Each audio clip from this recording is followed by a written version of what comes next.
What do you mean boring? So I think that the investigations as this game has gone on have gotten worse, and by game I mean the trilogy. So I feel like the first game was a bit better in terms of balance, but as it's gone on, I feel like the trials have gotten longer as they've gone on, and that means the investigation parts get longer too. And I feel like they're more drawn out and they become more and more filler. And I think they tried to make it more interesting with the psyche locks, but I feel like that's just made it worse. And I don't know, anytime that we're outside of a trial in these games now, I just feel really, really bored. And it's not really because of the new stream changes we made either, I don't think. I mean, that's part of it, but like I was really, really bored during the investigations on Turnaround Big Top and the last one in Ace Attorney 2 as well. Like, just so bored. Like, they're just awful. So, like, that's too strong. Like, they're fine. I guess if you're playing by yourself, you don't have to read out loud, you can just skim through it. Like, but the way you have to keep going back and forth between finding things and like finding the set order they had planned. I feel like it's sometimes it's convoluted, but sometimes it's just nonsensical. It's just exhaust everything and then you can go through. I was really bored yesterday after the trial. Like, just, oh my god, just like reading through all that shit, and some of it doesn't make sense, and that it just exacerbates all the issues too. Like, usually it's fine, but like when we're already it's kind of like on the ropes, you're kind of like, fuck, like why didn't she clean the paint up, you know, like that sort of thing. Like, it's fine though. Like, I wonder too if because you're supposed to be along for the ride instead of trying to solve the mysteries in these games, that when you're collecting evidence in Danganronpa, it's fun to kind of try to piece it together, and it's like a piece of the puzzle. And to some extent, that's how it is here. But because there's so much information that's kept from you that you can't really figure it out until you've gone through the trial and had the big like twists, and that's good narratively. Like, there's some strength there. There's some plus there for like having a reveal in the trial that they keep for you for the big narrative moment. But that comes at the cost of you not really being able to enjoy the pieces of the puzzle that you're getting. You know, you can just kind of speculate, and that can be fun, but I don't know. I was pretty bored yesterday. The other thing I think isn't helping is the fact that the three games feel like one big game, and like, could you imagine if Danganronpa 1, 2, and 3 all took place in the same place with the same characters pretty much? Like I'm like Maya is all right, but just like 3 games with Maya, you know? Like, imagine 3 games with just the same cast of Danganronpa 1. Like, I'm sure that you might enjoy that for 2 games, but a 3rd game as well, you know? Like, like they try to switch it up with the different prosecutors and shit, but I don't know. I feel like there's more variety, sometimes for better or for worse, you know, in the games, in Danganronpa. Oh,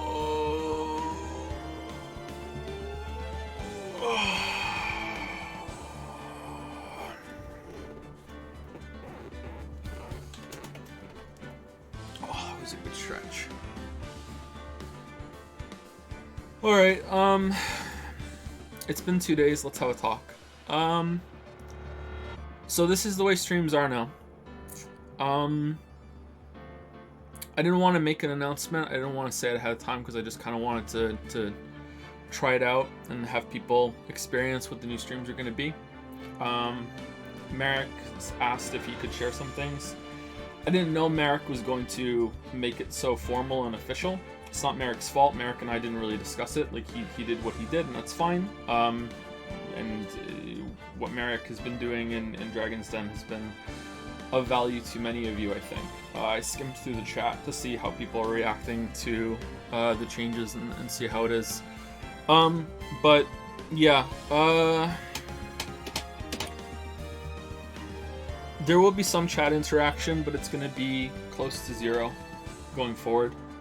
It is not just because of the Yakuza 0 stream that happened. Some people don't understand what happened. some people who have the best intentions don't understand what happened. Some people don't understand the problem. I think some people do understand the problem, and some of them are being respectful, some of them are still not being respectful. So let me address the big thing that is being brought up a fair amount, which is, why don't we just increase moderation or change how moderation is handled on the stream in order to fix the problem? What is the problem? So that's linked to it. The problem is that I have trust issues. The problem is that I absolutely cannot stand feeling like I'm being exploited, and I cannot stand two-faced people. I cannot stand it. So if someone reveals themselves to me to be a liar, or if we're going to be really dramatic, a charlatan, like the feeling of being fooled and having like the wool pulled over my eyes is one of the worst things that I can experience. So if you ever really want to hurt me, you can do that. Maybe some of you do understand that, and that's what part of this was about.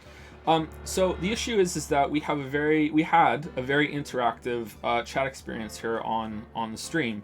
As far as I understand it, it was fairly unique. I'm not going to say outright unique, but fairly rare on Twitch to have the chat interaction that we have.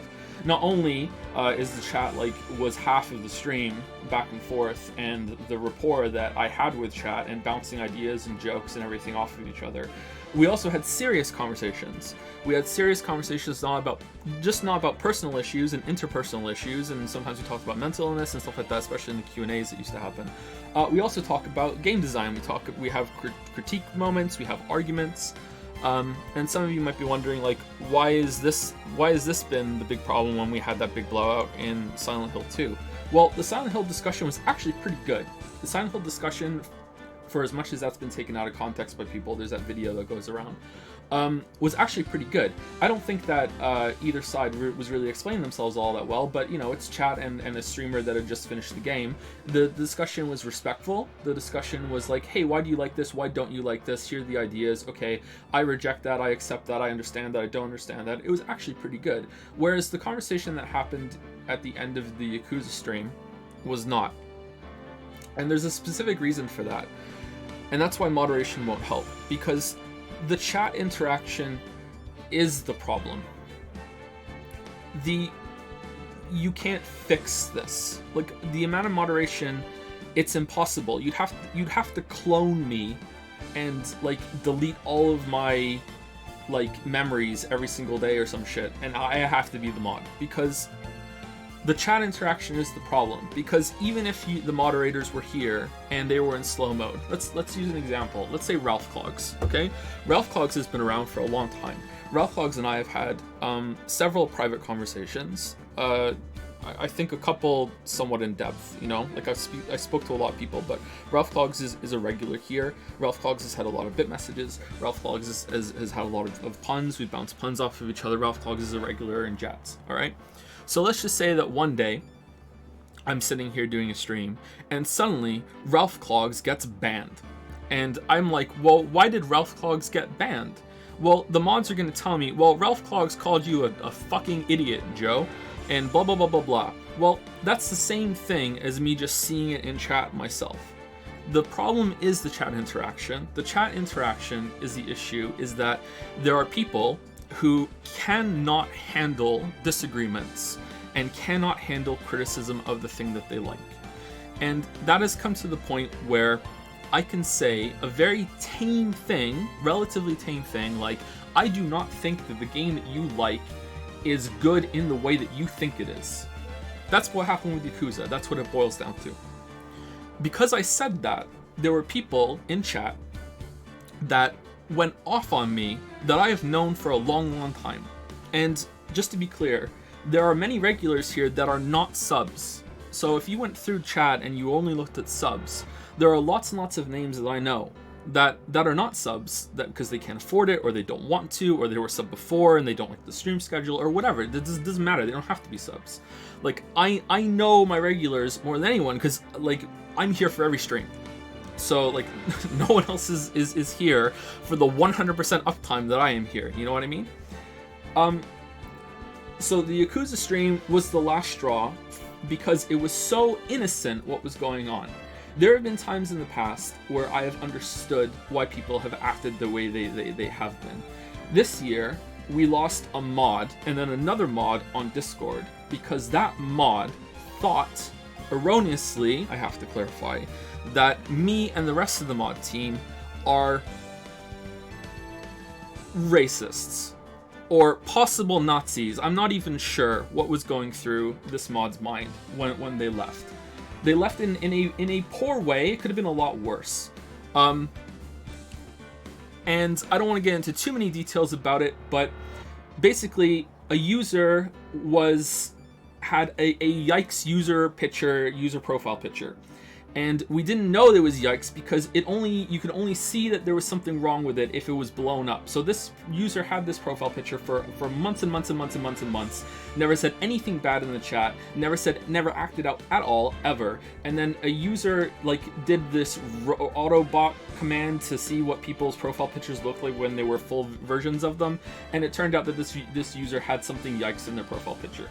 So this turned into this thing where I believe the person was muted and they needed to explain what the fuck was going on with that.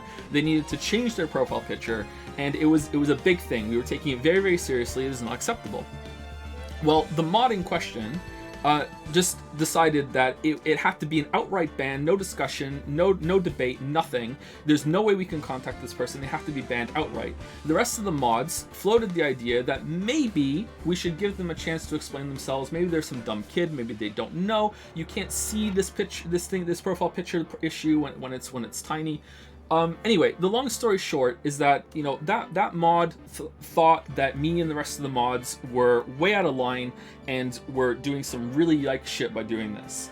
And they left and they peaced out, and that hurt, and a lot of respect was lost on both sides. But I understand how serious that looked to that person. I can understand how this person is just like, you know what, fuck you, Joe, I'm rejecting you. I can understand that. I can understand that reaction. What I can't understand is, oh my god, Joe just said that he doesn't like part of this game. I'm fucking done with him. Fuck him, fuck him, fuck him. That's the difference. I can understand the first example, even though I don't agree with it and I don't like it. The second example is just like, what the fuck is wrong with you? Like, if you can be a member of this community and you can be a regular and you can talk to me one-on-one and we can have like DMs where you like say, oh, your videos help me so much, your streams help me so much, with my anxiety and all this other shit. And then I say one innocent thing, relatively innocent, it's Yakuza weeb game, gotta watch yourself a little bit. But I say one little thing like that, and suddenly you're done with me. I'm not immediately a god at orbital mechanics in Outer Wilds, and suddenly you're gonna sit in my chat and call me the fucking word I'm not allowed to say. Like, moron, you're gonna like talk shit and you're gonna like fucking like just be done with me. You're a mod in my Discord and you're gonna be in the spoiler chat talking mad shit because I'm not an immediate fucking god at orbital mechanics. You're gonna be a regular in chat and have been here for 4 years or 3 years, however long it's been, and you're gonna whine at me in DMs because I put Mew shoes on for a stream. You're gonna call me a petulant child and go fucking off because I wore Mew shoes in your favorite game. That's what it took. That's what it took to fucking ruin and burn a bridge that you built over 3 years because I wore Mew shoes in your game. You're going to DM me and Lily, and you are going to say to us that we are making a horrible mistake and condescendingly ask if we really thought it through after we announced that we are pregnant with our 3rd child. You're gonna do that? Who the fuck do you think you are? Like, what do you think this is? Like, really? I got news for you guys. Lily's halfway through her 4th pregnancy right now, and we didn't tell you. We didn't tell you because of how some of you reacted last time. Lily's been pregnant for months, and we didn't tell you. Lily's been talking to people in mental health and like having hearts to heart with them and having like these really serious talks about mental health. and then they just go off into the other channel, and it's just so important that they're able to say the N-word that they just have to say it and get banned. Like, what the fuck is wrong with you? Like, really? Like, really? Like, you like, what the fuck, man? Like, there are people that have been here that have, like, even said that it's really sad what's going on, but they understand it. And then they will DM me and say they really get it. And then they'll just talk shit. Like, since this has happened, I've seen this happen. So I'm sorry, guys. Like, most of you are great. Most of you are fine. And I hate to be this person. I hate to say this boomer shit that I'm about to say. But if I could put like an age restriction on the chat, and I could make sure that I know that every single person I'm talking to, you know, is an adult. You know what I mean? Like, I'm sorry if you're a teenager and you're mature for your age. I'm really sorry. But like, I just see this sometimes, that some people are just, they're just not ready. They're just not ready for this shit, all right? Like, they just are. Like, if I could separate this shit out and I could know for sure, you know what I mean? But there are people that I thought that were really like good acquaintances, you know. Like, I don't think you can go as far as friends. There are a handful of you that I've spoken to one-on-one enough, like, and we've worked together. I consider you a friend, you know what I mean? But most of you are acquaintances, all right? Like if you are an acquaintance, and I thought we've had a good rapport, and we had a really good thing going on, and then I just see you just saying the most awful fucking shit because you think I won't read it, and then I do. Do you know how easy it is just to type in JOE into Discord and see every single thing that has ever been said about me on my own community? Do you not think that I'm just lurking there sometimes? Do you not think that we see this shit? Do you know how easy it is? I nicknamed the spoiler chat the Secret Joe Hate Chat because there was so much shit. I think Joe is autistic. I think Joe is an emotionless robot. Has Joe ever emotionally reacted strongly to anything in his life? Of course Joe doesn't like this game. Joe doesn't have emotions. Like, I've seen patrons say shit like that. So I'm sorry, like, I really am. I don't want to do this. I really don't. Like, I still want to have the chat interaction. I still want to have the back and forth. I still want to show the fan art. I still want to be able to talk to my own community on Discord. But it's just gotten to the point over the past few years with so many times that people that I think are like, we're good, we're fine, and then the second that I'm not looking, they just say the craziest shit, or they just get so passive aggressive, or they go so over the line that I'm just dumbfounded that they think that they can say that, you know? Like,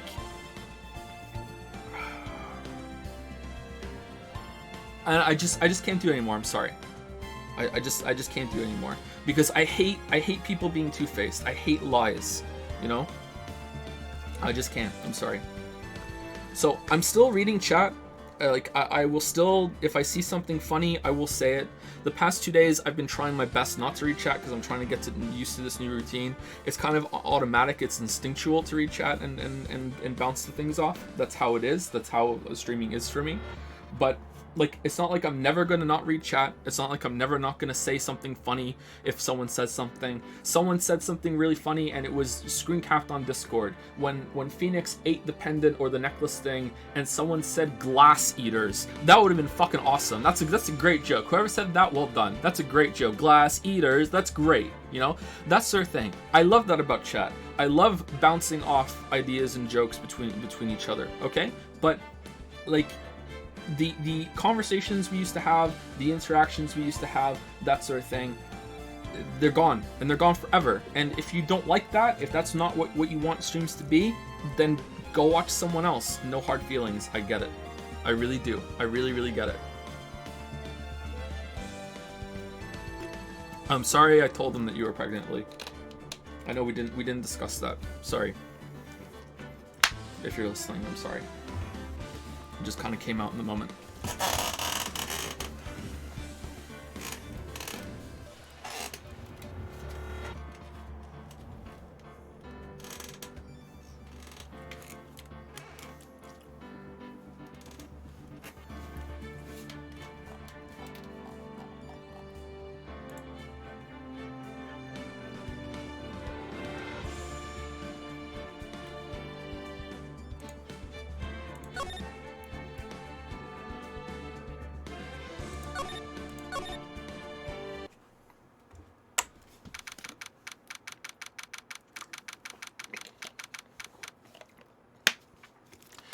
October 14, 9:41 a.m. District Court, Defendant Lobby, number 4.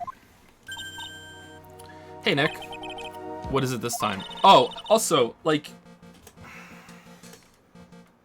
I said at the beginning, and most of you weren't here, like, the investigations in this game are, like, really fucking boring. Like, I almost don't want to play this game. I'd rather try out the Immortals game that just came out.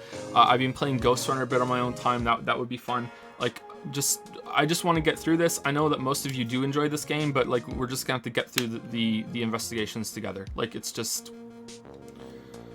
sorry, it's just kind of dull. Like, I was really bored yesterday after the trial. I loved the trial, but, like, I was really goddamn fucking bored yesterday during the investigation.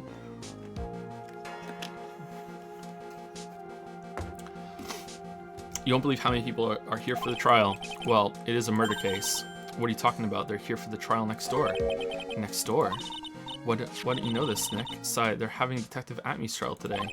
Detective Atmy?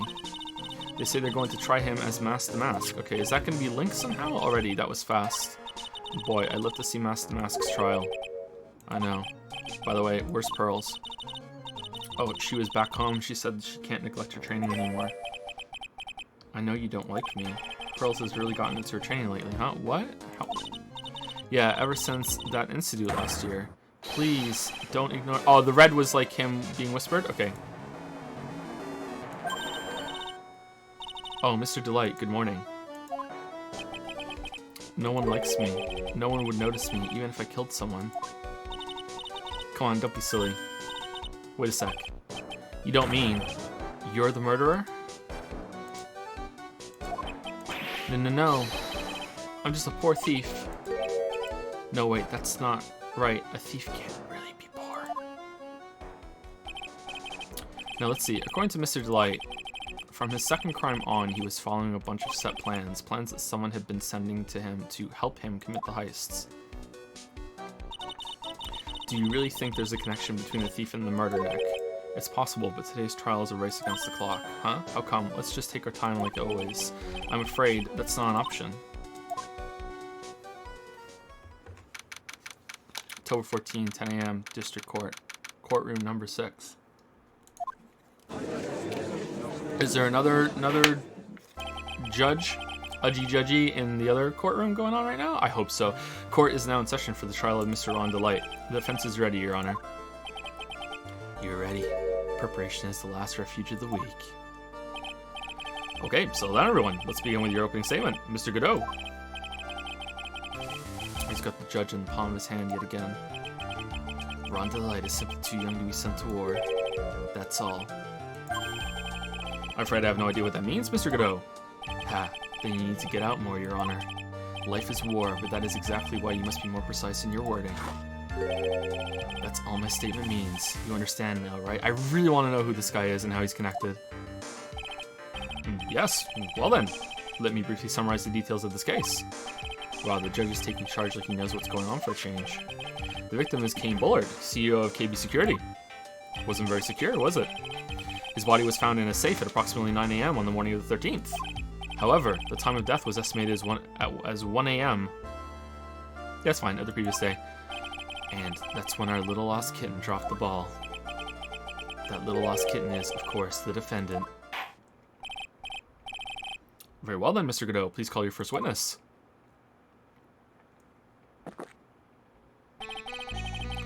I never drink more than 17 cups of coffee during any given trial. But the first one is always the best. Mr. Godot, you're a witness. Witness this cup of coffee. Okay then, let's hear what the defendant, Mr. Ron Delight, has to say for himself. The defendant? Well, Mr. Wright, does the defense have any objections? Oh, I didn't say thank you to the subs and bits. 1 second.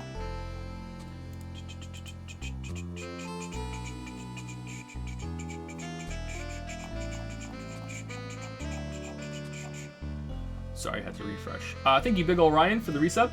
Thank you, Habeas Tortoise? Habeas Tortoise? One of those for the resub. Static Toss for the resub. Adaram6 for the resub.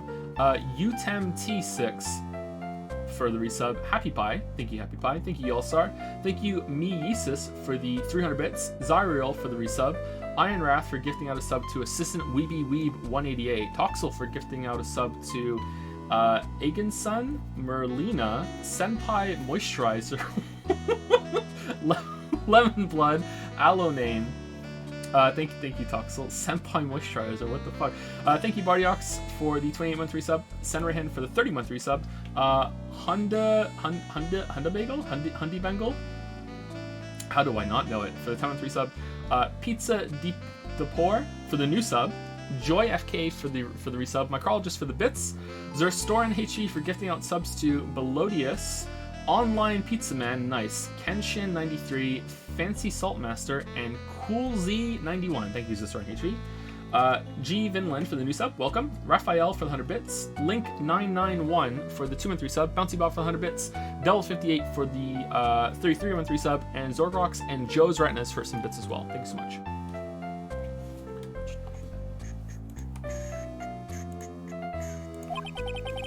Maybe a bit of a disadvantage having to defend and testify, but I remember when Mia was defending me. She allowed me to testify so she could do the cross-examination. Oh, this is relevant? She put a lot of trust in me back then. We have no objections, Your Honor. The defense will allow Mr. Delight to testify. You've got guts, Trey. Alright then, Mr. Ron Delight, please take the stand. He's already there.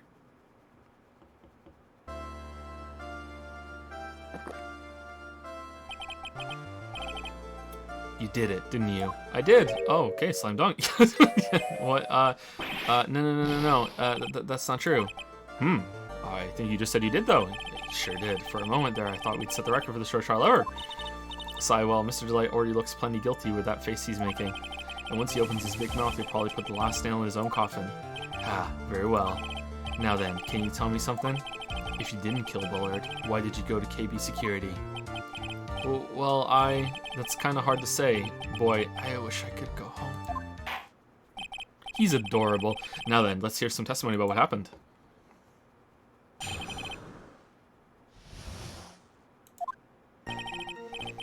That evening, around 1 a.m., I went to see Mr. Bullard in his office at KB Security. The blackmail letter I got, it ordered me to go there.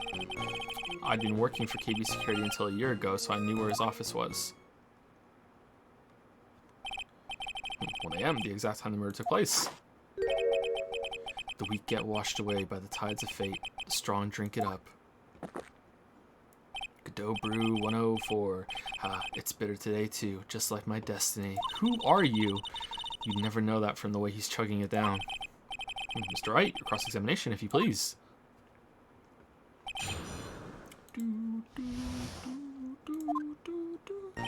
That evening around 1 a.m. Okay. 1 a.m., huh? You're absolutely sure about that? Yes, that's what my watch said when I was entering the CEO's office. No. Actually, I'm not really sure. My watch was slow and my internal clock was also a bit... 1 a.m., that's the exact time the victim, Mr. Bullard, was murdered, correct? It's too late for a coffee date, that's for sure. The blackmail letter I got ordered me to go there. It ordered you there. It was the first time I'd gotten a blackmail letter that ordered me to go somewhere. Does that mean you've gotten other blackmail letters then? Oh, of course. They'd say things like, steal this, or take that. Aha, why don't you save those for later, Mr. Delight? Please don't say any more. No, what should I do? Always press. So what did the blackmail letter in question say? It said to bring 50,000. Money, eh? A perfect motive for committing murder. Oh, but wait. I never intended to pay that money anyway. Oh, is that right? Yeah, I was just gonna kill him when I showed up. After all, he had nothing to hold over my head. I had nothing to be afraid of. An important point indeed. Then why'd you go? Witness, let's have that added to your testimony. Yes, sir. A muddy mud skipper in outer space has a better chance of surviving than I do. The blackmail threat didn't scare me. It wasn't going to cause me trouble or anything. Then why did you go? Just what were you being blackmailed about anyway? Blackmail letter said, if you don't want your identity revealed, correct? You learned how to read. I'm sure it was referring to the whole mask to mask thing. But I wasn't worried. Mr. Bullard didn't have anything on me. He didn't? Anyway, I don't care what anyone says about me. Just as long as Desi believes in me. So that's why Mr. Light didn't believe he was mask to mask. That's why I knew they were just hollow threats. I've been working for KB Security until a year ago, so I knew where his office was. You used to be a security chief for KB Security, right? Yes, that's right. I'm a security chief. You! And yet, a year ago, you were fired without notice. Revenge for an old grudge? A perfect motive for murder, wouldn't you say? This isn't good. Maybe I should change the subject. Life after being fired. Why was he fired? Why were you fired? Mr. Delight, please tell us why you were fired from your job. Well, the world is filled with those who have said, I wish I had never asked that. Okay, then I take it back. No, it's relevant. Defendant, please answer the question. Well, I needed money. You needed money? Well, you see, Desi loves to spend it. It's kind of her hobby. Not exactly the best hobby in the world, huh, Nick? My salary wasn't nearly enough, so I stole data from the company. Uh-oh. Come again. KB Security has a lot of security info on all sorts of companies. And since I was a security team chief, there's gonna be another trial after this. You stole some data and sold it. Mr. Bullard found out, and I was fired immediately. What?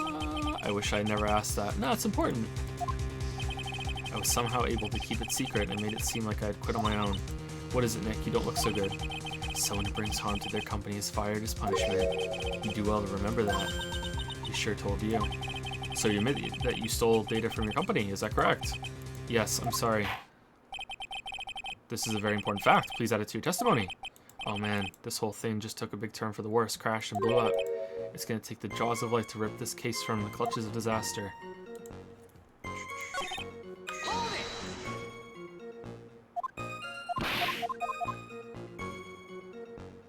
Oh, we can't do the other choice? Okay. Why would you do something like that? Well, for Desi's hobby, what else? Wasting money, huh? It's not a waste. She's beautiful. So Miss Delight doesn't know that her husband was fired, does she? Well, she knows now, so it would seem. I'm not sure what to think about couples who keep secrets like that from each other. I can't believe it. This case has gotten even Maya to think seriously about couples. Please try to stay focused, Mr. Wright. There wasn't much to his testimony, was there? Sounds like he's avoiding something, at least that's what it sounds like to me. Oh, I've got a bad feeling about this, we better be careful. But if we don't find a way to make him spill the beans, we'll never get closer to the truth, yeah. Okay, so I think we have to refute either, this one, or the other one. Okay.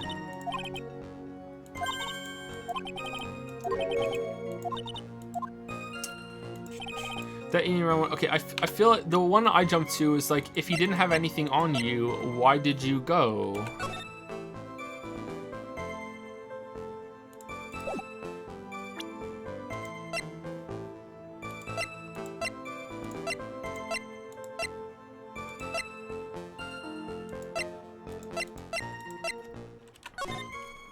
This?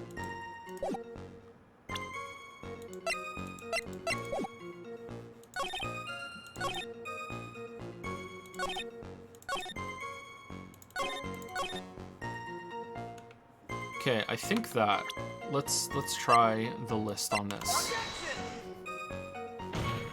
Nope, Your Honor, that statement contradicts this evidence. It does? I don't see anything contradictory, huh? Really? Objection denied. Try to think. Shit. I kind of feel like that does contradict, but maybe it wants something else instead?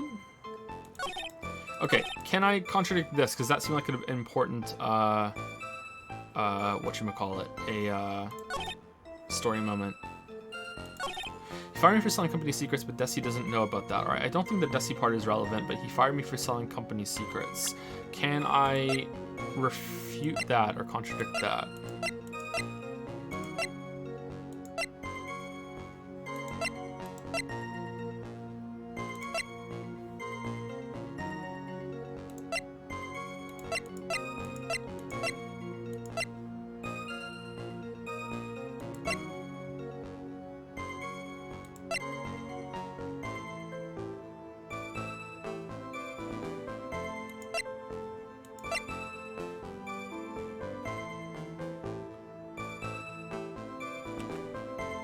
This maybe? Stealing from the blackmail letters?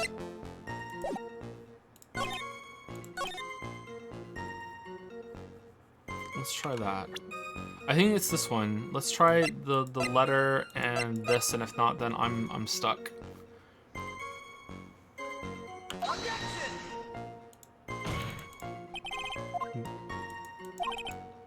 Nope. Okay. Oh, we're gonna lose.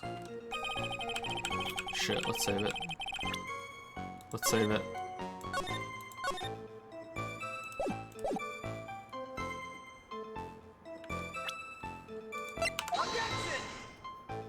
Okay, so it's not that. So it's not if you felt like he had nothing on you, why did you go? It's not that, or the fact that he did have evidence on him. What is it then?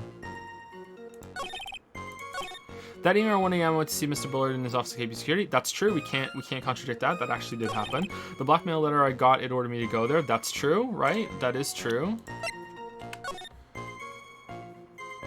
Yep, that's true. Okay. The blackmail threat didn't scare me. It wasn't going to cause me trouble or anything. Okay, well that isn't true because you went, but like I can't.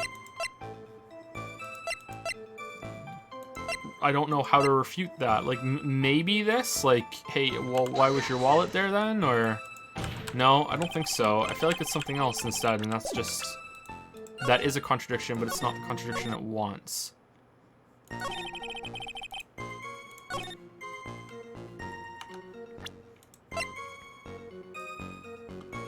Okay, let's keep checking. Nope.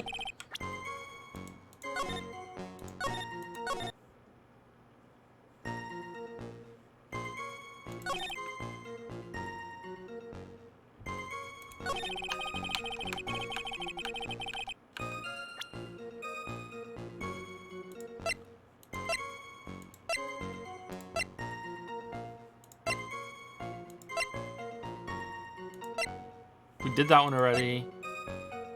The buzzer record? That's not going to be it. All right. Okay, so I don't think so. All right, so I've been working for KP Security until a year ago. It was so I knew where his office was. Okay, that's true, right?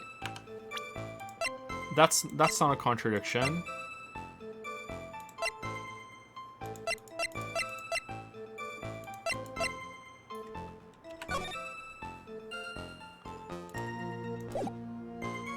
Is it something about he still had his uniform, or he fired me for selling company secrets, but Desi doesn't know about that. All right, so I don't think I can refute that Desi knows about it because she doesn't know about that. So that's not it. So he fired me for selling company secrets. Can I contradict that? I don't think there's anything about the company secrets in here.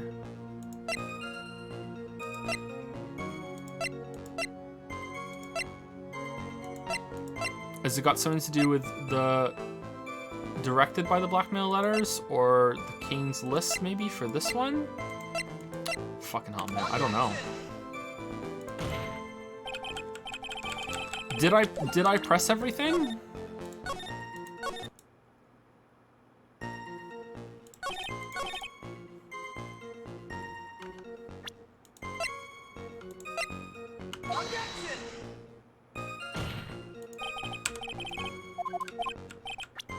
All right, let's press everything again. Maybe I didn't press one part of it.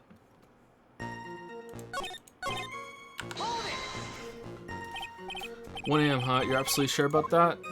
Yes, that's what my watch said when we were entering the CEO's office. Or no, actually, I'm not really sure. My watch was slow. My internal clock was also a bit. When that's the exact time the victim was murdered, correct? It's too late for coffee date, that's for sure. Yeah, the blackmailer got ordered me to go there. It ordered you. It was the first time I'd gotten a blackmail letter that ordered me to go somewhere. Does that mean you've got another blackmail letter? Then of course. Why didn't you save this for later? Okay, yeah, that's it. Alright, the blackmail threat didn't scare me. It wasn't going to cause any trouble or anything. Just what were you being blackmailed about anyway? Blackmail letter said if you don't want your identity revealed. I'm sure it was referring to the whole mask to mask thing. I'm afraid that reason isn't going to hold up anymore. Wait, what? What do you mean? The victim had no proof the defendant was mask to mask. But you were the one who stole company secrets only 1 year earlier. So after pressing them all, I have to press this one again? Oh no, game. Oh no, but that was all over once I was fired. But it is true that the fact that I stole secrets was kept under wraps. Even so, there was no reason for me to pay up now, a whole year later. Is that really true? What is it, Nick? The fact that Ron was stealing company data. I wonder if he would have had a problem if that ever became public knowledge. Not especially. Yes, he would. Mr. Delight, I believe you would have been in considerable trouble if your identity as a company data thief was made public. Oh, Mr. Wright, what are you trying to do by bullying your own client? Men are like colonies of bacteria. The more heat you apply, the faster they grow. Right, that's exactly right. Well then, feel free to keep up the heat, my little lawyer amigo. Yes, now come on. Provide some evidence to back up your assertion. Why would Mr. Delight want to keep his data stealing secret from going public? Because they match all of the things that he stole, right? Shit, I can't save it. Like that has to be it, right? Like all the data that he stole matches all of the things that he stole from, or no, he got lists from that shit, right?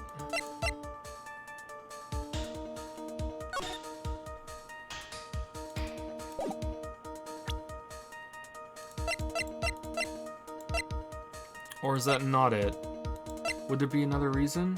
Why would Mr. Delight want to keep his data stealing secret from going public? I wish I had saved it now.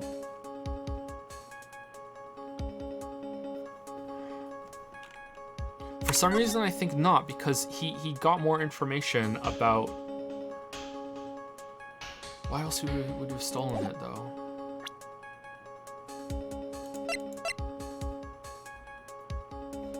As directed by the blackmail letters. Okay, let's try it, and if it's not that, I'll look for something else. Well, Mr. Defendant. You heard of the defendant. Just when I thought it was impossible, a whole new level of irritation arises before me. Looks like the defense was just playing with himself. Oh no, we got caught playing with ourselves. That's enough. This court sees no reason to further prolong this trial. Okay, so that's not it. Where will it bounce you back to? Or it just bounces you back to the main screen, doesn't it? This case is extremely clear. I see no room for misinterpretation of the facts. This court finds the defendant Ron Delight guilty. The accused will surrender to the court immediately to be held pending trial at a higher court within a month from today's date.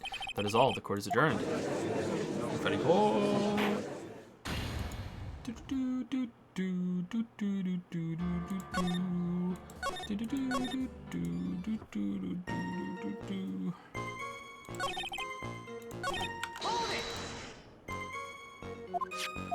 Objection!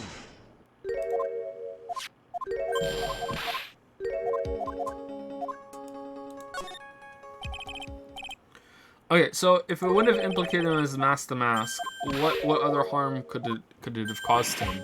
Is about him. It would also coincide with him losing his job, and I guess that, like, he wouldn't know that, right?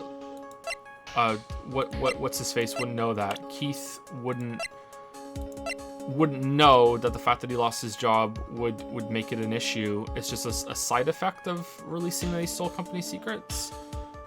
So it's that Desi would find out that he lost his job? Or is it that Desi would hate criminals?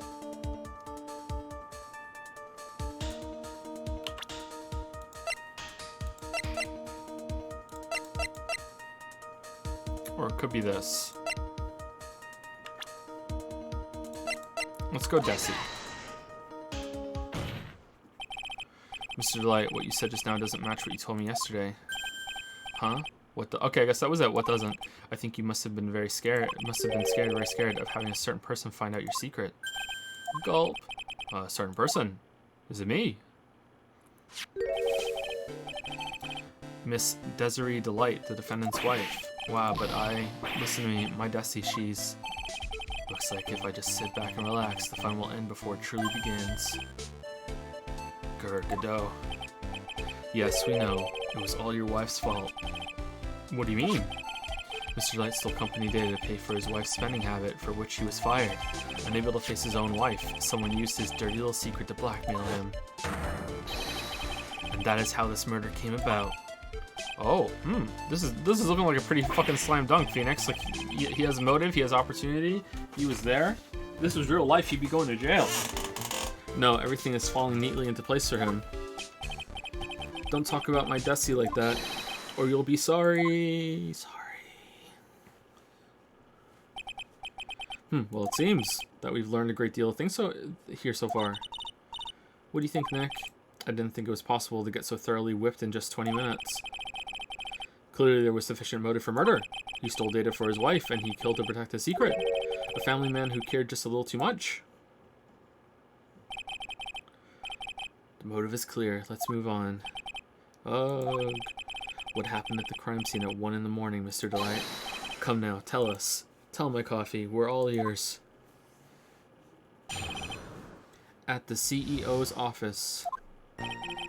When I entered the office, there was a suspicious shadow there.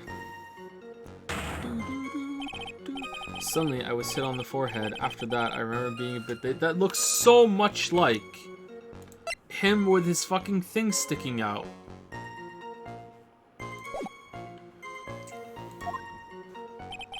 If I hadn't been wearing that, I would have been killed. When I came to, Mr. Bullard was lying there dead. I see. Suddenly hit on the forehead, huh? I believe the detective from yesterday provided similar testimony. He said that the mask struck him on the head from behind. Of course, since Atme turned out to be the culprit himself, that was all a lie. Ha. No one's going to believe a pathetic lie like that. What are you saying? I really was attacked. We'll find out if you say what you say is true or not during the cross-examination. Got that, Mr. Trite? Don't go easy just because he's your client. Alright, if it is him... If it is him that was there at 1 a.m., right? Then he set this whole thing up to give himself an alibi, like, and he made it look difficult. Like, he didn't just make it easy. Like, look, this is where I was. That's really convoluted. Like, why didn't he just say, you know, I was knocked out? But then, I guess it makes it more believable this way if he was brought out in court. But how is this here? Is there a string? Is this a cardboard cutout? Like, what is this? How is he? I know he could tamper with the with the computer program, but he can't tamper with the camera. Did he have an accomplice? Who would the accomplice be? There's only 2 other characters. It's either Desi or Adrian. Or Larry. It can't be Larry. I don't see Desi or Adrian doing it either. So who? Maybe he's not masked them. Huh. Alright. If I see any sign that you are, I'll treat you to another cup of my special blend. You don't need to worry about that, Mr. Godot. I have faith in Ron. I know he didn't do it. At the CEO's office. When I entered the office, there was a suspicious shadow there. Who was this suspicious shadow? If there were 1,000 of me, and if even one knew, I tell you, trust me. That was a weird way of saying that. His dodging all of our questions is not helping us win this case. His dodging of all of our questions? That's fine. Okay, then how was the victim, Mr. Bullard, at that time? He was dead. What do you mean by how was he? Was he already dead? Was he still alive? Maybe he was the one who hit you in the first place. That's a good question. What do you think, Mr. Wright? Forget it. Suddenly I was hit on the forehead. After that, I remember being a bit dazed. Your forehead? Yes, I was hit on the forehead as soon as I entered the room. It was an amazingly fast and powerful attack. Do you remember anything about who hit you? Well, like I said, it was a fast and powerful hit. So I think I was a little dazed for a while. What was his ace fucking detective karate shit? I don't think Mr. Delight even grasped what you were asking. Yeah, I'd like to show him a fast and powerful attack myself. Maybe that would knock some sense back into him. If I hadn't been wearing that, I would have been killed. Come on, just one Godot line read as number 15. I did already yesterday. I'll do it again. Hold on. Next time he does a line, I'll do it. that. Could you please clarify what you were referring to? Why my Mask the Mask costume, of course. Oh, wait just a moment. Mask the Mask. Huh? Oh, did I forget to mention it before? Just to be on the safe side, I dressed as Mask the Mask. And then I descended upon the office of the CEO of KB Security. What? Nick, did you know about this? He never told me this. He never asked. I don't recall him ever mentioning it to me either. Even I didn't know that. It seems our little friend really loves to keep secrets. I'm sorry, I just never had a chance to mention up until now. Wait, I did. That's not right. I didn't do his line. I'm sorry. That's not right. You know how sometimes things just slip your mind. Ah, my 6th cup of coffee is staring up at me coldly. At any rate, we can't ignore this new piece of information. Witness, please correct your testimony. I'd have been killed if I hadn't been wearing my Mask the Mask costume. Why were you dressed up as Mask the Mask? Why, because I'm Mask the Mask, of course. What are you talking about? Mask the Mask's trial is being held next door. We can hear it. Ah, yes, I guess so. Anyway, at that time... Anyway! Oh no! Anyway, I thought I was being blackmailed over the Mask the Mask issue. So I thought I should go as him, just to be safe. Oh boy. Let me tell you, it's a real pain to move around with that cape. Oh, you think I'm Mask the Mask, huh? I'll show you. I'm gonna show up as him. That's why it took a lot longer than I expected. It took a lot longer. What is he talking about? Press harder. What do you mean by it took a lot longer? Oh, opening the safe, of course. My cape got caught on the safe door, you see. This all happened when I was hiding Mr. Bullard's body. Whoa, what was that? Back up a second. Yes? You were the one that hid the body in the safe? Well, yeah. Why the fuck would you do that? Inconceivable. Yeah, I just did it for just cuz. Why? Just why? What reason could you have? What were you thinking? Question. When does someone toss their dirty short... Oh, shit. When does someone toss their dirty shorts in the washing machine? What? The answer is simple. When they take them off. As usual, I have no idea what you're saying. Damn, Judge is different today. Do you mean that Mr. Delight hid the body because he's the murderer? Ah, so you're not as stupid as you look. Makoto. His metaphor this time was really obscure. Mr. Wright, you don't mean that you knew about this whole safe business, do you? Well, yes. Why am I the only one not in the loop here? Witness, make sure you add this to the testimony. Yes, sir. Uh-oh. Looks like a storm front is moving in over the fair weather judge. I panicked and hid the body in the safe. It took about 10 minutes. Why did you hide the body in the safe anyway? Well, because it wouldn't fit in a drawer. That's not exactly what I meant. When I saw that corpse, I kind of lost it. I thought, if they find his corpse, they'll think I did it. Ah, I think you had a simpler reason than that. It's because you killed him. That's why you spent 10 minutes hiding the body. That certainly makes more sense. Hold on. 10 minutes? What is it, Nick? I just had a thought. Under those circumstances, would you normally try to hide the body and spend 10 whole minutes to do it? Under those circumstances, what circumstances? Oh, I mean, in an earlier trial, it took 15 minutes for someone to move someone's hand, so no. Hey, Nick, if you think his behavior was so strange, why don't you present some evidence that would show just what those circumstances were? That's it. I'll take a look at the court record and present some evidence. We heard this from Mr. Delight yesterday, didn't we? There's not much in this testimony either. I bet you he's still hiding something. I wouldn't be surprised. We'll just have to draw it out of him. Okay, I've forgotten what this is, so let's go through it. I just hope he doesn't make things any more complicated. Okay, 10 minutes. So something about the time? 1 a.m.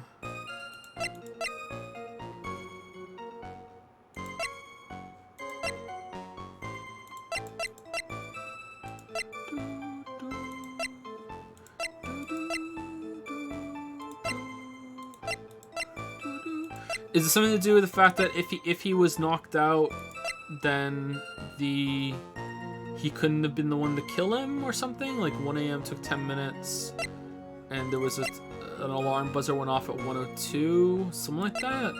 Fuck. Alright, let's save it.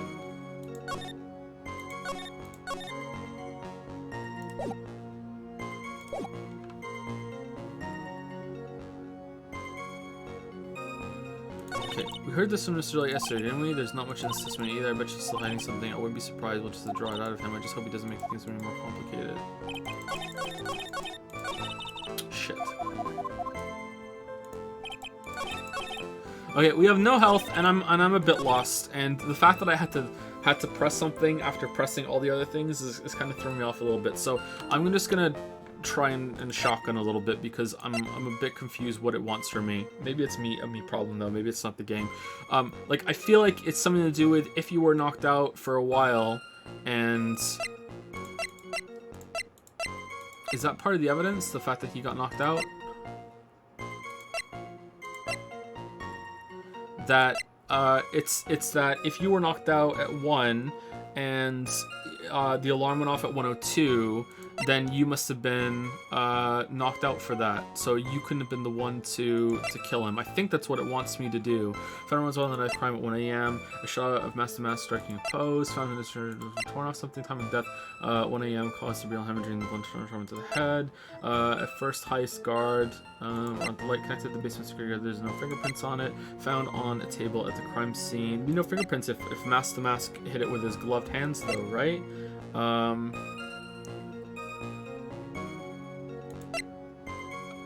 I think it's the buzzer. Let's try the buzzer. Okay, it is that, so that's it. Alright. So it's that you were knocked out. Could you please take a look at this record? And what might this be? The record for the emergency buzzer that connects the CEO's office to security. If the button in the office is pressed, the security team is supposed to come running. And according to this record, the buzzer was pushed once at 1:02 a.m. What? If Mr. Ron DeLight truly was the murderer, he would have ran as soon as that buzzer sounded. Oh, okay, so instead of it being knocked out so he didn't hear it, it's that he would have ran away. Okay, so same kind of thing, just a different angle. Alright, after all, a security guard would have been heading his way. Let's remember who we're dealing with here. We probably had no idea there were security personnel in the building. It's KB Security! I told him a year ago my client was working as the chief of security. There's no way he wouldn't have known about them. But, as it turns out, the guard never came. That was nothing more than a coincidence. The fact that the guard was a pathetic loser who had just gotten punched in the face by his ex's new boyfriend and wasn't anywhere in the vicinity was not something Mr. DeLight could have known. Well, Mr. Wright, that was oddly specific. Again, remember who we're dealing with here. It's a sure bet that Mr. DeLight didn't even notice the buzzer going off. You can't miss it. It goes brr, brr, brr. This buzzer's extremely loud. There's no way you could have ignored something like this. If he had been conscious, that is. Conscious? Oh, there we go. What do you mean by that? Ugh. Emergency coffee time. Fine. Let's hear your theory. Recall the defendant's testimony. The moment he entered the victim's office, someone attacked him. Mr. DeLight said he felt dazed. I willing to wager that he was knocked unconscious for at least a few minutes. Unconscious? So he fainted. That's why Mr. DeLight didn't know that the buzzer had sounded. And that's why he thought he had time to hide the body. So what are you trying to say? Mr. DeLight was knocked out, and the buzzer went off soon afterwards. Alright, this actually makes sense. This is pretty good, Phoenix. Well done. Yeah, this fucking slam dunk. Yeah, good job. Now, unless my client was able to hit the buzzer while he was unconscious, I mean, it's this game. It can only mean that there was another person in that room. That's right. Whoever it was, they knocked out Ron DeLight and then pressed the buzzer. Order in the court, Mr. Wright. This is preposterous. If it was this kid, Ron DeLight is the one who killed Kane Bullard. No, then who pressed the buzzer? It was the victim, of course. He pressed the buzzer when the defendant attacked him. No fingerprints. He didn't die right away. He must have held on long enough to push that button. So Kane Bullard sounded the buzzer himself. What is your opinion on this, Mr. Wright? I need to prove that the real criminal was there at the scene, but how? Can I prove that it wasn't King Bullard who sounded the buzzer? I can prove it. All right. I think it's the fact that there were no fingerprints on it, but like, was he wearing gloves? I don't think so. I mean, like, he could have took the gloves off. It doesn't prove it definitively, but maybe it'll prove it enough. Defense's opinion is this, Your Honor. This piece of evidence proves that it wasn't the victim who sounded the buzzer. Okay, so it's either the fact that the buzzer went off at 1:02, but he was killed at 1 a.m. But, like, 1 a.m. and 1:02, I don't know. Or it's that there were no fingerprints on it.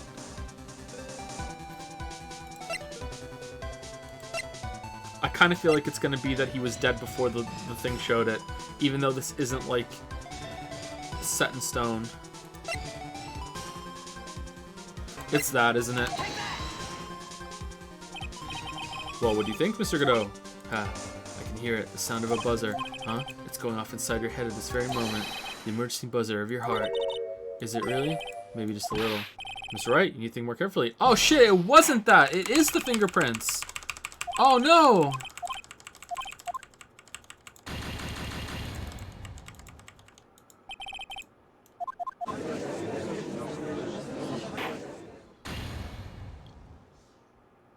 Rumbled!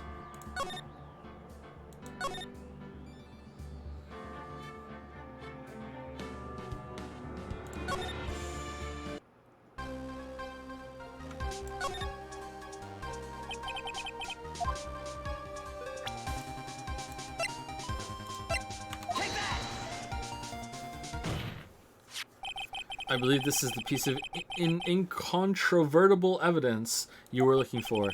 The emergency buzzer. Is there some kind of clue on it? Absolutely not. Hey, come on now. At least give some thought to what you say before opening your mouth.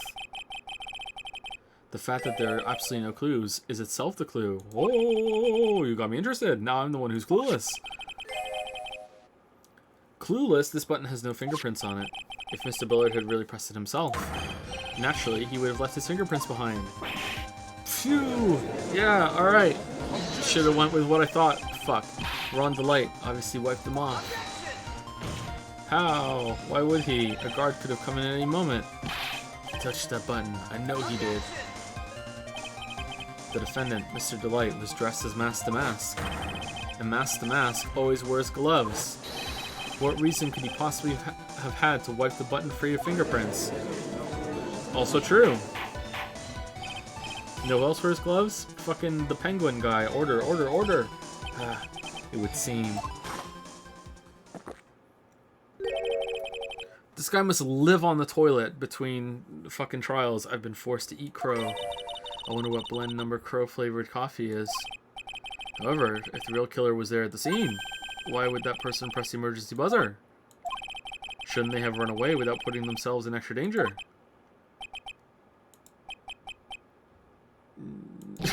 What's with this awkward silence all of a sudden? Ah, it looks like you're fresh out of parlor tricks. They're onto you, Nick. Just give me a minute to collect my thoughts. The real culprit killed Mr. Bullard at around 1 a.m. And Mr. DeLite just happened to waltz in when the murder was taking place, right? It's the frame M. The killer clobbered Mr. DeLite and then sounded the buzzer. Even though security was supposed to respond right away if the buzzer was pressed, security was supposed to respond. Time's up, Mr. Wright. Let's hear what you have to say. Very well, then. Oh, you've got some guts. I like that in an opponent.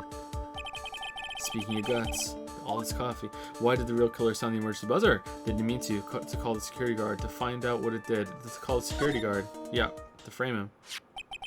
The killer knew that if they pressed that button, a guard would come running.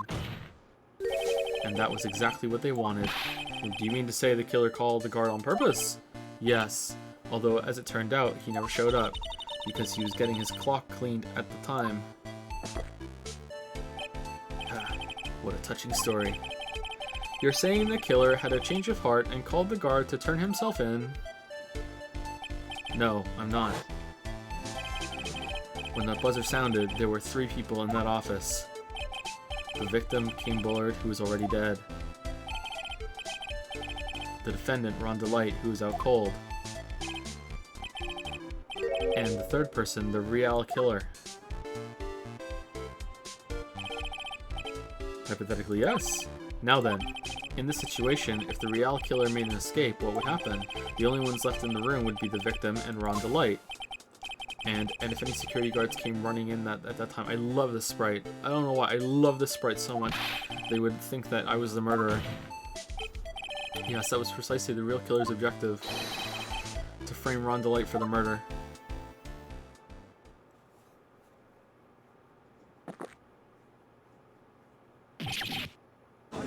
Ooh. Order, order, order! Ah, it would seem.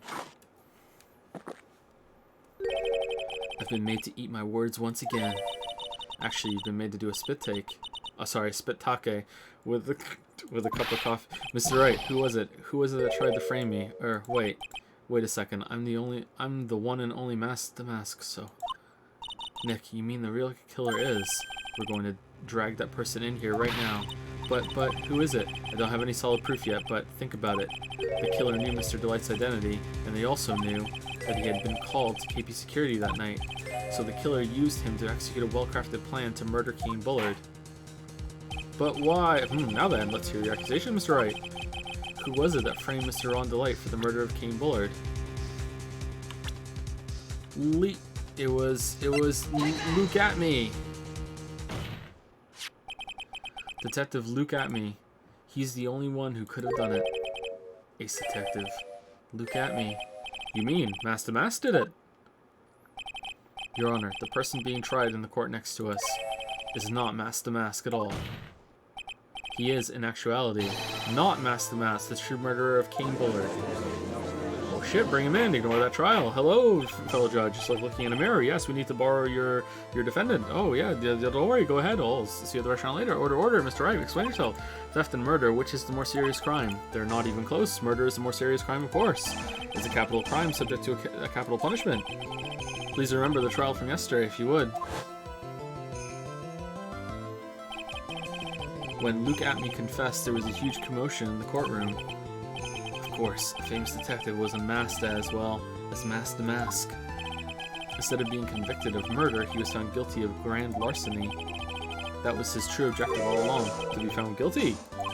Master Mask had the perfect alibi for when the murder took place. He was stealing the urn at Lordly Taylor. In other words, being found guilty as Master Mask was Luke Atme's airtight, watertight, and unassailable alibi. What a guilty verdict. A guilty trial as an alibi.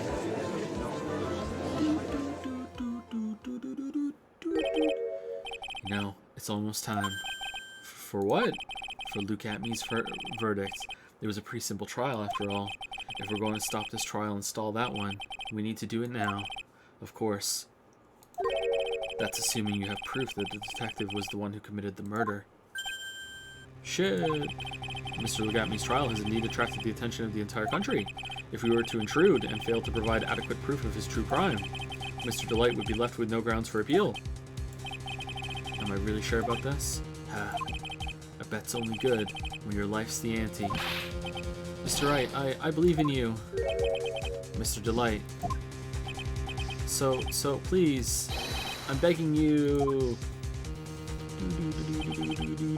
Thanks, but my decision will determine the rest of your life. Can I really risk your life like this? Oh no, Phoenix. Phoenix? What was that? Think crazy. Don't stray, Phoenix. For your client, take the path of trust. Even though last time they were guilty as fuck. Always believe them, even if they're guilty as fuck. Matt on guard, guilty as fuck. That voice, it sounds like... Mia. Your Honor, the defense requests an immediate recess. So that's your answer, huh? Very well, I've decided as well. This court will now take a 20-minute recess. Don't take a dump, Mr. So give me some of that coffee, Mr. When you return, please tell Mr. Luke to stand.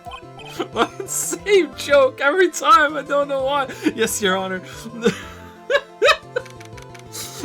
Victoria 14 court number 5.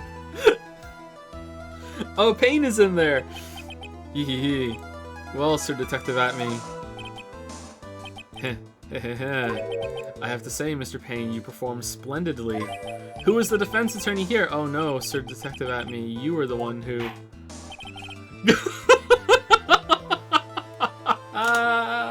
I love it. That's so great. It's like, just like Judge a little earlier on the timeline. That's enough. This court sees no reason to further prolong this trial. This court finds the defendant, Luke Atme, guilty. Time to go take a dump. Wait. Don't hand down your verdict yet, please. Well, well, Sir Lawyer, welcome to my courtroom. Who's this who's this hoser,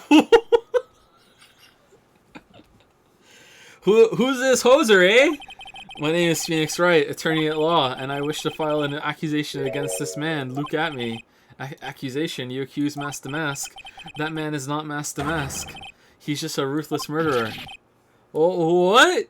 What'd you say? You sound like a couple of Timbits short of a Tim Hortons box there, you hoser.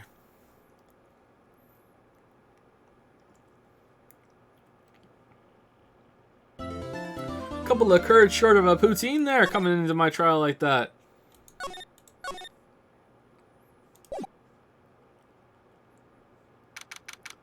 October 14, 12:14 p.m. District Court, Defendant Lobby number 4.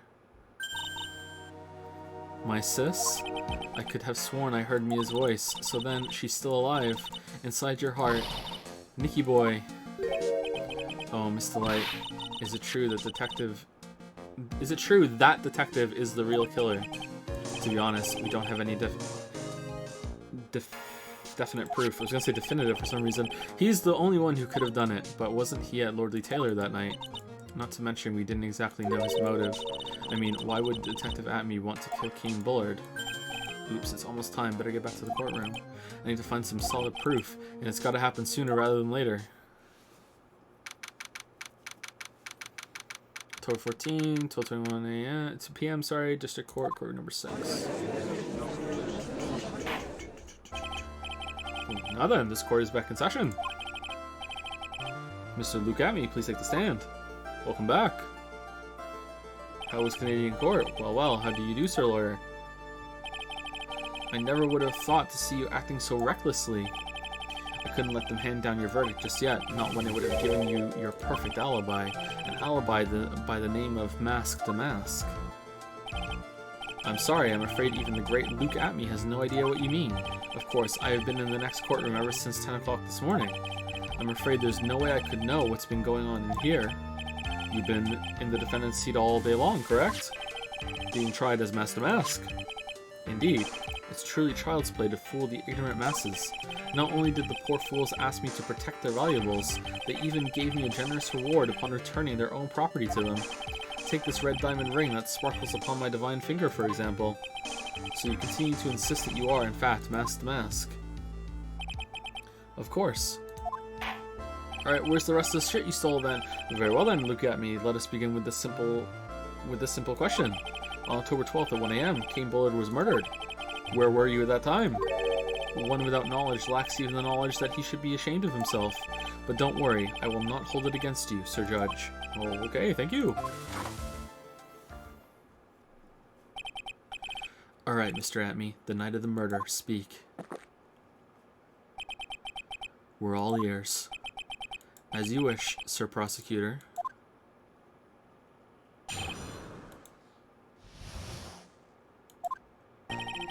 I was stealing the urn as Master Mask, just as I announced I would. I had more than enough time to prepare. It was a pathetically easy job. A photograph contains no words, but in this case, one turned out to be my witness. The time at which the camera captured Master Mask was the same time as the murder. How convenient.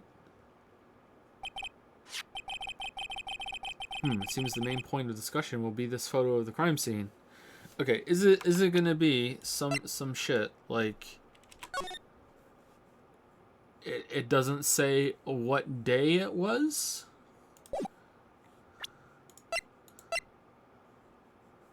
I mean, it says it went off. It seems the main point of the discussion will be the photo of the crime scene. Everything else up until now was all part of his plan. There has to be a secret to this picture as well. Even the great Master Mask cannot be in two places at once. Now then, if you'll excuse me, I have a verdict to receive. Unfortunately, Mr. Atme, we still have to do your cross-examination. A fool is too foolish to know that he is a fool. He's trying to say that you're full of it, Nick. It's Von Karma and a mask. This is another test for your first time in Undercourt. Welcome to the League of Lawyers. You saw through it. The only thing that's full of is alibi. The alibi. Alright, let's cross-examine. Fucking press everything. So this photograph is the proof, correct? Indeed it is. And the man in the photo is certainly wearing a mask. This is why I am called Mask the Mask. But conveniently, that also means that there is no way to tell who this really is. What do you mean? Are you saying that this is not in fact Luke Atme? That it could be an accomplice dressed up as Mask the Mask to create an alibi? Oh ho, what an interesting idea. Glad I thought of it. Are you saying that I, Lone Wolf Luke, had an accomplice? Name the accomplice. Give it up. Okay, I can't name the accomplice, so no, give it up. If Luke Atme was at KB Security during the murder, then the Mask in this picture has to be a fake. Then there really was an accomplice, but right now I have no idea who it was. I don't have any idea right now either. Baseless objections are just what that guy wants. There's got to be another way, and I'm going to find it. I don't think we've saved it for a while. Let's save it. I had more than enough time to prepare. It was a pathetically easy job. I believe Adrian Andrews hired you at one point. That's right. That was over 20 days ago, if I'm not mistaken. You sent the calling card to Lordly Taylor 10 days before the heist. That would mean you sent out the card after you began your security watch, right? Indeed, there was no reason why I couldn't do both jobs at once. It was the perfect opportunity to steal my latest target. I see, you truly are evil, aren't you? Yes, evil is what I am. Send me to prison. Hey Nick, isn't there something odd about this? Detective Atme was always proud of his ace detective skills, right? But if the urn was stolen from Lordly Taylor while he was the only one watching it, he'd have no way to maintain his perfect ace detective persona. You know, that's true. It is kind of odd.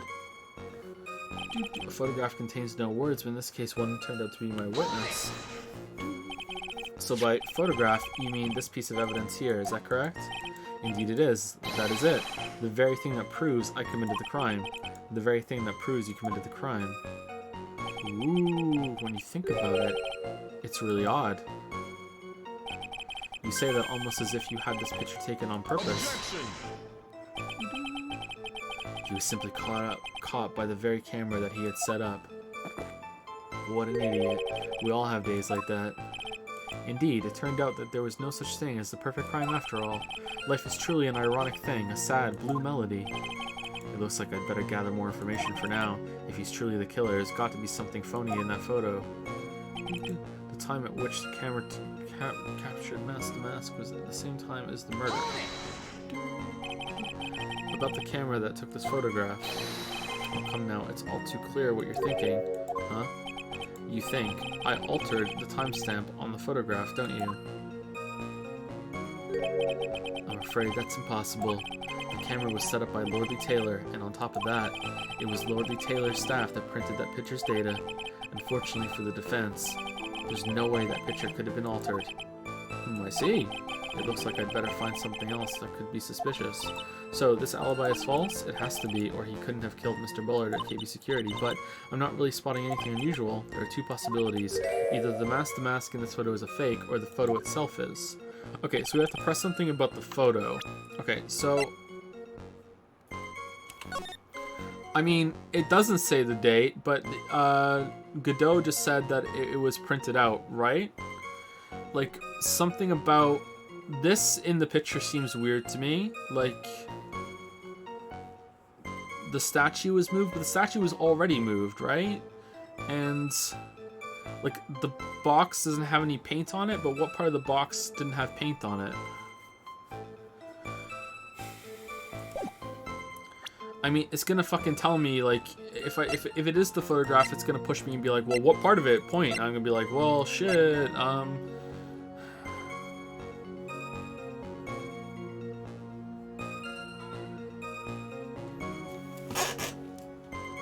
Sorry, 1 second.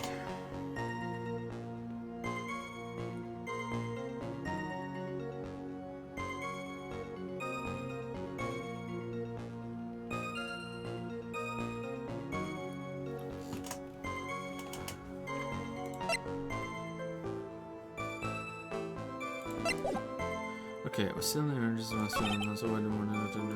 job photograph contains no words, but in this case only one turn of the witness. The time at which the camera captured Master Mask was the same time as the murder.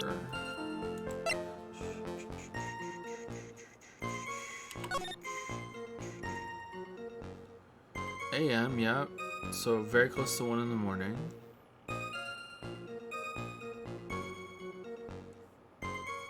The button's missing, but we already did that. Looks like he's wearing gloves. I wish I could see the crime scene to see this again.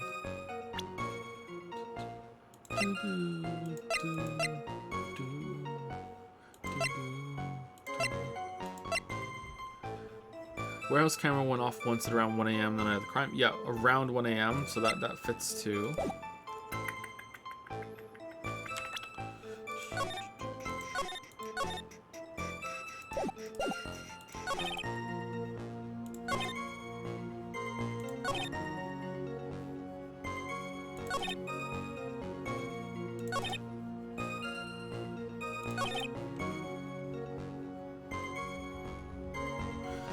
I mean, I'm not seeing a contradiction here. Like, it seems like it wants me to prove that either the photograph is a fake or the Master Mask in the picture is a fake. But I guess I can show the photograph and be like, no, this isn't Master Mask. Or, okay, is there anything in profiles? Let's see if it is the photograph, and then we can push. Your Honor, that statement contradicts this evidence. It does? Shit. Okay, nope, it's not that. Alright.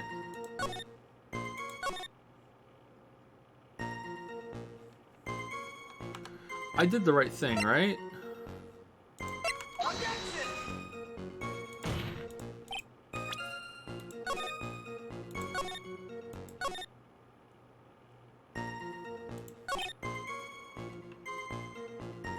Is it this one?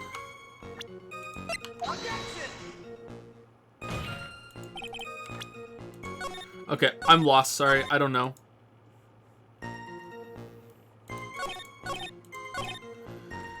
Maya says that I have to prove that it's either the photograph is a fake or I have to prove that the Master Mask in the photograph is the fake. But like, I'm presenting the photograph or the record, and it's not letting me go any further than that. Okay, I was stealing urn just as Master Mask, just as I announced I would. This is true. Here it is. Yeah, that's true. Okay, I don't think I can refute that. I had more than enough time to prepare. It was a pathetically easy job. It doesn't really seem like there's anything there that I can press, unless I'm pressing the fact that he set something up. Is that it? That he did the coding? Is that here somewhere? Where is the camera? The head. For the story mentions with the camera line of crime. Written in the fountain pen. Found a QC of one man of the crime.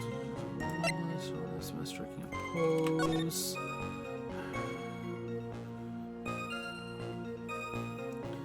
I mean, that looks right apart from the button.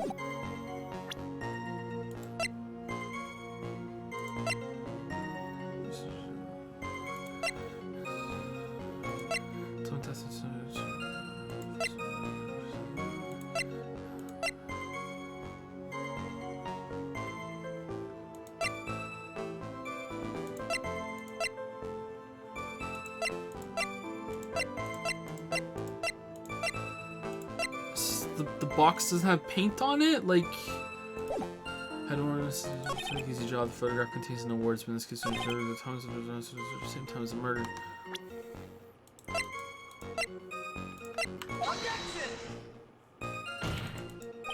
No, I really don't know, sorry. Okay, let's press whatever something that could possibly be on this. The statue is moved. that this wasn't the brooch is missing on the thing. We never explained that. That the paint in the background. Okay, let's try the brooch.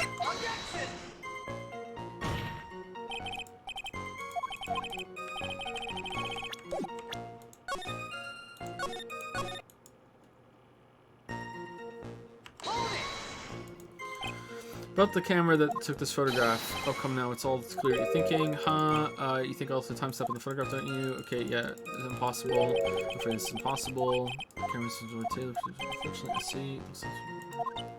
So this alibi is false. It has to be a either the mask in the photo is a fake, or the photo itself is.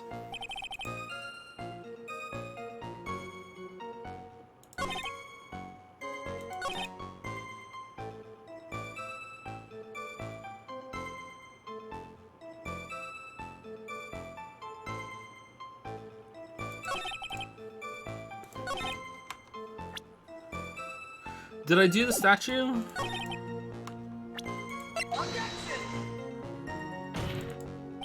Yeah, I didn't think so, but just in case. Fuck, man.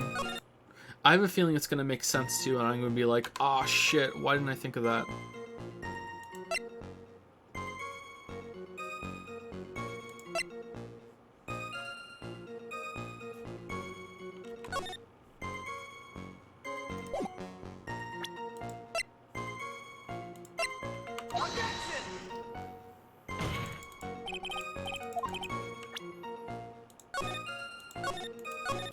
Okay, is it that I have to press all the rest of the shit again?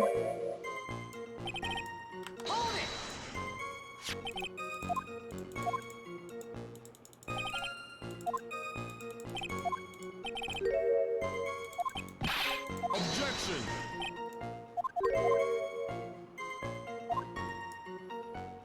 I can't name the accomplice because I have no idea.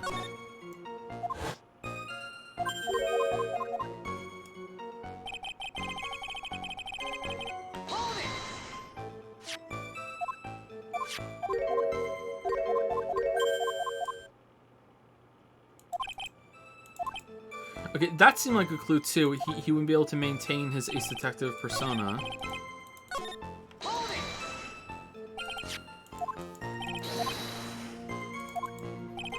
Should you understand by now? Lloyd Taylor for his cameras so I could tamper with it means I could not have killed Benny Bullard. Come on, think long and hard about that night. The basement warehouse in this picture that supposedly captures it. It's got to be here. Isn't there something? Wait, what? You bet that.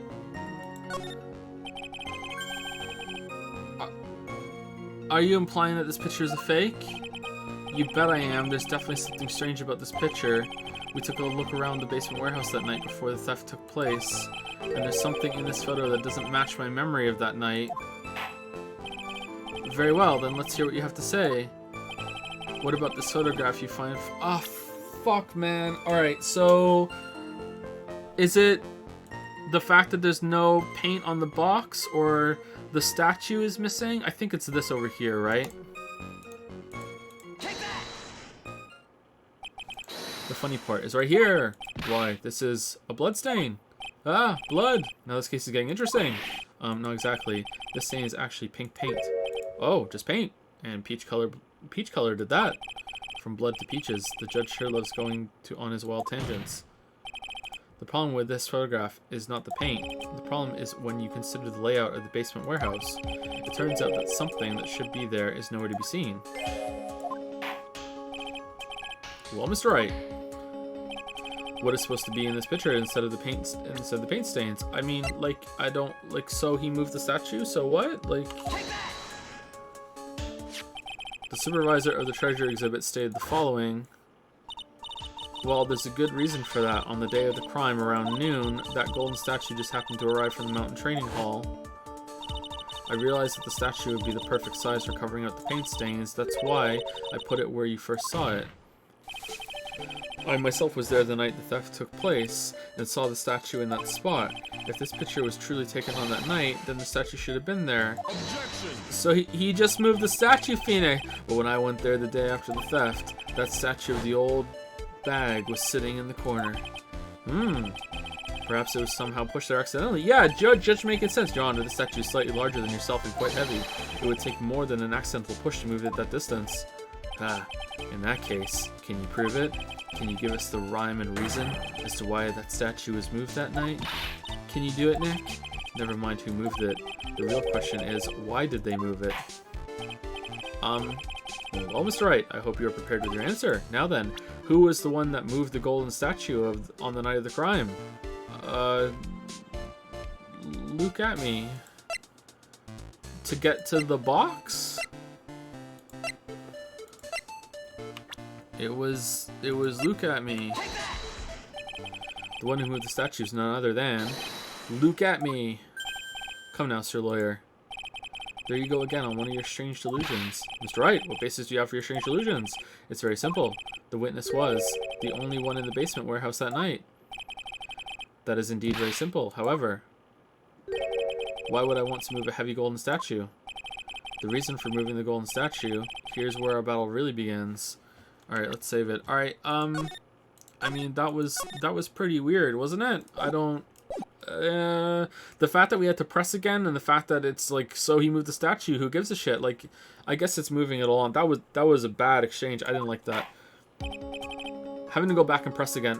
Well, Mr. Wright, what reason did the witness have to move that statue? I really didn't think pressing them all again would get me there. I thought I had to present evidence. The reason can be found here in this photograph. Look at me. You pretended to be Mask to Mask to create an alibi by showing you were at Lordly Taylor that night. But this photograph contains a single fatal flaw. If the statue had been there, your lie would have been exposed like cheap film at a drugstore. That is why you had to move the statue. A single fatal flaw. Interesting theory. Please enlighten us. Yeah, enlighten us, Phoenix. Just where in this picture does this lie exist?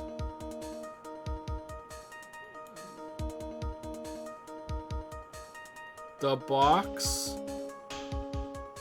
This. The time. The statue.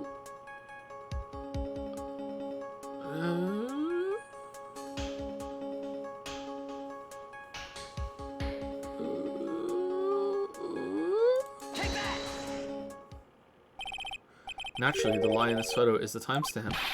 What do you mean? I'll tell you exactly what I mean. On the night in question, Look at Me went to KB Security and murdered Kane Bullard. Therefore, it's obvious. It would have been impossible for him to have been at Lordly Taylor at this time. But what does that have to do with the statue being moved?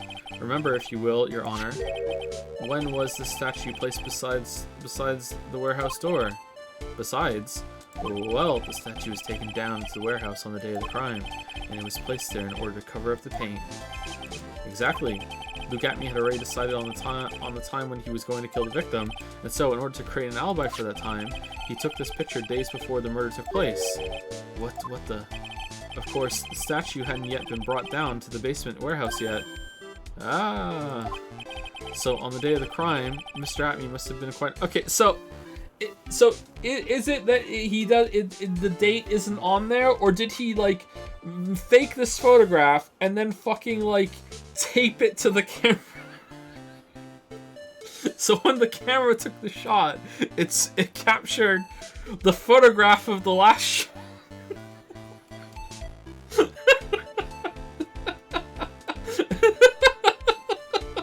So the crime must have been quite nervous. As nervous as a long-tailed cat in a rocking chair factory, so to speak. Oh man, nice line. Why? Because something that wasn't supposed to be there had been brought down and placed where it wasn't supposed to be. And that is why Look at Me had to move the statue on the night of the murder. He did it to make the room match with the way it had been in his photo. Goa! Order! Order! Mr. Atme, is this true? One moment, Your Honor. Have you forgotten this? Well, what's that? The data for the basement warehouse computer. According to this, the camera did indeed go off on the night of the crime. It's true that the camera had been set up by the Lordly Taylor staff. However, the program used to manage that data was yours. That alone would have allowed you to tamper with the data. Shit, you remembered that. Alright, that's kind of bad, but okay. Order, order! Mr. Godot, what is the meaning of this? I have no idea what's going on. Just gonna drink my coffee. Godot, I warned you about making me wait. Now put that coffee down. My 11th cup. I've promised to drink no more than 17 during a trial, which means I'm still good to the last trial. However, the defense has a very good point. A good point. So what? We are all the travelers on a road of infinite points. I think he's got his points mixed up with his other points. I'll say this about Godot: he doesn't interrupt as much as Von Karma and Von Karma, and I think Chadworth even interrupted a little bit more too. It's kind of nice that he doesn't interrupt as much. So you say this photograph was taken ahead of time, and that the statue was moved in order to make it match. That's a very interesting idea.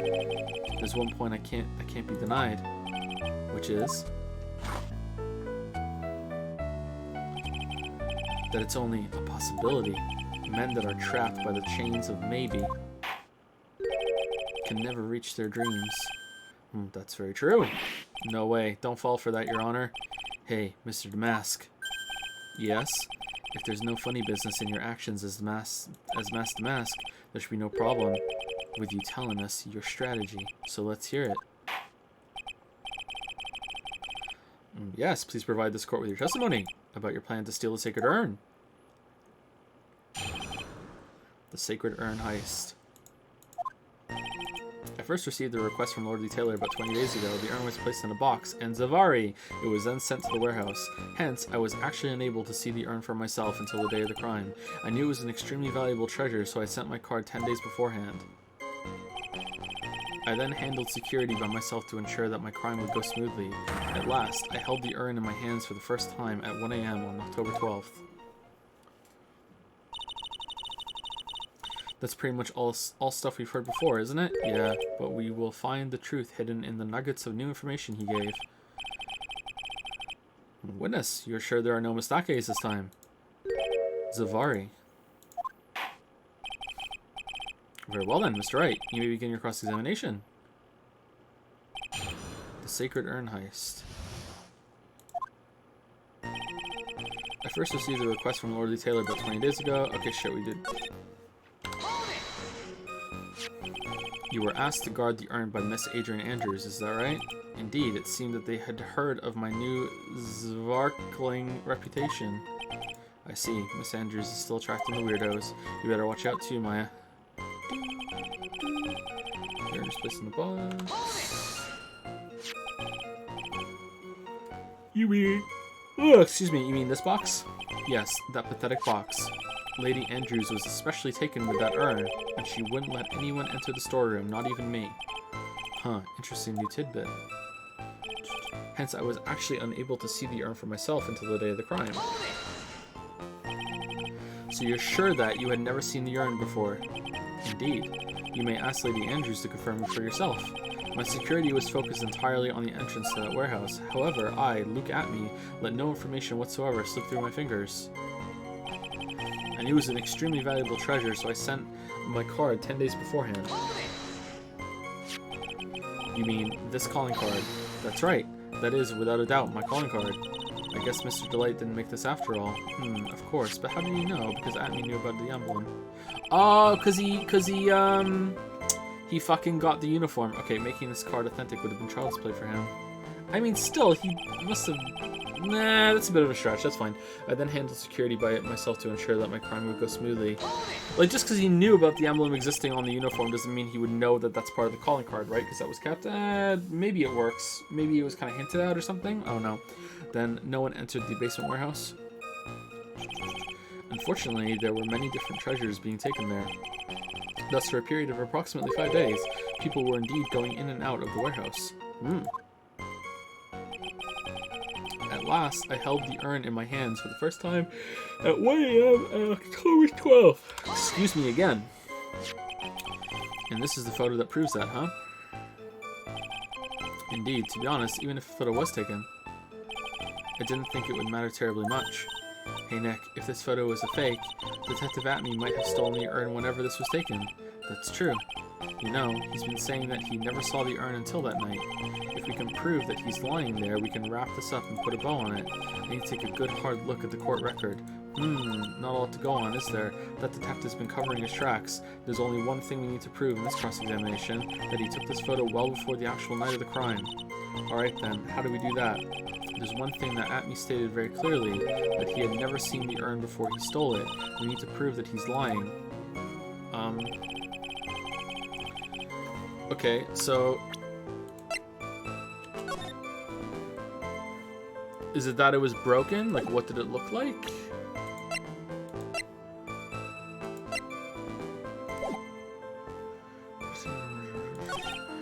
In a box in Zavar, it was unsent to the warehouse, hence I was actually unable to see the urn for myself until the day of the crime. I knew it was an extremely valuable treasure, so I sent my card and 10 days of rent. It's not, though. I then handled security by myself to ensure that my crime would go smoothly. I have no idea.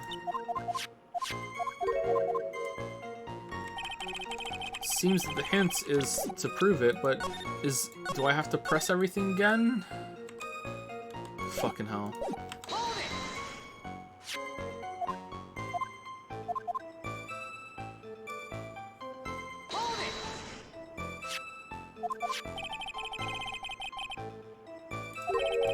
She wouldn't let anyone into the store, even me. Interesting new tidbit.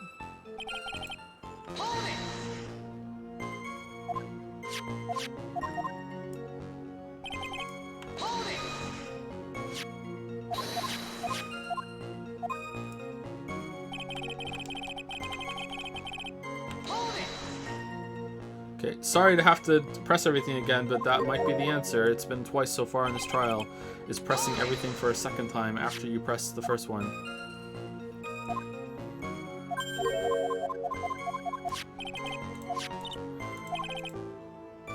There's one thing Atme stated very clearly, that he had never seen the urn before he stole it. We need to prove that he's lying.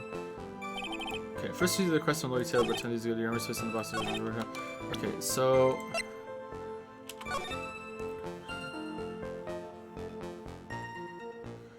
Like, how did you know about it before? To send the card, or because you saw this flyer? So the urn for myself. Does he mean him person though? This might mean he's never seen it in person. I knew it was extremely valuable.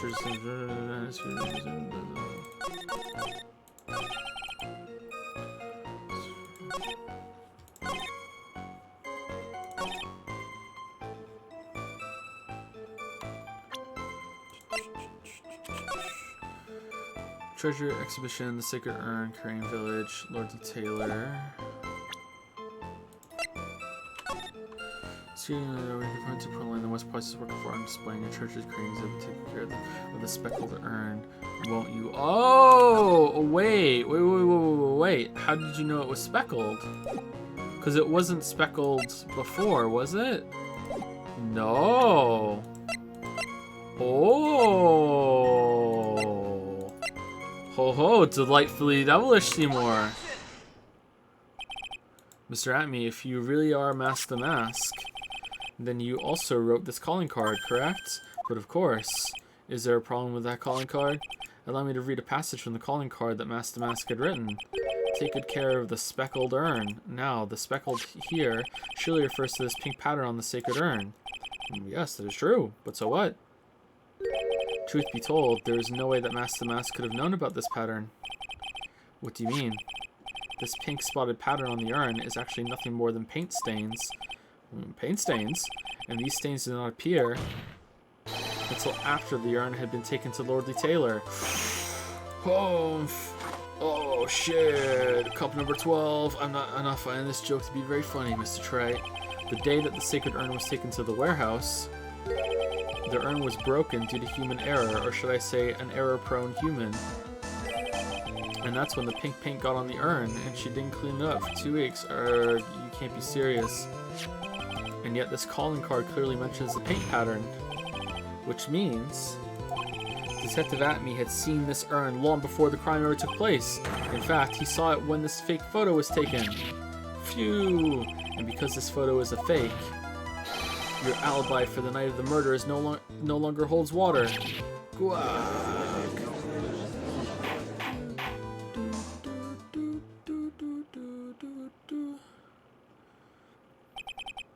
Witness, do you have anything to say for yourself? Grr. Alright, that did it. He's broken. Nick, I think it's still a little early for a victory pose. Yeah, we have to go through the fate, huh? Number 13. Burger King. It's so sad. No one has any conviction these days. Conviction, you say? Yesterday, we all decided unanimously that this man was Mask to Mask. And now, we're calling him a murderer. You don't think we're being a tad fickle? That's a good point. No way, don't fall for that too, Your Honor. You say that Luke Atme was the one who killed Kane Bullard. Then let me ask you this. Why would he do that? That's a good point, actually. Yeah, excellent. Yeah, why? Yeah. Why, Phoenix? That's the right motive. Might you, my merry murderous motive manifest? Again, you're just Captain Turbot from fucking Paw Patrol. Nick, he's getting his second wind. If you prepared an alibi and pinned his crime on Ron DeLite, as you say, he must have had a very strong motive for murder. The only one with any motive we've seen is Ron DeLite. Isn't that right, Detective? Indeed. According to my own research, the boy's motive is clear. Without motive, it's nearly impossible to prove guilt in a murder case. Now then, maybe you can enlighten us as to what the defendant's motives were. I'd be honored to, Sir Old-Timer. They're doing everything they can to make Ron look suspicious. Despite our lack of hard information, this may be our only chance. Motive for murder. I don't have one. I, Luke Atme, had no points of contact with the victim whatsoever. Kane Bullard decided to investigate Mask to Mask and simply mistook who he was. It was Mr. Bullard who wrote the blackmail letter and sent it to Ron DeLite, and it was again Mr. Bullard who harbored a grudge against Mr. DeLite for his betrayal. Mr. Bullard's mistake is quite excusable. Yeah, but he still had information on Mask to Mask, so if you are Mask to Mask, you would have motive. But if you're not Mask to Mask, that means that you wouldn't have motive. But that means you weren't at the museum stealing the thing, which means that you were the killer. but then what's your motive? That's great. That's like just a fucking one big circle. Mr. Bullard's mistake is quite excusable. The defendant truly believes he is Mask to Mask. This is why Mr. DeLite saw it fit to kill Kane Bullard. Truly a tragedy. So the victim, Kane Bullard, blackmailed the defendant. This is the blackmail letter found in the defendant's apartment. A handwriting test confirms that Mr. Bullard was indeed the one who wrote the letter. What? Blackmail letter updated in the court record, written by Bullard. Very well, Mr. Wright. Begin your cross-examination.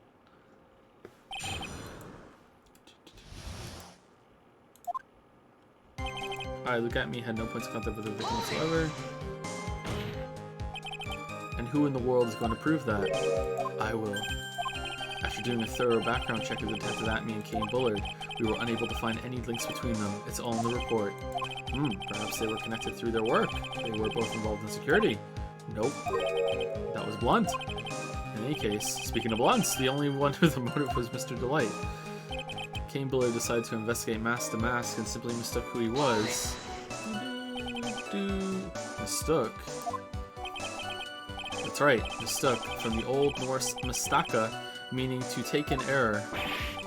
That wasn't what I meant. Just who did the victim mistake Mask to Mask to be? Why, the answer is obvious. Ron DeLite, of course. Boy, I'd like to wipe that smug look off this guy's face. Press harder, always. Why would the victim mistake the defendant for Mask to Mask? Don't you already know that? Zavari, take a look at this newspaper. Oh ho, that's the famous Tear of Emanon, a magnificent jewel. That photo shows a magnificent detective as well, does it not? Furthermore, it also shows an ugly guard, namely the defendant. Whoa, ugly? The defendant. The victim clearly misread this article, and Zavari, you got the wrong impression. The impression that this ugly security guard was in fact Mask to Mask. I see. That was an unusually reasonable deduction. Was it? It was Mr. Bullard who wrote the blackmail letter and sent it to Ron DeLite. You mean this blackmail letter right here? It says bring $50,000, and the handwriting is without a doubt the victim's. There's no mistake. We have an official report to prove it. Well, what if it's out of date? But I don't see an addressee on this letter anywhere. An addressee. This letter was discovered in Ron Delight's apartment, and Mr. Delight did show up at the designated place and time. The fact that there is no addressee is irrelevant. I wonder. What's up, Nick? I just had a thought. What if that blackmail letter wasn't meant for Mr. Delight? Whoa, do you have any evidence for that? For some reason, I just can't shake the feeling that there's something not quite right about this blackmail letter.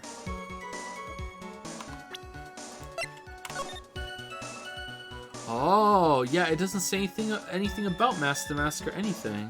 If you don't, I'll take that red diamond you see the other day and said, ah, okay, so this was for, that's what it's about. Okay, so that's what it was for.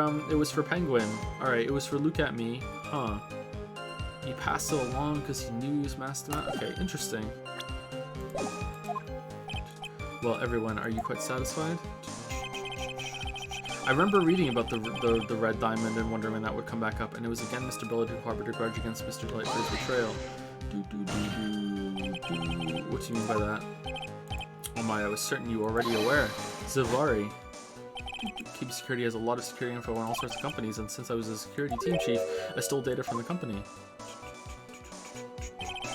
Kane Bullard had yet to forgive young Mr. Delight, which is why he sent him that letter upon mistakenly believing he was the thief. Here is a file that we discovered in Mr. Bullard's office. Evidence that Mr. Bullard was receiving money through blackmail. However, isn't this a bit odd? Why did the defendant pay Mr. Bullard the money, even though he wasn't actually Mask the Mask? On that point, there was an unfortunate bit of chance. Mr. Bullard's mistake is quite excusable. The defendant truly believes he is Mask the Mask. Do you really think that story is going to hold up? That assertion is not merely my own, I'm afraid. What do you mean? I have here a memo from Ron Delight's wife, Desiree Delight. Number 14. Ronnie thinks he's Mask the Mask. Don't you feel sorry for him? Please don't think too badly of him. Wow, what a slam dunk. How well, Mr. Trite. Was he trying to act like Miss Delight just now? I thought he was actually pretty convincing. Whoa, Maya, whose side are you on? This is why Mr. Delight saw it fit to kill Kane Bullard. Truly a tragedy. No, it's just your imagination talking. Come now, Sir Lawyer. I'm afraid imagination isn't the right word for it. This is a deduction, the result of carefully applied reasoning. Can we hear that careful reasoning for ourselves? No, it's a long story and better saved for another time. Alright, good enough for me. Very well. Those so-called long stories aren't usually all that long. At least not in my experience. So you're going to try to connect Detective Atme to Mr. Bullard, right? Yeah, that's right. Hopefully it won't require surgery either. In that case, you'll have to talk about the blackmail. That's true. Was that blackmail letter really intended for Ron? Since we don't have enough information, you should press him for more testimony. Maybe I'll be able to shake some contradictions loose that way. Okay, so I have to press everything again?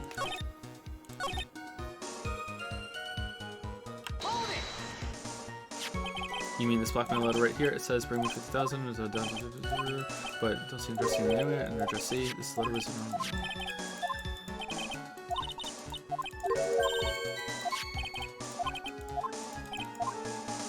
Oh no. Okay, so this time we don't press, we present. Mind if I ask you a few questions, Detective Atme? Well, if it's just a few, I guess it's alright. When you said that this letter was addressed to Ron Delight, I couldn't help but notice one major contradiction. Contradiction? I don't know where a walking contradiction like you gets off saying things like that. You're one to talk. At times like these, men are made to express themselves with their fists. Why don't you show us what you've got there, Junior? Indeed, time to man up, Mr. Wright. Alright, I'm gonna man the fuck up. Show us the contradicting evidence in the content of the blackmail letter.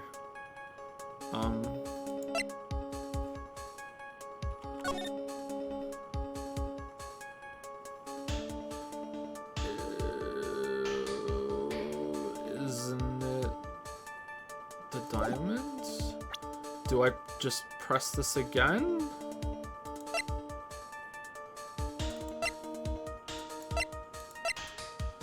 Do we have a picture of the blue diamond, the tear?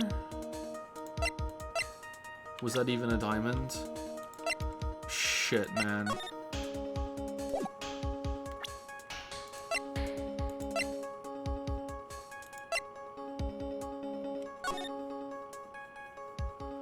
that there's no diamond on this one. No diamond here. Fuck. I don't know. I kind of feel like I know what to say, but again, I don't know how to say it.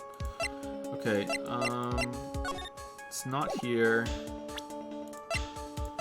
The newspaper clipping?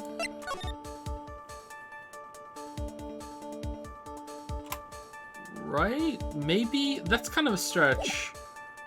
Fuck it, let's try it. Take a good look at this newspaper clipping. It contains a picture of the Tear of Emanon. It's the stolen jewel. What about it? The problem is this jewel's color. Oh, it is this. Okay, cool. Color. I'm not much for discussing color myself. According to the clipping, the color of the stolen jewel was blue. However, in the blackmail letter, a totally different jewel is mentioned. I'll take that red diamond you received the other day. Red. Which means the red diamond described in the blackmail letter is not the Tear of Emanon that Mask the Mask stole at all. Okay, I kind of feel like we should be able to just point to that on the blackmail letter, but okay, whatever. Okay. I mean, I got it, but I guess it's fine. And your point is, Mr. Trite? So you're trying to say that this blackmail letter was intended for someone else? That is what you're trying to say, right, Trite? Is that what you're... That is what you're trying to say, right, Mr. Wright? Well, that is what you're trying to say, right, Nick? You did say that. You did.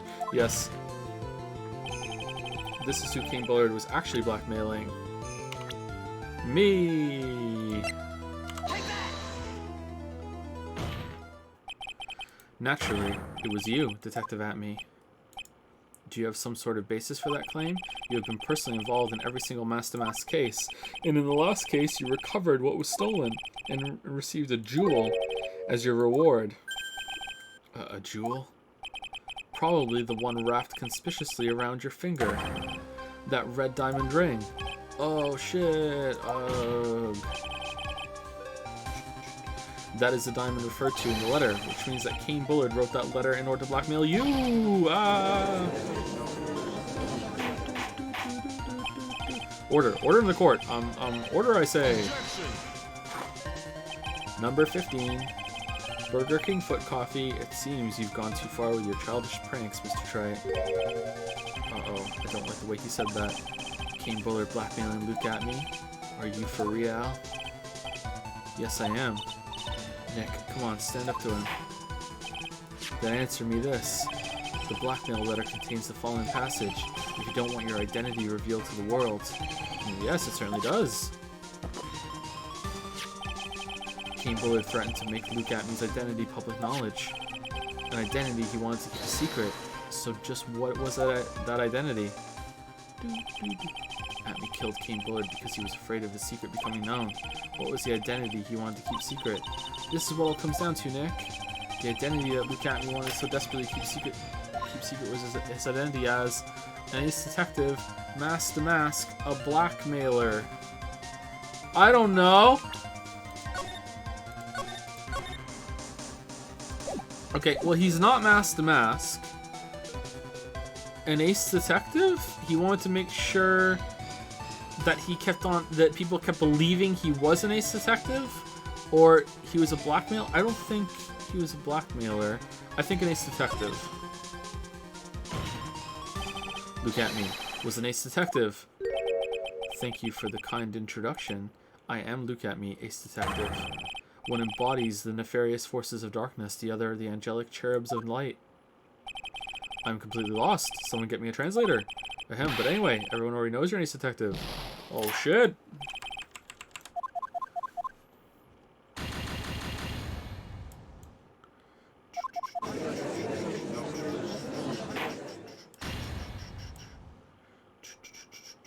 Okay, I guess it's blackmailer then, because it's not Mask the Mask.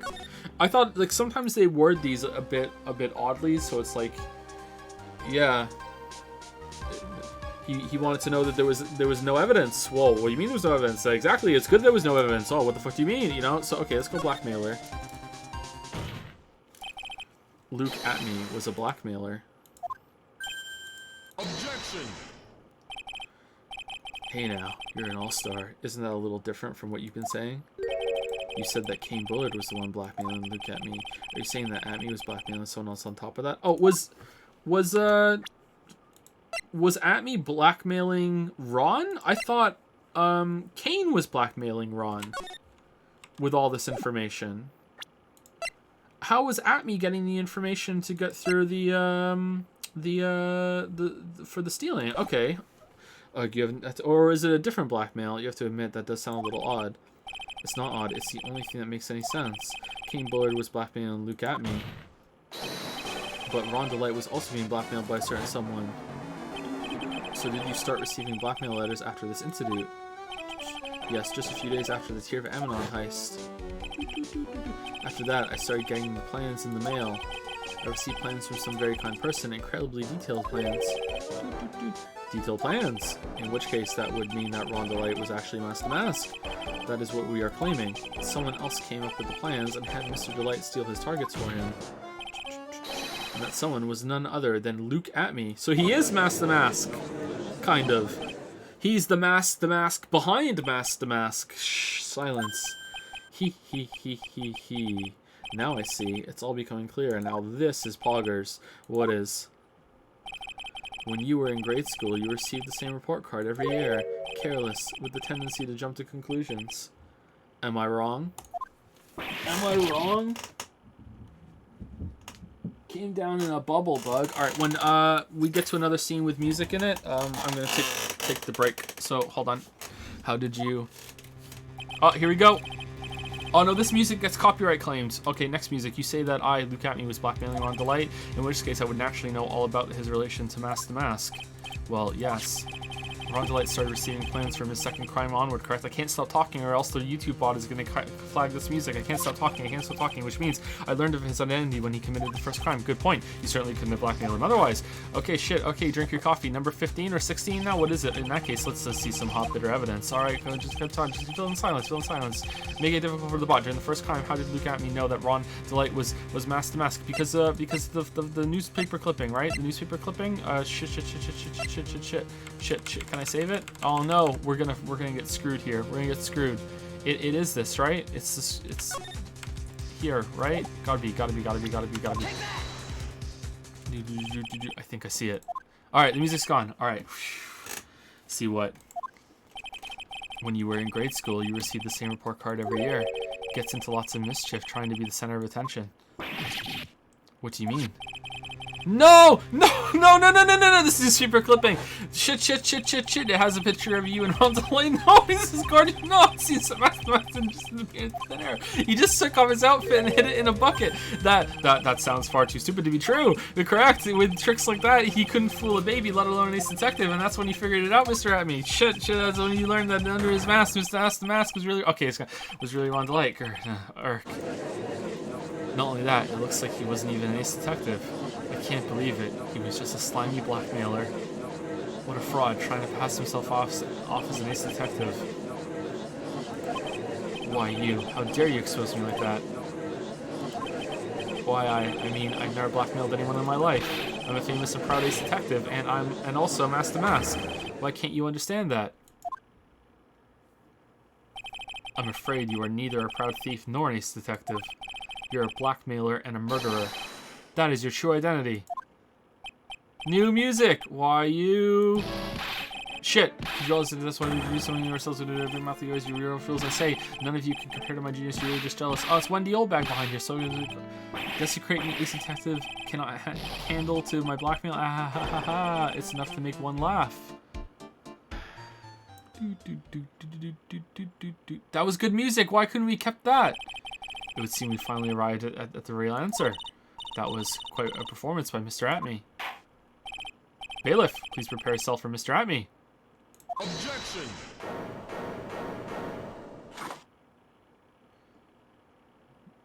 Is that 17? The hammer that strikes too fast has no time to aim. There we go. All right. Time for a break. Back in 5-10 minutes.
So did anyone pull a Zhongli? I hear he sucks. I tried him in the trial, and his pillar thing seems interesting for getting around, and his charge attack seems pretty strong, but everything else felt kind of like weak and clunky and kind of shit.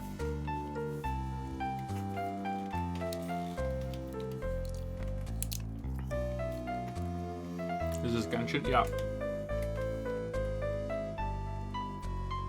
I did not get Zhongli, no. I got Child, but I didn't get Zhongli.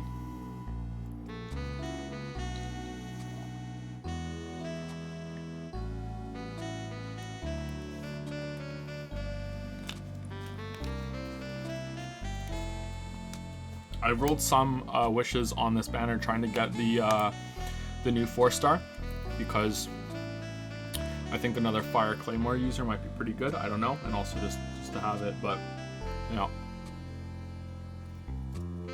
I don't have a Child leveled up or anything yet. I'm completely out of Hero's Wit.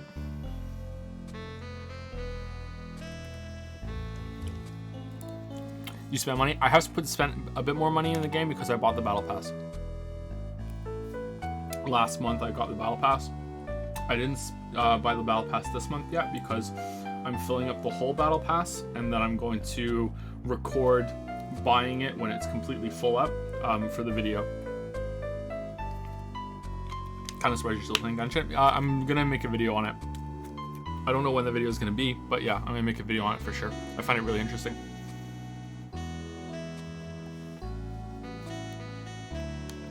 Joseph Whalen. Compared to Wales, I'm still free to play for sure.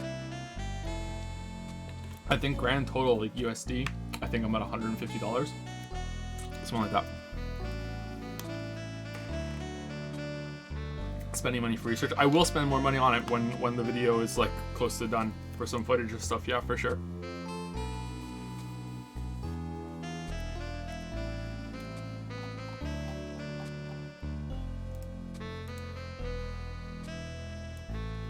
And then I get to write it off, right? Because that's how it works.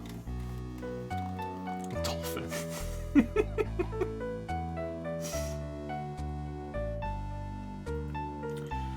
Who was the last person I said thank you to? I think it was Zorgrox and Joe's Retinas for the bits. I think so, yeah. Thank you, Lion Shard, for the 14-month resub. Thank you, Scorjo, for the 4-month resub. Thank you, Double J, for the 3-month resub. Madbig for the 38-month resub. Ammo Warashi for the 14-month resub, Vilve, or some say Vile, for the 16-month resub, Teef for the 7-month resub, Fresh Bochen, hope I'm saying that right, for 2-month resub, Whale Ears, oh no, did you hear us talking about Genshin? For 3-month resub, Aluminium for the 15-month resub, thank you Aluminium, Arc Nox for the 2-month resub, Bruce Killfist for gifting a sub to username unoriginal1234. That's so unoriginal that it loops back into being original. Hold on.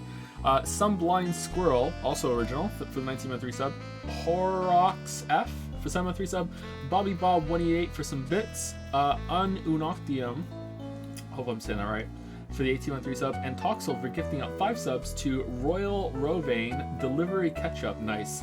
Grip Hail, Ryokin9, and KatieBot. Interesting names, thank you Toxel. And Top Lolly right now for 100 bits. Thank you for the 100 bits, Top Lolly.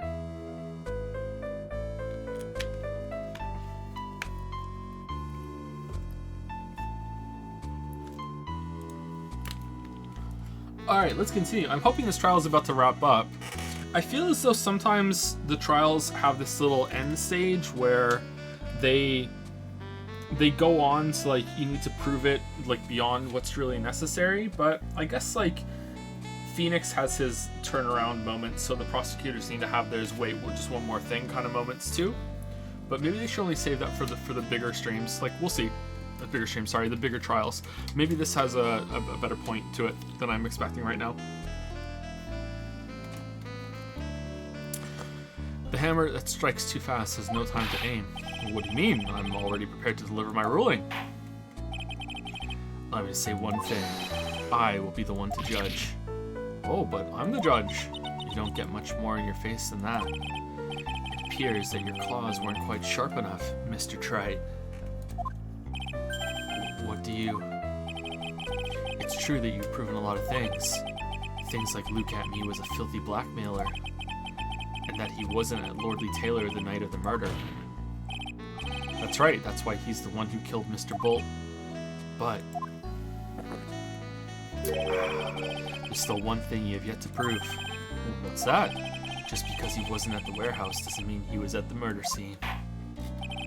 Therefore, if you can't prove that this pitiful excuse for a man was at KB Security, then I don't see how a verdict can be delivered. No way. Judge, is this true? I mean, like, at this point, we've kind of proven that Ronnie isn't it, though, right? Order in the court. Well, Mr. Wright, this is it. This is the final round. I've got to prove that Atmey was at Mr. Buller's office that night. But can you really prove that? Oh, he took the sword, and that's how he... Wait, did he carry the sword all the way across fucking the city? And then put it back in the warehouse? There's no way he did that, but can you really prove it? That's long enough. Mr. Trite, I want to hear your answer. That night, Luke Atmey was at KB Security, and the defense can prove it. Sure, we can prove it.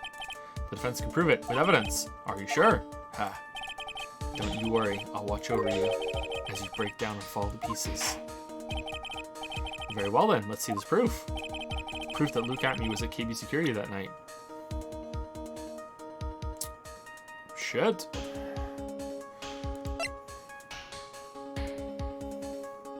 Well, my thought was that he used the sword to kill him, but was he actually killed with blunt force trauma? Where is it? Blunt trauma to the head.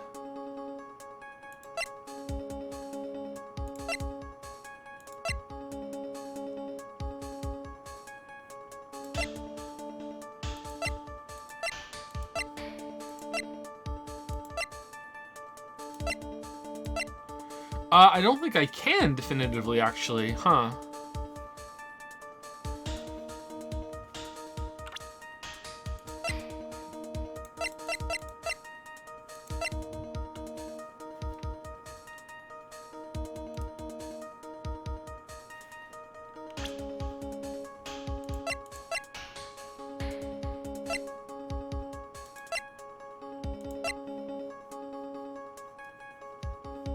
It's just a red herring.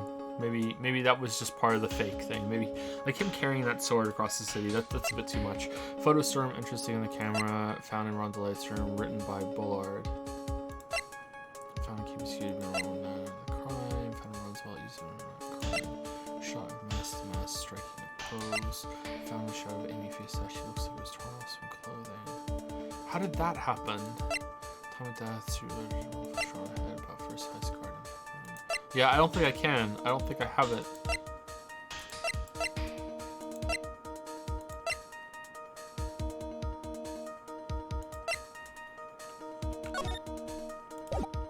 I can't remember my last saved.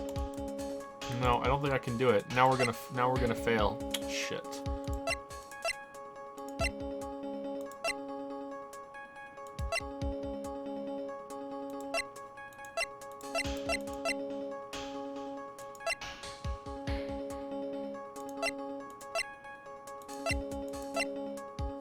Maybe because the list of the stuff is here.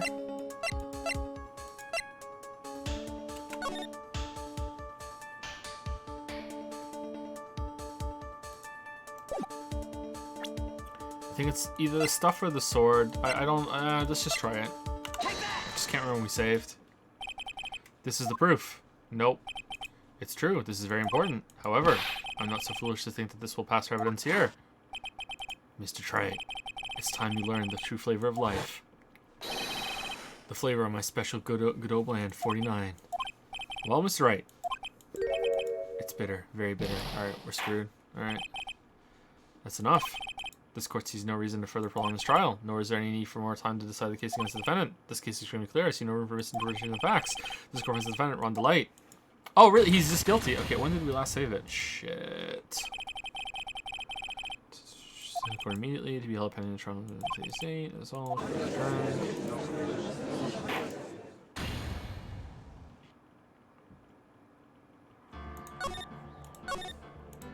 When did we last save?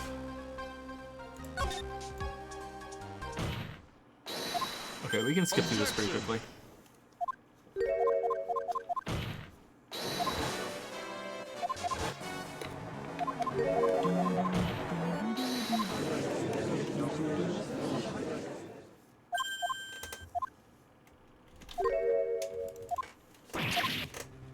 Oh no!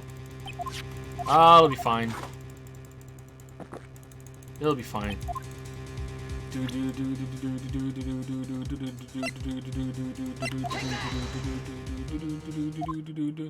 Alright, keep going, keep going, keep going. Really wish I had saved it. Shit, dropped the ball. Yeah, we're almost there. Okay.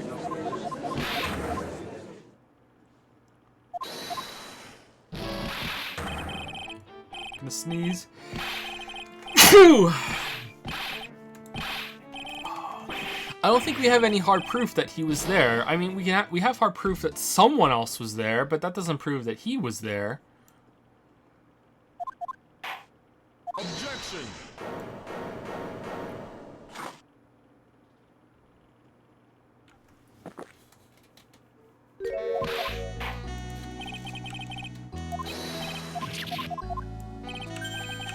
Okay, let's save it here, and I'm gonna say no, I don't have proof, and then see if that results in them making me go through with it or not.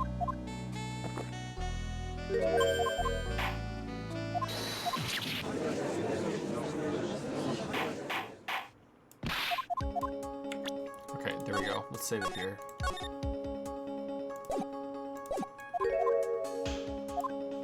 I can't prove it. I can't prove it. Just as I thought.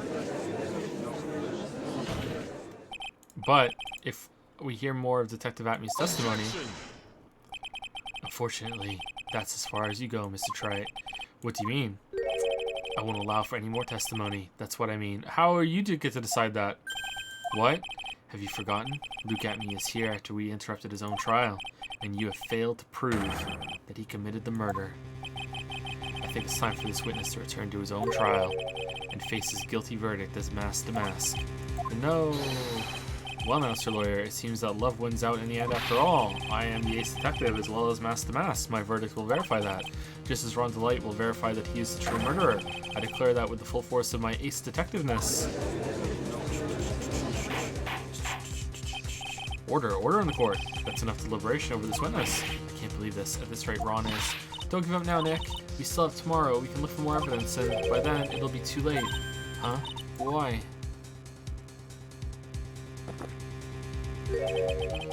Double jeopardy. One of the basic rules of any court of law. Oh, we're bringing this up? Double jeopardy. Should a defendant be tried and found innocent in court, that defendant cannot be tried again for the same crime. This is the fundamental rule of all courts, and it applies to this witness as much as it applies to anyone else. Mr. Atmey will be found guilty in a matter of minutes. Guilty as mask to mask, which means he will be innocent as far as the murder of Kane Bullard is concerned. I mean, no, but okay. No way. The fact that you were unable to prove Mr. Atmey's guilt of that crime here means that he will never again be tried as Kane Bullard's murder. I mean, kangaroo court, who cares? Wow.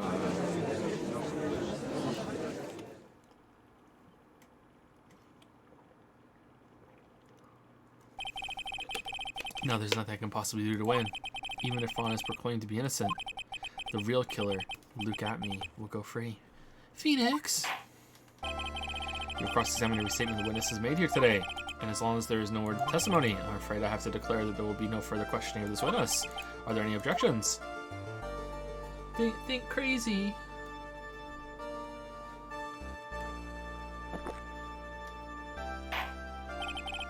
Then I hereby end the cross-examination of Luke Atmey. Objection! I think I see it. Your Honor, when you were a child, that is what was on your report card. This is what was on your report card every year. Has poor hearing and often makes mistakes as a result. How did you know? Phoenix, raise your head up high. Have you forgotten what I used to tell you? A lawyer is someone who smiles no matter how bad it gets. That voice. No way. Yay, she's back. Long time no see, Phoenix. Mia. This is the true power of the crane channeling technique. I know that it's really Maya who's standing before me, but right now she's my mentor, Mia Fey. Now, let's do this. But there's nothing more we can do, Mia. Without any more testimony, I can't cross-examine. Not yet. The testimony's not over yet. What do you mean? Your Honor, just now you said something very interesting. You have cross-examined every statement the witness has made here today. Yes, that's true, but unfortunately, Your Honor, you're forgetting something. Earlier, after the last cross-examination, this witness made a number of remarks. Well now, Sir Lawyer, it seems that love wins out in the end after all. I am the ace detective as well as Mask the Mask. My verdict will verify that, just as Ron Delights will verify that he is the true murderer. I declare that with the full force of my ace detectiveness. Yes, but these comments appear to have no importance whatsoever. Very well, then we shall prove their importance via cross-examination. Will we? At any rate, as long as the witness has made these remarks, we, the defense, assert our right to question them. Is that alright with you, prosecutor? No. Okay, well that's it. End of trial. Is something the matter, Mr. Godot? Nothing. Oh, Sir Lawyer, it looks like you're one step too late. If you think such falsehoods will do anything to me, Lucat... Let's hear it. Huh? It's true that the witness made some remarks. So then, let's hear this last bit of cross-examination. Mr. Godot, what are you... Very well then, Mr. Look at me. I'm going to allow the defense to cross-examine your earlier remarks. The defense would like to hear why you declared the defendant to be the true murderer. So please, give us one last bit of testimony. Phoenix, this is it. This is our absolute last chance. Yes, Chief. The last testimony.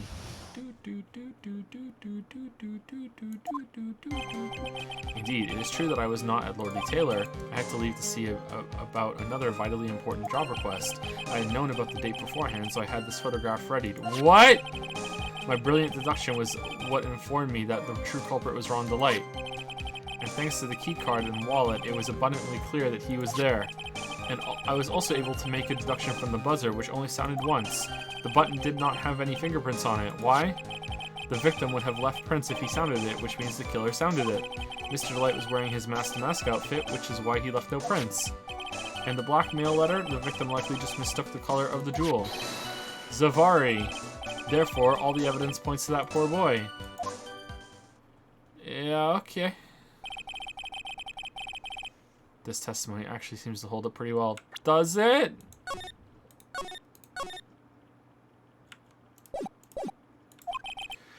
The witness's earlier remarks do not appear to have been hastily prepared.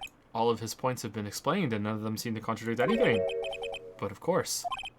But how did you know about the emergency buzzer? The police investigation documents went directly through me, and I always look over all the documents. It's elementary, Sir Lawyer. Grr. Are you going to make even more trouble for us now, Sir Lawyer? I will not allow any of your usual shenanigans, Mr. Wright. Yes, Your Honor. We cannot postpone Luke Atmey's trial any longer. This is your last chance. Even though this happens literally in every trial, and you're always right. I'm still disappointed in you. Hang on a sec, just one chance. It seems that the party's about to begin. Well, Phoenix? There isn't any evidence that contradicts with that testimony. So it would seem. What do you mean, so it would seem? Listen, Phoenix, pointing out contradictions. It doesn't always mean you have to present evidence, does it? At any rate, this is our last chance. If you can't point out a case-breaking contradiction, you lose. That's all there is to it. What do you mean without evidence? Cup number 17, the last cup. It seems like the time has come to put an end to this trial. Forgive me, Mia. I have to go all out just this once. I have to find the fatal contradiction in this testimony, and I need to point it out without presenting evidence. Okay, so I present a profile? Which means all I can do is find the contrary remark and press it. Remember, you only get one chance. Very well then, Mr. Wright. Please begin your final cross-examination. All right. The last testimony. Okay. Indeed, it is true that I was not at Lordly Taylor. All right. I had to leave to see about another vitally important job request. What the fuck was that? I had known about the date beforehand, so I had this photograph readied. My brilliant deduction was what informed me that the true culprit was Ron Delight.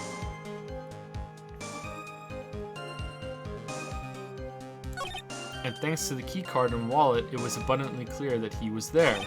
I was also able to make a deduction from the buzzer, which only sounded once. The button did not have any fingerprints on it. Why? The victim would have left prints if he sounded it, which means the killer sounded it. Mr. Delight was wearing his mask-to-mask outfit, which is why he left no prints. How do you know he was wearing that? Were you overhearing the courtroom earlier? And the blackmail letter to the victim, just like the mystic color of the jewels of art. Okay, I think it's that. This cross-examination is the only chance I have to nail him. Somewhere there's a huge contradiction. I've got to find it. So as I can see, there's no evidence that contradicts his testimony. All you can do is press him, you get one shot. All right, I think it has to be that. How did you know?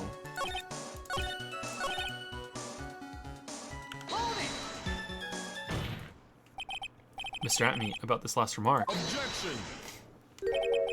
You still don't get it, do you, Trite? This isn't coffee I'm drinking. This isn't the time to be pressing the witness on every little statement. I'm afraid you're the one who still doesn't get it, Mr. Godot. What? Mr. Atme, it seems you have finally admitted that you were in the CEO's office on the night of the murder. How can you say that? Let's review your testimony, shall we, Mr. Atme? The button did not have any fingerprints on it. Why? Mr. Delight was wearing his mask-to-mask outfit, is that correct? Indeed, that's what I said. My deductions are absolutely foolproof. More like your deductions prove that you're a foolishly fool who has fooled himself into being even more foolishly foolish. I'm sorry, whatever do you mean? For some reason, I'm starting to get really thirsty. When exactly did we learn the fact that Ron Delight was dressed as mask-to-mask when he went to the scene of the crime? That was, it was just a few hours ago, back when my sixth cup was looking at me with a cold stare. Huh? Oh, did I forget to mention it before? I'm sorry, I just never had a chance to mention it up until now. That's right, the defendant had yet to tell anyone else this fact before this morning. Therefore, the only people who should know this are those who have been watching this trial. Grr, nerk. Do you understand now, Detective Atme? There is no way that you should have known about that.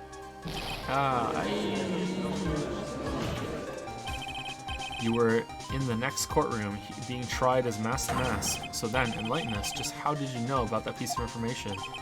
Well... Objection! Come on, this detective must have known about it. He probably had plenty of chances to find out beforehand. And it's those chances that I want to discuss next. That night, Mr. Delight was wearing his mask-to-mask outfit. There is one and only one way for Detective Atme to have found that out. Only one? One way, you say? Please recall, if you will, Mr. Delight's testimony. When I entered the office, there was a suspicious shadow there. Huh, who could that have been? For a second, my client witnessed the Real killer. Objection! He kills for Real, but Mr. Delight never saw his attacker, so there's no way to tell whether or not the Real killer was Luke Atme.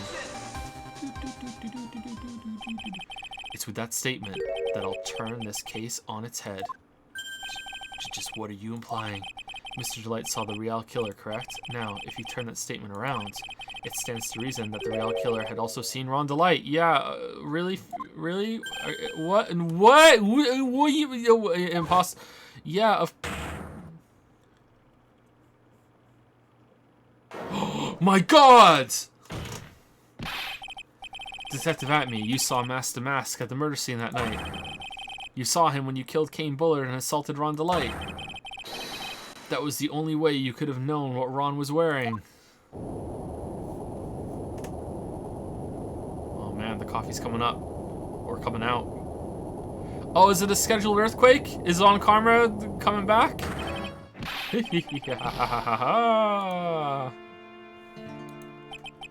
Take a good look, everyone. Unable to find a rival worthy of my genius, I was forced to create one by myself. Here I am, the tragic clown. That's the same line you gave yesterday. But I think there's a little more meaning behind it this time.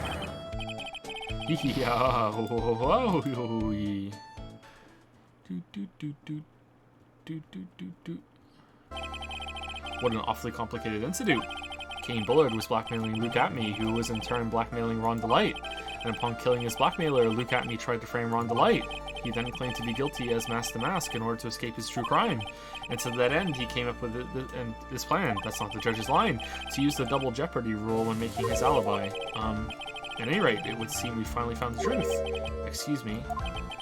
I came perilously close to besmirching the record of an innocent young man. I mean, he's still Master Mask, besmirching him with the title of murderer.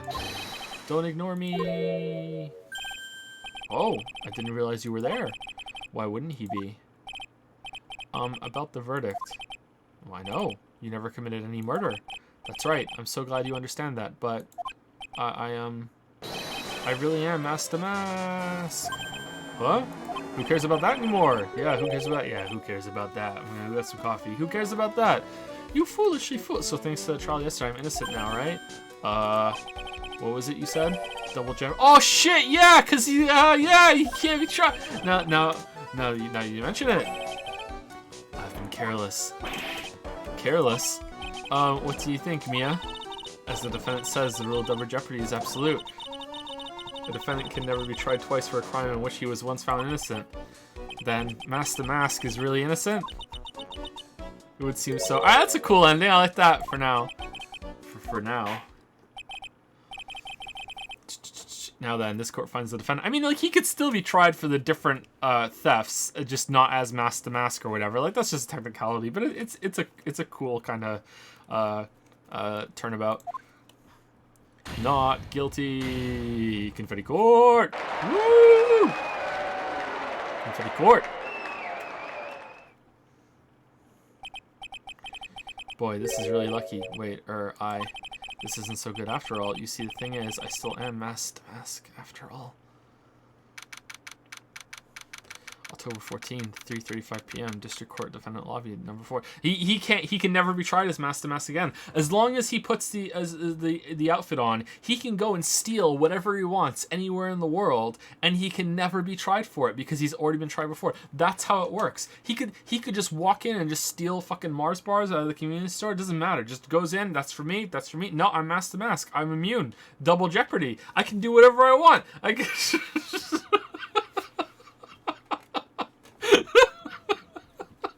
Oh, it's true. He stole my gavel. Damn, I can't do anything about it. Fucking. You didn't mean it. Thanks, Mia. It's been a long time, hasn't it? Yeah, it's because Maya doesn't call on me much these days. Oh, I'm just joking, Phoenix. Don't take everything so seriously. But on the other hand, Maya, she seems kind of torn these days. You mean about becoming the master of the Crane Channeling School? Becoming the master means saying goodbye to our mother, Misty Faye, right? Watch over her, will you, Phoenix? Of course. Well then, see you around in my swimsuit. Mia. Ah, Mr. Wright. I don't know what to say. Congratulations, Mr. Delight. Thank you so much. No, wait.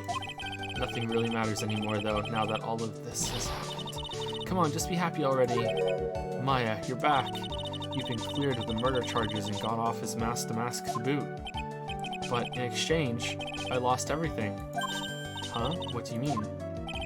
Stealing security information from KB Security, becoming Master Mask. I did it all for one reason, for her. You mean your wife, Desiree. She hates criminals more than anything. Come to think of it, she was once held hostage by some robbers, wasn't she? She always said how she hated sneaky criminals. I knew that, but once I got fired from KB Security and lost all the money I had, she wouldn't have any reason to stay with me. I thought she would leave me for sure. So that's why you became Master Mask. Yes, but it's all over now. Okay, there's gonna be presenting some proof. Is it gonna be that she loves you because you're brave, not because of your money? A broken bowl can never be put back together. That's not true, right, Nick? Right. Really? Can we go back to the way things were? You'll be fine, and Nick can prove it. I can? I kinda wish you would check with me first. Mr. Delight, even if a bowl is broken, there's always a way to be put back together. Oh, okay, so it's gonna be this. The Sacred Urn. Desi was the one who found this. Desiree, your wife, she's always believed in you, Ron. That's why you'll be fine. You don't have to worry about anything. Ah, there you are. Miss Delight. You did it, Ronnie. You're innocent. I'm so happy. Thank you. I appreciate that. But, I suppose you don't want anything more to do with me, do you? Ronnie, why didn't you talk to me about what was going on? I had no idea you'd quit KB Security. I never imagined that you were really Master Mask either. Miss Delight, what are you going to do now that you know? You're not going to really leave him, are you? Come on, it's obvious, isn't it? How could I ever let a wonderful man like him get away? After all, my bike's really fast. So fast that there's no way he could ever get away. Damn. Damn. Best girl, but didn't you say that you hated criminals? Oh, I only hate people who act all cowardly and sneaky. Like that detective. I see. My Ronnie went and declared his crimes before he committed them, like a man. I just love a man who's so chivalrous. Chivalrous? I knew I was right about you. Every day I spend with you is filled with thrills and excitement. Aww. Desi. Love you, Desiree. You really do love Ron, don't you? Nicky boy. Yes? I'm really glad I asked you to defend my Ronnie. Thank you so much. I'll never forget what you've done for us. Oh, well, take care of yourself. You too, Nicky boy. Gulp. I can feel my face going red. Mr. Nick, Mystic Maya, congratulations. Gasp. Talk about bad timing. Mr. Nick, how could you? With another man's wife, in front of Mystic Maya. No, no, no, you've got it all wrong, and I'll never forgive you. Never, ever.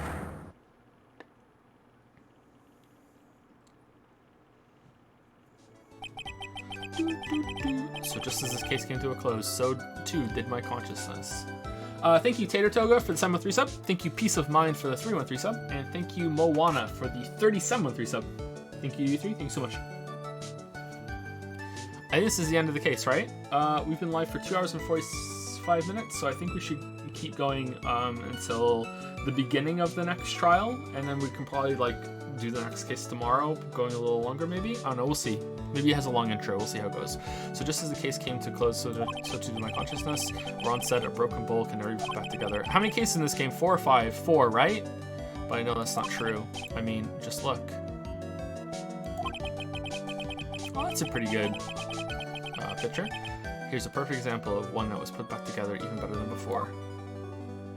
Oh, there are 5 in this one? Oh, shit. Episode 2. The Stolen Turnabout, the end. A brand new episode has been added. Is that Maya? Okay, so that was pretty good. I would say that is one of the better cases in the game. It wasn't exactly amazing or anything. It had a couple of cool moments. I enjoyed it. The investigation was boring as fuck, but that seems to be the trend now. Yeah, I wasn't a fan of the investigation, but the trial and the story and the mystery, like, it had problems. They all have problems, but like for this game, yeah, pretty good. I would put it in the high tier. Definitely not one of the worst ones. There have been way more boring cases than this, I think, in the series. I'm be curious to go through them again and rank them. I really doubt that there's anything that's going to be better than 1-4. I think 1-4 is going to be like top. Yeah, probably 1-4, then 2-4, or is it 2-5? I can't remember. Yeah. Brand new episode has been added. All right, recipe for turnabout.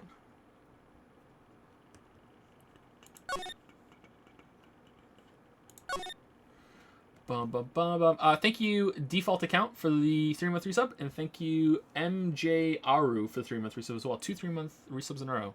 Majaru, and Default Account. Thank you.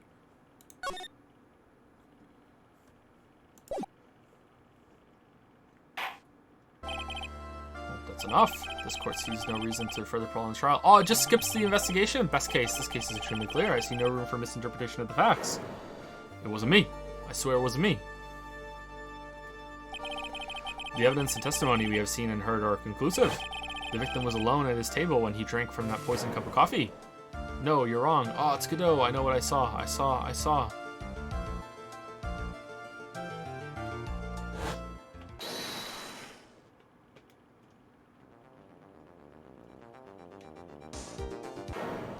saw someone else there. A man. He's the real killer.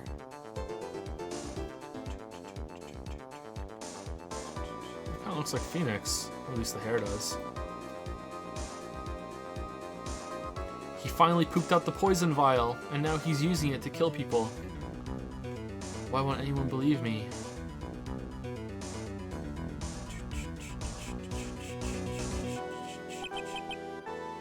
Well, I'd say that pretty much wraps this case up, wouldn't you, Mr. Wright?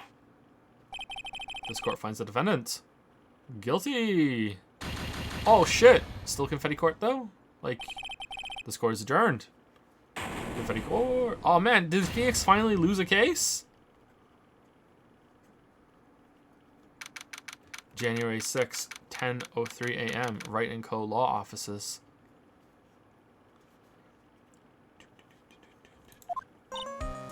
Ah, the start of the new year always makes me feel like I can take on the whole world. I bet it does, Maya. So I've decided that our resolution should be, oh, we missed Merry Christmas. Zavari, take on the world. What do you think? Sure, whatever, Maya, but I think maybe you've had more than enough mistletoe cake. Never. You've got to eat a lot of cake during New Year's. It's practically a tradition. Like watching the fireworks on TV or playing a board game. Hey, pal. Detective Gumshoe. Happy New Year, Detective. Likewise. Now listen up, right? Here's another fruitful year of lawyer-police cooperation. Yeah, me too. Alright, pal, you've got some explaining to. Have you got a holiday present for me, Detective? What? Well, here, have this. It's really nothing much, but... Yay, thanks. Look, pal, we need to have a talk. Take a seat. Hey, what about Pearly? You haven't forgotten her present, have you? No, yes, no. Are you doing this on purpose? Haha, guess I'm busted. How did you like my first practical joke of the year? Very funny, pal. Now let's see how funny you think it is when I show you this. What is it? A magazine? Hey, I want to see. Deadly poisoning brings guilty verdict. Defense attorney Wright trounced. Trounced? Let me see that. The defense attorney gave an almost childishly amateur performance yesterday. What the heck is it? Imposter Wright? It's a report, pal, about you. Wait, was it in undercourt? Listen to this. Mr. Wright must take full responsibility for the ruling in this case. Well, and don't tell me you don't remember anything about it. But I don't remember anything about it. When was this? Alright, what? When was that issue from anyway? December of last year, which I guess makes it last month. Which makes it old news, you mean? But I wasn't involved in in a poisoning case in December. What do you mean? What do you think it's all about, Nick? If it wasn't you, pal, then that leaves only one possibility. You have a twin brother. No way, you don't mean... A phonix? A phony phoenix? This must be Gumshoe's idea of a joke. Guess he's starting off the year with one too. An article from December 5th saying I was trounced and my client was found guilty. So, what are you gonna do about it, pal? What do you mean, what am I going to do about it? Well, it's your fault that the judge found the defendant guilty in this case. My fault? How do you figure that? Because the Phoenix Wright is super famous now. Well, maybe only sort of. Yeah, see what happens when you hotshots start getting too full of yourselves? But I didn't do anything wrong, at least not that I can remember.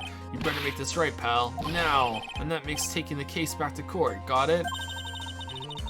Sounds like we've got our first case of the new year. Let's tackle it with gusto. But reverse double jeopardy, I don't know. The judge already issued a guilty verdict once in this case. It's not going to be easy to get it overturned. I guess that New Year's resolution is going to have to wait until next year. So you're taking the case, right? Good. I'm going to head over to the courthouse then. After that, I'll go back to the precinct. Drop by if you need something, okay, pal? Are you the real Gumshoe, though? Was that the real judge? Was it actually undercourt? I guess people are starting to know the name Phoenix Wright. If a client entrusted a case to me based on my reputation, I guess I am kind of responsible. But why would someone want to impersonate me? What sort of guy would do that?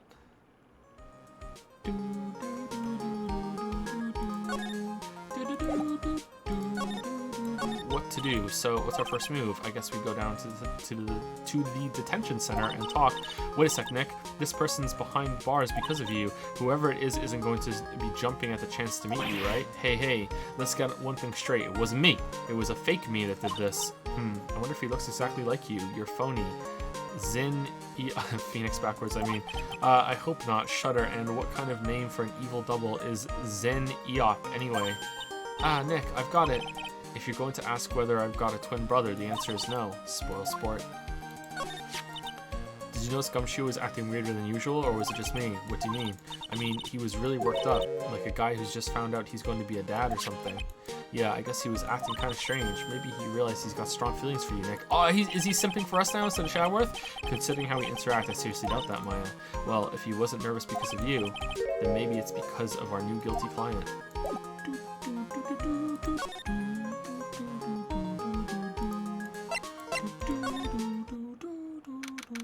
January 6th, police department. Oh, now there's 2 of them, and they're fucking kinky as fuck. Holy shit.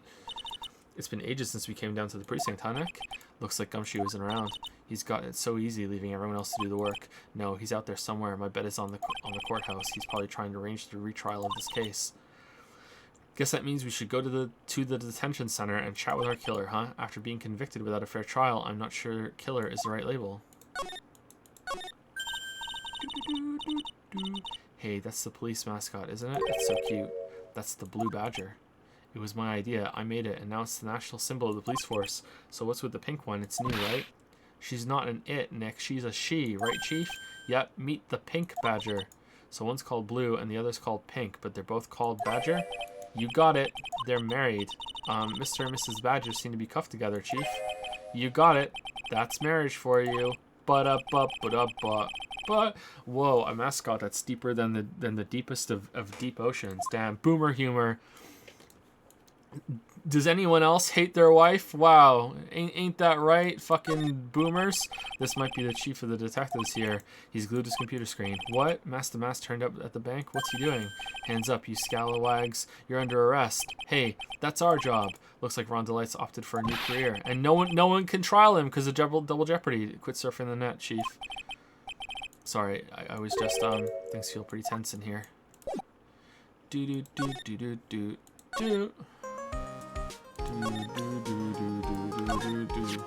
So you still got that badge, I see, huh? Well, I'm a lawyer, aren't I? Yeah, but I guess I just didn't think you keep on being so long. Okay, same thing, same shit. Alright, what do you think about this? I can't believe you got an impersonator. I can't either, sigh. But look on the bright side, only famous stars have people impersonating them. This isn't funny, Maya. It's not just an impersonation. This guy stole my identity, and someone may have been wrongly convicted as a result. Guess you should have gone to showbiz, huh, Nick? Sigh. I will never understand how your mind works, Maya.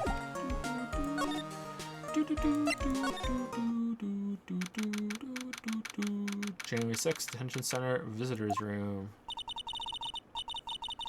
This is so nerve-wracking, waiting to meet our new client. I wonder just what kind of person you tricked and got found guilty. Keep it down, Maya. That kind of talk could ruin me. Ah, it's you!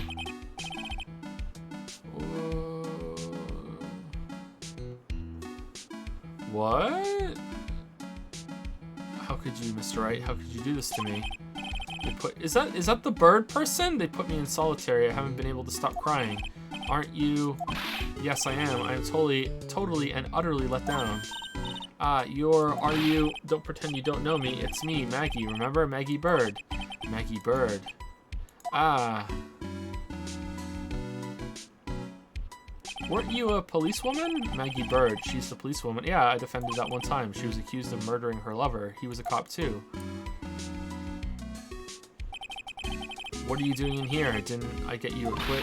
Oh sure, very funny. After that fifth-rate defense job, you come in here and start making jokes? You better hurry up and tell her what happened. I can't wait for this whole trial for no one to believe that it was an imposter. And for even the judge to be, oh, I see you got a retrial. Okay, well, it's a bit unorthodox, but let's go. And no, Your Honor, it was an imposter last time. Oh, very funny, Phoenix. All right, well, I hope you have better as this time. Continue with the trial.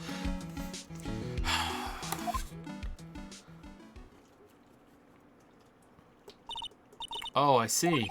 So that's where we stand right now. I'm sorry you've been caught up in another murder. My whole life has been nothing but a whirlwind of bad luck and failures. I vaguely remember her saying the exact same thing last time, but I don't mind. What's some more disaster in my life? At least now the real Mr. Right is here with me. Oh, okay, maybe it's fine then. Okay, I won't let the world keep me down, sir. All right, cool. The guard monitors the visitor's room. I bet they don't get too many waitresses in here. He looks like he's getting a bit restless. Why is she still in waitress uniform? Maggie Bird. So, how come you're dressed like that, Maggie? Last year you looked so sharp in that police uniform. Humph, I was fired after that institute last year. Oh, I'm sorry. It's okay, I don't mind one bit. I enjoyed being on the force, but I think it was time for me to move on. So, what do you do now? In the second act of The Life of Maggie Bird, I'm playing the role of a waitress. A waitress? Yes, in a French restaurant. It's a small place, but it's quite fashionable. Oh, man. Is that blood? My charming smile and shapely figure came through for me.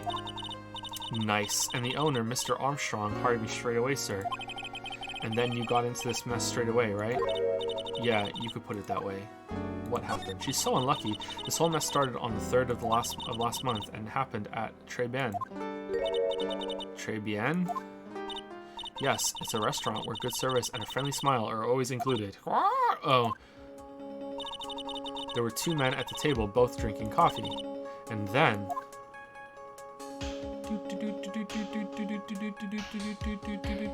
Okay, that looks like Imposter Phoenix too, though. So Imposter Phoenix, poisoned, and she saw him, and then didn't realize that the Imposter Phoenix was also her defense lawyer? Like, what? One of the men slipped some poison into the victim's cup. The victim took just 1 sip and was gasping for air. I was so shocked I passed out. Hey, hold on there, Maggie. What? Is Phoenix like Nurse Joy? Are there a bunch of Phoenixes? You keep calling the guy the victim. Didn't you know the guy who was killed? Not at all. I'd never even seen the guy before. Oh. So she wouldn't have had a motive to kill him then, I guess. She's lying. Psyche lock. And the other man, the killer, you saw him, right? Of course. A good waitress must be attentive to clientele. It looks like Chad Phoenix. Look at this. So you saw the killer, but you were found guilty of the crime anyway? How come? You tell me, Mr. Wright. Guess the answer to my question is my phony. Anyway, she saw the killer. Better see if I can get a description of the guy. Guilty verdict. So if you saw the murderer, why were you still convicted? Because no one else saw. He's invisible. Saw what? The other man, the one who put the poison in the victim's coffee. Everyone testified that way. Mr. Armstrong, the customer, everyone. The victim was sitting alone at his table the whole time. But how's that possible?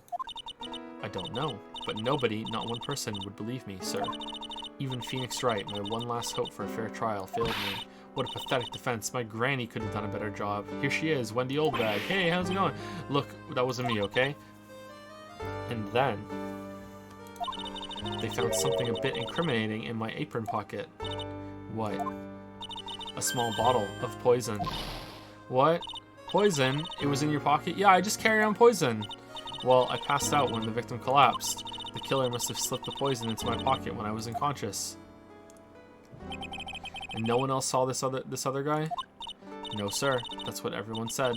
But I don't see how they could have missed him. What's with the green cup? The other guy. I was the one who took the coffee to the 2 men. Oh? And what was your impression of them? Well, when I first saw them, I kind of thought they might be in the music industry. In music? How come? Well, one of them had some sort of earpiece and an emo musician's look about him. Emo? Damn. When was this? Yeah, I guess that was kind of around where there was emo. Emo musician, I can't say that word. And there was a sample CD on the table, sir. They're spies, an earpiece, and a sample CD, huh? Did you get a look at the CD at all? It had a band's name written on it. What was the band called? I think it was MC something. They must have been preparing for their debut, I guess. So it was a band CD, maybe a promo disc? Maybe it was MC Screwdriver. Get serious, Maya. Would you buy the CD of a group named that? Nah. And what was the name of that group again? MC Hacksaw? No, MC... And what about the killer? What did he look like? Well, I don't really remember. Only that he was a young man, well built like the victim, really.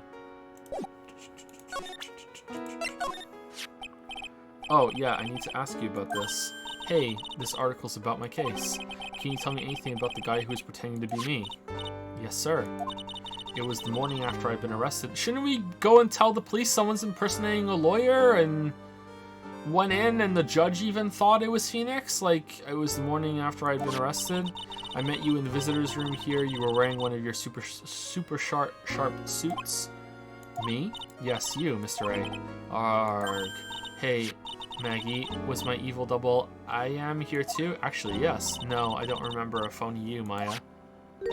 Oh, sigh, it would have been so cool. Then you got really worked up and passionate. I'm gonna get you. Cleared of this crime, you said. Okay, I get the picture, but you've met me in person before, so how come you didn't realize that guy wasn't the real me? You're kind of forgettable, Phoenix. I guess, looking back now, it was a little strange. Only a little? Well, okay, so you were a bit taller than normal, and you looked a bit shady. Your voice was a bit weird. Oh, and you had this kind of funny accent, and so the guy was nothing like me then. But the judge was fooled, but he had your spiky hair and blue suit. That's the judge. Is that all it takes for someone to imitate me? Isn't there, like, due process to get into the building? Like, don't you have to show ID? How about everyone else in the courtroom, like the judge and the observers?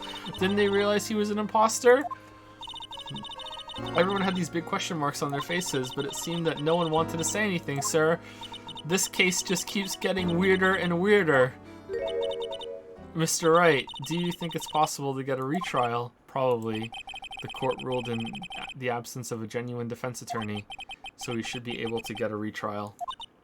Mr. Wright, do you think we'll win next time, sir? No. It's been a while. My life had been a full course meal of bad luck, complete with the defeat for dessert. I mean, if this ever actually did happen, like, I guess it's a murder, so they just couldn't just completely just mistrial and just... But if you do it again, like, isn't the whole thing just completely fucking corrupt at this point? Wouldn't they just have to let her go? Like, what if the evidence was tampered with? Like, the lawyer had access to it. It's been a while now. The time has passed. Like, I know, like, the chances of happening are just, like, next to zero. But, like, if that ever actually happened, I think an argument could be made for just, like, well, fuck it. This is just a complete, like, it's gone. Like, we can't do anything. My life has been a full course meal of bad luck, complete with defeat for dessert. Since I was 6 months old, when I fell from the 9th floor of my apartment building, I've been, like a bird, I've been hit by all sorts of vehicles, gotten sick from all sorts of foods, failed at almost every test I've taken, experienced almost every kind of disaster. I even landed a phony lawyer when I had the misfortune of being accused of murder again. But I will survive because Maggie Bird always lives to fight another day, and one day I'll find it. Just you wait and see, sir. I'll find that one single moment of good luck. Oh, it'll happen in this trial, don't worry. Arg, Zin Eop is really gonna pay for this. What are you staring at me like that for? But mine's right. Whoever it is that thought it was a good idea to use my name and get an innocent girl convicted of murder had better watch out. We'll find him. Don't you worry. We'll get Zin Eop for you. Thank you. Oh, I'll tell you where Trey Ben is then. Trey, right, the restaurant where the murder took place. Yes, sir. When you go, please tell Mr. Armstrong I said hi. Sure. All right, Nick. Let's go check this restaurant out. Check out this restaurant and its food. I can't wait for Mr. Armstrong to be suspiciously phoenix-shaped.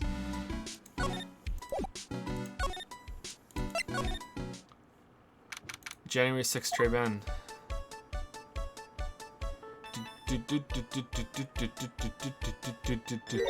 Wow.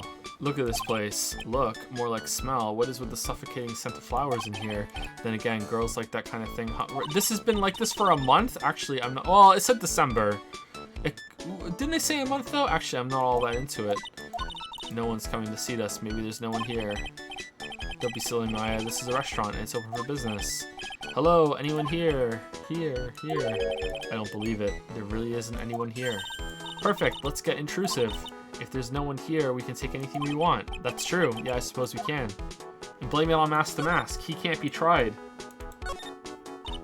It's a rack full of fashion magazines, and they're all in French. Why don't you try wearing something a bit more chic sometime, huh, Maya? Yeah, I guess I could. I'm always in my acolyte clothes, aren't I? It'd be fun to wear normal clothes every now and then. There's something stuffed in behind the rack. Looks like a sports paper to me. Hey, and look at this. Someone scribbled a little doodle on one of the pages. MC Bomber. Uh-oh.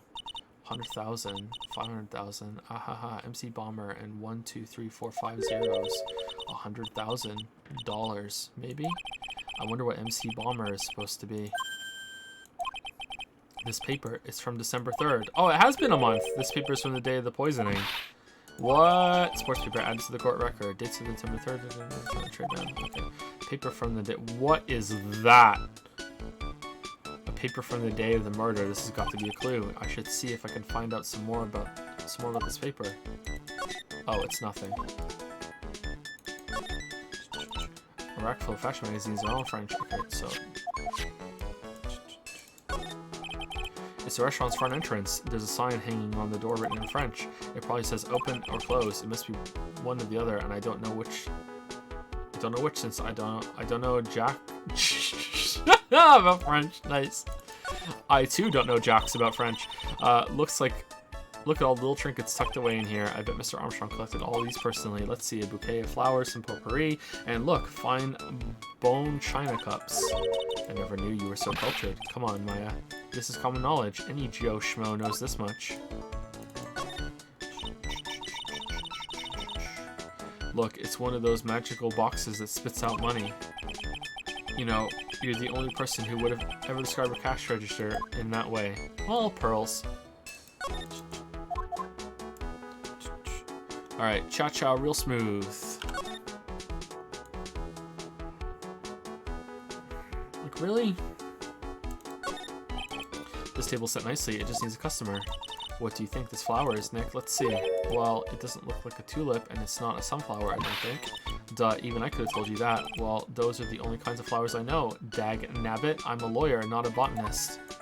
Nice Star Trek reference. Wow, it's a beautiful winter wonderland out there. Really cool. I love snow. Let me see. Huh? It's not white. It's not even snowing. Got you. I was only kidding, Maya. Nick, there are lies that are okay to tell and lies that definitely aren't. All I did was tell an itty-bitty white lie about non-existent white snow.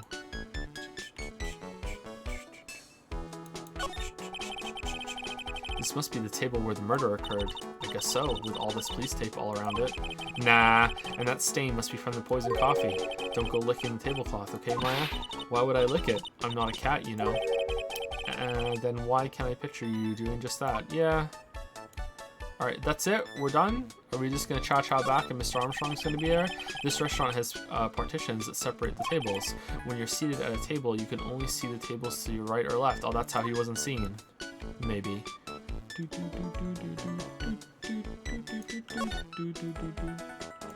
We're done? I must have missed something. Hey, what about this? Oh, a sports paper. Let's see. Did Gustin Braun manage to defend his heavyweight title? Sorry, Maggie, that paper is actually a month old. It's from the day of the murder. And Gustin got knocked out yesterday, I'm afraid. Oh, no. I found this paper in the magazine rack at Treben. Really? That's strange. Treben doesn't get newspapers. Mr. Armstrong says he's not really fond of them. Then maybe one of the customers left it behind. Anyway, what I want you to take a look at is this scribble here. Aha! That's it, sir. MC Bomber. That was the name that was written on the CD, just as I thought. I guess it wasn't MC Screwdriver after all, huh? So that 100,000 must be a down payment for a record deal, right? If someone gave me 100,000, I'd sing for sure. The Master of Crane or the Spirit Song or even Maya's theme. Okay, Maya. So if the sample CD was on the victim's table, that means this newspaper may have belonged to the victim. You're right. So the victim left this behind on the day of the murder, huh? I think we better step up the investigation, don't you, Nick? Alright, that's it. We came back just for this. Okay, I really think we should have ran into Armstrong. January 6 Treben. Oh la la, bonjour, welcome to La Treben. Oh, hello. What happened to Maya? She's frozen stiff.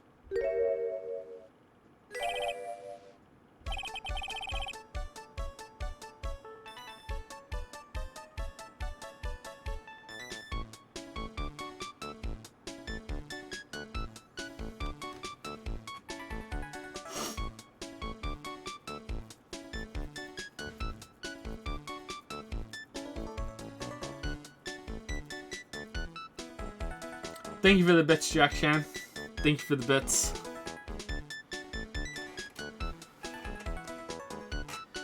Bienvenue.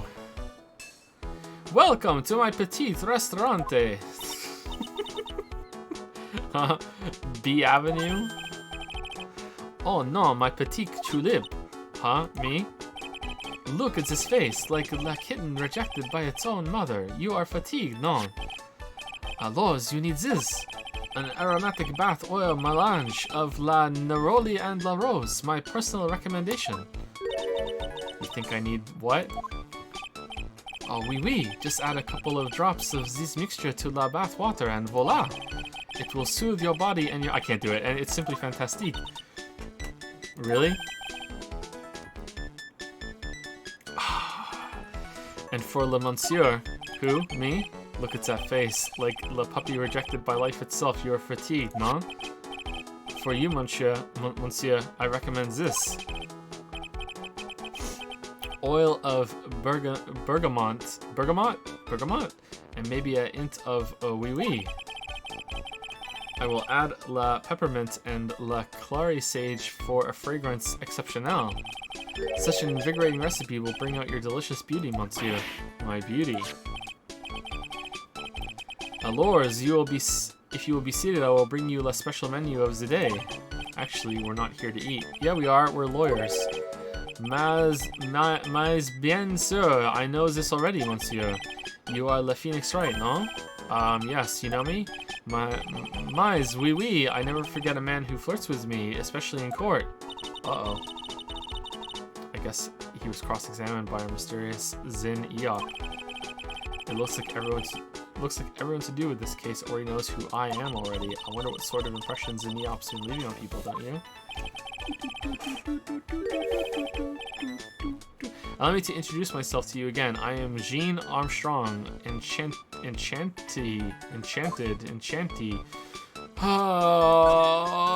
Très bien. So what does très bien mean? I know très, that means 3, right? No. Très bien is Francois. In English, you would say very good. Oh, very good. Oui, exactement. La atmosphere is très bien, and la cuisine is très bien. I am très bien. If the food's so good, why aren't there any customers in here? My cuisine is not for all. Some people, they do not appreciate la hot cuisine. I thought everyone liked hot cuisine. Since I have lost Maggie, I do not have enough hands. So you're running this place on your own now? Oui, for le moment. No one has answered my advertisement. Oh, pour moi. Please don't eyeball me while you say that. I am the chef. I am the manager. I am also a trained aromatherapist. I am la entertainment. A roaming what? A practitioner de aromatherapy. La art of soothing la soul with these delicate floral aromas. Delicate? The smell coming from that bottle earlier was anything but. So could you tell me what you know about the Institute? Bien. It makes me sad to remember it, yet I remember it so well. More than a month has passed since it happened, and we still have not cleaned up the fucking table. Yeah, I guess it's been about a month since Maggie's sentencing. So, it was the 3rd of last month, just after 1 in the afternoon. A man who was in here for a coffee suddenly became ill because of the poisoning in his coffee. That is the truth as I know it. It was Maggie who took his drink to him. I was in the kitchen. I heard the sound of someone collapsing. When I came out to see what it was, he was already slumped in his chair. He was dead? This is so hard for me to read. Mon Dieu, oui, he was dead. Maggie had passed out also. And this man who died, was he alone? Oui, monsieur. All alone. I know that Maggie said there was someone else, but... No. I see. La police, they asked me many times. Are you sure there was no one else here at the table, they asked. But I am not the only one. La old man said the same thing. Old man? What old man? What old man? Old man. So who was this old man that you mentioned? At the time of the murder, there was another customer in here. It's a fucking old man. What, someone else saw it? Mas oui. As usual, he came alone that day.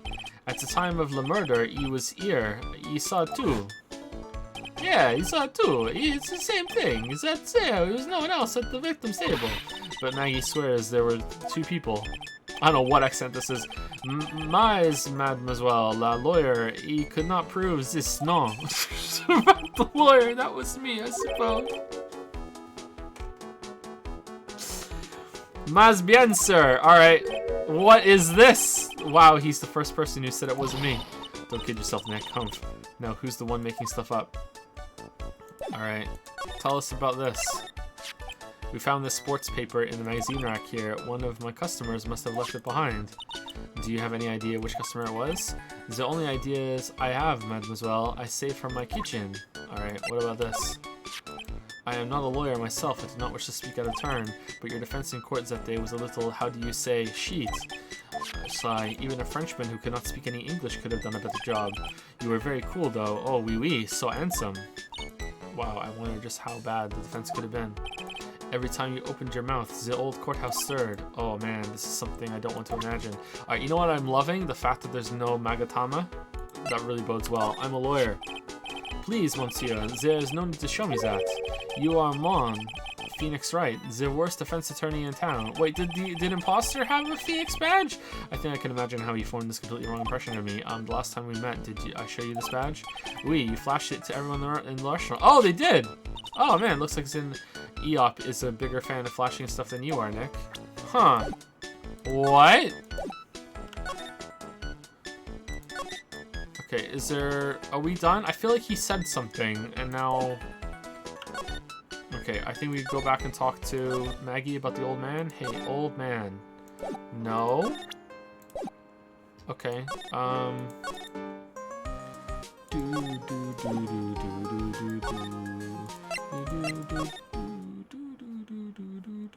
Shit.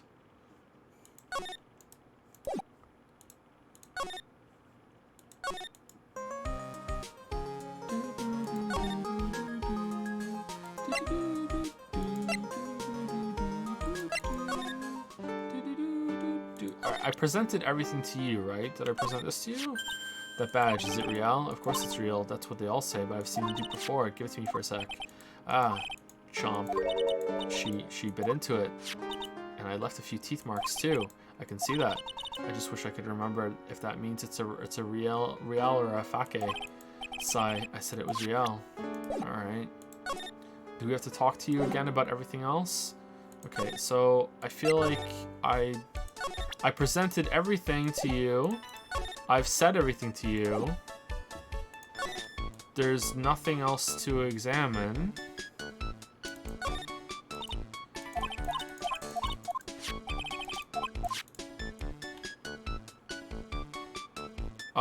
Shit.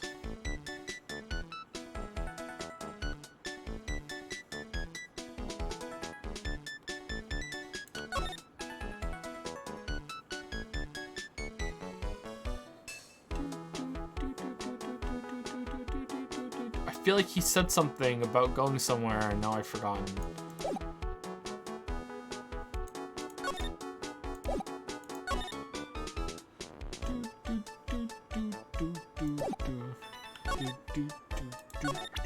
Profiles? I forgot about profiles a lot, thank you. Maggie was a policewoman once, n'est-ce pas? Yeah, she had to quit for reasons beyond her control. Oui, oui. She was la suspect in the murder investigation, no? Oh, you know about that? That is why I gave to her la perfume for la happiness. Happiness perfume? Oui, blended from bergamot, like I have given to you before. But she's been arrested again and found guilty this time. This is true. Her natural aroma of unhappiness must have been very strong. Just a minute, your perfume doesn't work. I'm not surprised she was la prime suspect after something like that took place before my very eyes. Something like what? What's this guy talking about? Does this mean Maggie did have a motive? We got to ask this guy for more info. Stat. Alright. What do you think about yourself? It is hard to imagine, I know, but I was an apprentice for 5 years in La Gay Paris. Wow, in Paris? It was something La Chef there said to me that made me decide to open my own restaurant. What was it? That awful man said to me, open your own fucking restaurant. You must train for another 10 years. Oh, it was such a shock. So unexpected, but you would have been a fool to do this, no? Alright, what do you think about this dude? What about this? Felicitations, ma quel c'est success? Ac, je no comprehend. Nick, don't just make something up. Alright then.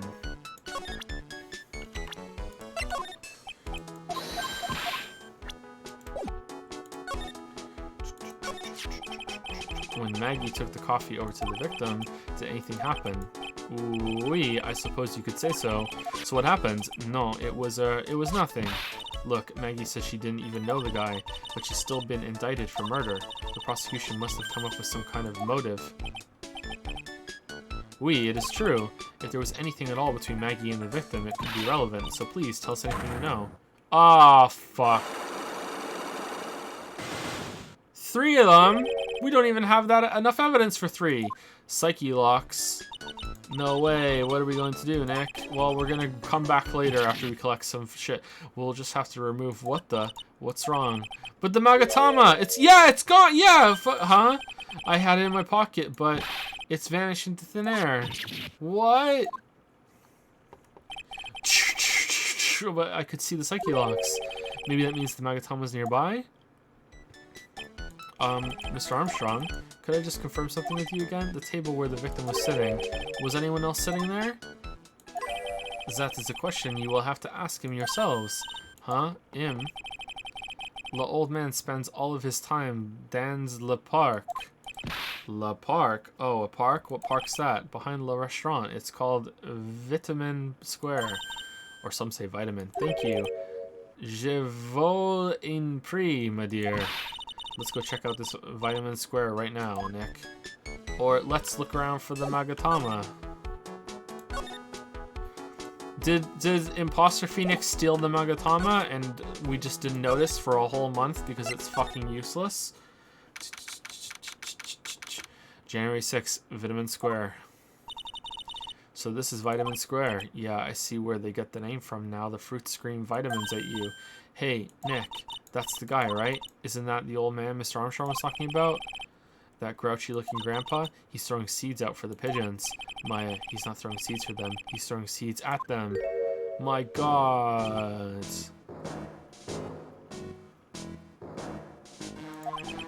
This is the Phoenix Imposter. My grumpiness threat level has just been raised to red. What is this music? Oh, there's a magazine here.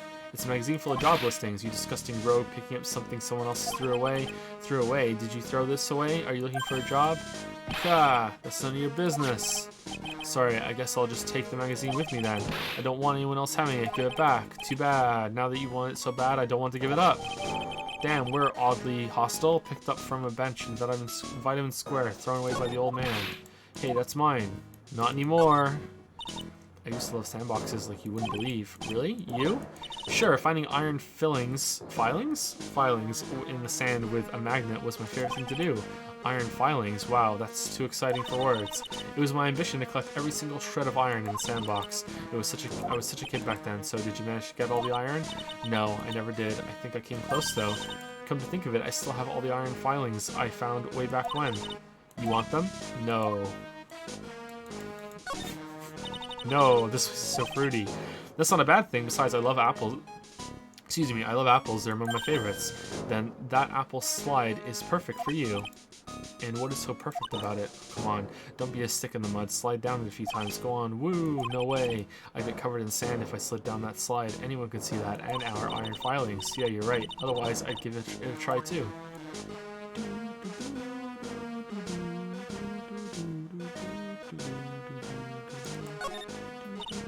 Hey look, pigeons. Yeah, and heaps of them too. Did you know that pigeons are a symbol of peace? That's a dove, not a pigeon. Poor things. So they can't be symbols of peace and harmony just because they're gray, is that it? You're overthinking this one by just a smidge, Maya. Hello, grumpy old man, what you saw? Excuse me. Would you mind if I had a word with you? Yes, I just want to ask you a couple of questions. What's the matter with you? Can't you see I'm busy? So you don't like my seeds, pigeons? He's really chucking those seeds at them. That's got to hurt. Go on, eat this. Sigh. Maggie Bird. Oh, pigeons and birds. Oh shit, excuse me, sir. Can I ask you about Maggie Bird? I don't know any Maggie Bird. Yes, you do. Maggie, the waitress at Très Bien. Ka, it's a disgrace, I tell you. An utter disgrace. A disgrace? An innocent young girl revealing herself like that. Revealing? You mean her uniform? The youth of today, when they don't have any shame. No shame, I tell you. Not 1 ounce. Whatever happened to the old Bushido values of Japan, like honor and modesty? Why you bring up Japan for? What about me? I'm not wearing anything revealing. You? Your problem is you lack any sense of grace. Talk about hitting a girl where it hurts. It's true though, Maya. Trebian, do you go to Trebian a lot? Humph, that miserable excuse for a restaurant. That garbage they serve in there is not food. Where's the sushi, the tempura, the rice? Trebian is a French restaurant, sir. Sir, this is a Wendy's. Where do you think we are, boy? In Paris? I want real food, not those snooty snacks. And what about those shameless girls? You mean the waitresses? You can see all the way up to yes, the waitresses. They're practically naked. It's a disgrace, isn't it? Well, isn't it? Listen, it's not my restaurant. Ah, it's a miserable excuse for a restaurant, that place. Miserable. He certainly knows the place. He must be a regular. But if he hates it so much... What is this? Like, who thought this? Why does he keep going? Fucking testicle nose. Are you a regular at that restaurant, sir? It's just, if you dislike it so much, why would you keep going there? Sir? There you are, you filthy pigeons. You want food? Haha, take that. He must be hiding something, right? If he is, I should be able to see a psyche locker too. Oh wait, I don't exactly have the Magatama right now, huh? Remember, Nick, that Magatama is only on loan. You better find it or else. If Pearls ever gets wind of this, I'm going to be in a world of pain. But it worked in Trebian, so it's in Trebian? Hey, what do you think of this? Excuse me, sir, could I just ask you about this? Here you go, boy. Alright, well, this was a waste of fucking time. Alright, what do you think about this? Alright, what do you think about this? Alright, what do you think about this? Alright, what do you think about this? Alright, this time for sure. This is the one. Alright, well, this was fun. Alright.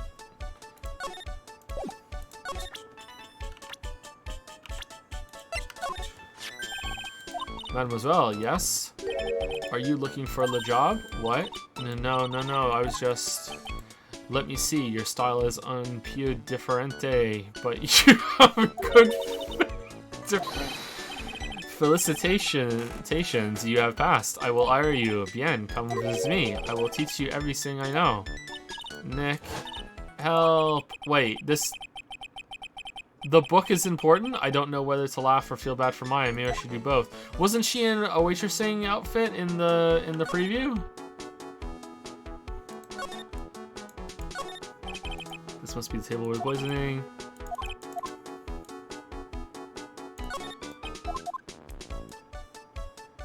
Okay, do I just leave? And then I just leave. And then I started blasting. Alright, see you later, Maya. Hey, January 6th detention center visit. We just left her. It looks like they have Maggie Bird in questioning. I guess I've asked her pretty much everything. I'll come back if there's anything else I need to ask her later. We just left. Like the fucking ship in Xenoblade Chronicles 2, January 6th. Poor Maya. It looks like Mr. Armstrong's really taking a shine to her. I suppose I'll just have to let her work at the restaurant for a while. Sure, I'll go pick her up from Trebian once things have cooled off. Alright. January 6th, Police Station, Criminal Affairs Department. Well, pal, have you found the evidence yet? The one that's gonna find her innocent? No, not yet. Oh, that's why, because you have a crush on her. Oh, that's why you're so angry. We've only just started our investigation. Well, whatever you need to know, I'll give you the dirt on it. I'm putting off all my other cases for now, pal. Gumshoe's really fired up about this. Oh yeah, one more thing. The retrial's been approved. Court's sitting at 10 a.m. tomorrow. And Godot's gonna be the prosecutor. No, he sucks. He's lost every case. It's fine. Oh, him. Now listen up, pal. If Maggie's found guilty again, yes, I'm gonna fucking kill you. I'll make sure you get locked up for good. For it. Got it? Alright. So the guilty party was Maggie Bird, huh? Yeah, back when she was on the police force. You were her mentor when she was a rookie, right? Yeah, I kept a close eye on her. I mean, not too close, you know. Well, I gave her my underwear, Hajime. Hey, what's with the funny looks, pal? I was just her... It was anything like... Look, sure, I was her boss when she was doing her training, but that was it. Nothing happened. Gumshoe sure is sweating up a storm over nothing. So that's it. Or our big old Gumshoe has a little crush on Maggie. I don't like her or anything. Girls are gross. I was arg. Note to self, gossip with Maya about this later. Look, pal, don't tell anyone, okay? You've got to keep it a secret, got it? Sure. And would you mind not guessing what I'm thinking all the time? Hey, tell your face, pal, not me. You'd have to be blind not to see what's on your mind. So I was wondering, could you fill me in on the victim? Glenn Elk? Glenn Elk? He's Canadian. Glenn Elk? Glenny Elk? What? That's a weird... A lot of G's and L's and E's. What? It's a palindrome.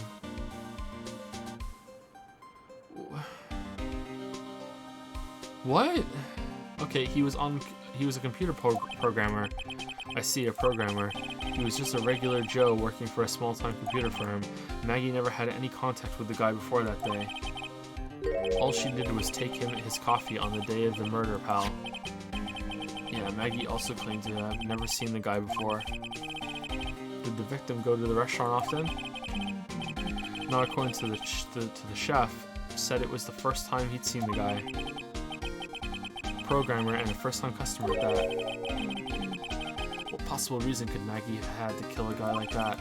That's what I thought. But a motive was still somehow established in her trial. You're kidding. Do we get to know? What was her supposed to know? No, you can't know. Sorry, pal. I'm really busy. I don't have enough time to sit through the papers. You don't get to know. Look into yourself, okay? What could this motive have been? This isn't really a proper investigation. I'm kind of working on it by myself. Oh, that's right. The judge already ruled on the case and all the evidence is in already. The only problem is with Maggie's testimony. Yeah, doesn't sound very good for us, huh? Look, pal, I've got a mountain of papers on this case to look over before tomorrow. So I'm just gonna say this. Maggie Bird's no liar. She's a bit out there and a bit off base sometimes, but she was a good cop. It's not exactly complimentary, you know. Whoa! So what do you think really happened? And just how contradictory is her testimony? The biggest problem with Maggie's testimony is the number of people at the table. Yeah, my thoughts exactly. Maggie still insists there was another guy sitting with the victim. Right, but get this. Everyone else in the place says the guy was alone, even the chef. And then there's that CD. CD, oh yeah, she did mention something about a CD. And there was a sample CD on the table, sir. But our guys turned that place upside down. There was no CD, but you didn't find the fucking rolled up paper. What? Not on the table? Not anywhere in the whole restaurant, pal. The murderer took it, but didn't Maggie say the victim was wearing an earpiece too? Yeah, but that was for the portable radio in the front pocket of his hoodie. A radio? He didn't have a CD player? You got it. Your phony never explained that contradiction at all. Couldn't think of it. The owner of Très Bien didn't mention that CD either. I don't know why, but I get the feeling Mr. Armstrong's got something to hide. Nah. Do you want a job? What do you think of this? Alright, what do you think of this? What's that, a sports paper? Yeah, I found it in the magazine rack at Très Bien. Did you flip through all the papers, Phoenix? Maybe something's in there. It's dated the same day as the murder. You may be onto something here. And take a look at this. See this writing here? MC Bomber. Hey, what is it? I've heard that name somewhere before. Yeah, MC Bomber. Wow, he actually seems to be thinking for once. It's no good. I can't remember. And he goes back to being the gumshoe we all know and love. Hey pal, I'm gonna borrow this paper for a bit, okay? No, I want to get a handwriting analysis done on this scribble. Handwriting, huh? It'd be good to know more about that in any case. Thanks, pal. I bet this will turn out to be an interesting clue. Sports paper given to Detective Gumshoe. Alright. I wasn't a trial myself, but I asked the one detective I know how your defense was, and what did he say? He started off by saying, I'm a complete loss for words, but he must have found some quick because he went on about how bad you were for an hour. But he said you suck so much it seemed like you were trying to get Maggie found guilty. No, it looked like I was trying to get Maggie found guilty. No, he just went in and you know, was an imposter just for fun. Is that thing real, pal? Why does everyone keep asking me that? I wonder what this phony of yours is like. He had Maggie found guilty of murder. Doesn't that tell you? I gotta track this creep down. What'd you make of this? Alright, you don't know anything about this shit. Alright. Glenn Elg. The victim was a programmer. Maggie had apparently never seen him before. Alright, what do you think of the chef? The chef at Très Bien, huh? You know what that chef said to me? Oh la la, your body is full of toxins. And then he gave me this bottle. What's in it? I don't know. The label says juniper. I'm under orders to put a few drops of it in my bath every day, and I do it. Under orders. Yeah, you know, there's something about that lady. I mean, guy. What? Huh? You can't stop thinking about him? Not like that, pal. Give me a break. He's not my type. I mean, I can't stop thinking that he's involved in this case somehow. Sounds like he knows a little something more about our charming chef. Have you gone to see Maggie? Of course I have, but I wasn't much good at consoling her. I'm not very good with words. Oh, yeah, I guess I must have looked a bit down. Maggie was really supportive of me. It was great to have someone to talk to. Did he go to her first? How you doing, pal? I'm such a loser. I had high hopes for Maggie. I was gonna make her the best detective there ever was. But then all of a sudden she was charged with murder and arrested. I never saw it coming. I never imagined they'd find her guilty. I hate myself for not being able to do anything. It's okay, Detective Gumshoe. We still have a chance to make this right. You know what? You're not such a bad guy after all, pal. That's the guy who's going to be the prosecutor of Maggie's jury trial tomorrow. Oh, really? He was working on a bunch of more important cases at the moment, but he canceled them all just so he could take you on, pal. Why's that guy so determined to see me fail? You sure attract a lot of attention. Not too bad it's all in the wrong kind. Alright, what do you think of Mia? She cross-examined me once, you know. What? Mia did? Yeah, that was us. The big guns locking horns. Witness versus lawyer. It was a battle of cunning tactics and tricks.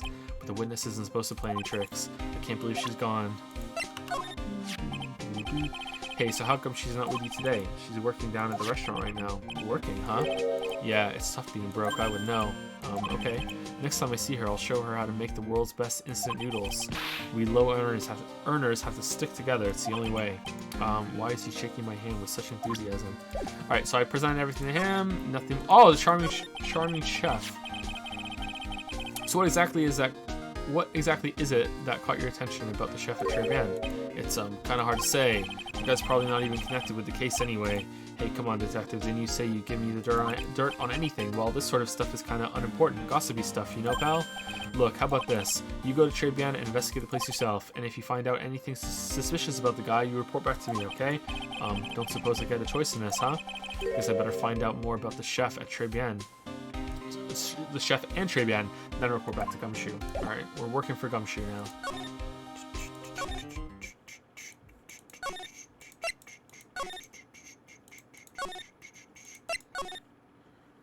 January 6th, Très Bien. The scent of flowers sure is strong. It's almost making me dizzy.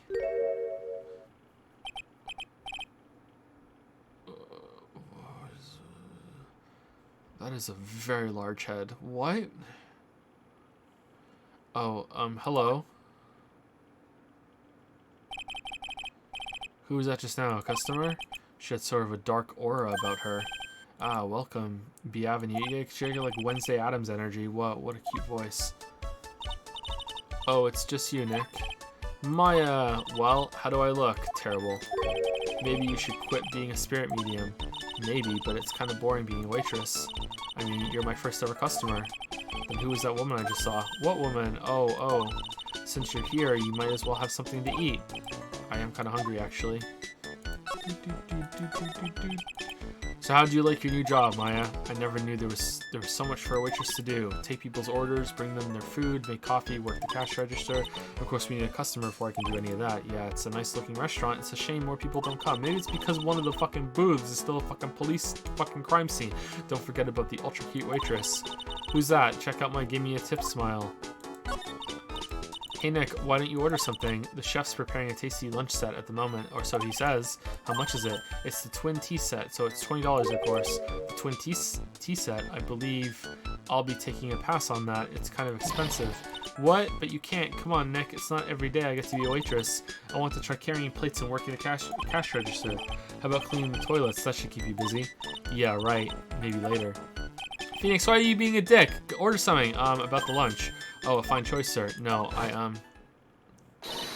Kitchen, a lunch special, please. With all the extras. Drink, side salad, dessert, and gift.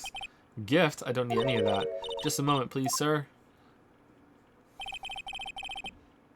Maya's really getting into this. So how much is this set lunch then? $20, huh? But with the drink, sides, and dessert, it's $45. Hey, wait a second, Maya. Sorry to keep you waiting, sir. Here you are, our deluxe Fortify lunch set. Is that the worst part of a lobster? Like what? Whoa. A dish inspired by lobster and abalone fricassee with a balsamic vinaigrette. Bon appetit. Thanks. Come on, Nick. Hurry up and try it already. Lobster, huh? Alright, down the hatch it goes. Erp, it's good. Well, are you hungry, Maya? I'm starving. Here, it's yours. Really? Erp. Remember, Maya, my wallet doesn't print money, so you better polish off that plate. I just remembered, I've got to clean the toilets. It's bad? Hey, you can't be in that much of a hurry to clean the toilets. Trade Bien lunch special added to the court record. Trade Bien lunch special. Okay. So, is the imposter taking over the chef now? How does that guy manage to make good food taste so bad? Is there just one character this chapter? Just an imposter is every character. How does that guy manage to make good food taste so bad? Hey Nick, you want to take a peek in the kitchen? Sure, the kitchen, huh? Not a bad idea. Now what was that Maggie said again? In the kitchen, you'll get to see all the chef's greatest secrets. Did she say that? In the kitchen. That sounds tasty. Hey, wait up, Maya. What is it? I'm pretty busy right now. Weren't you going to show me around? Tsk. There goes my plan to find some cool clue and show it off in your face. I better conduct a search in the kitchen myself. Alright, let's go to the kitchen. Alright, it's there. Kitchen time. Alright, where'd that creepy girl go? January 6th, Trade Bien kitchen. And here it is. What the fuck is going on down? Is that all the perfume? Does he dunk the perfume into the food? And here it is, the famous Trade Bien kitchen. It's my first time in here too, actually. What? There's a weird atmosphere in here, that's for sure. Mr. Armstrong will be back soon, so we better search quickly. Chop chop.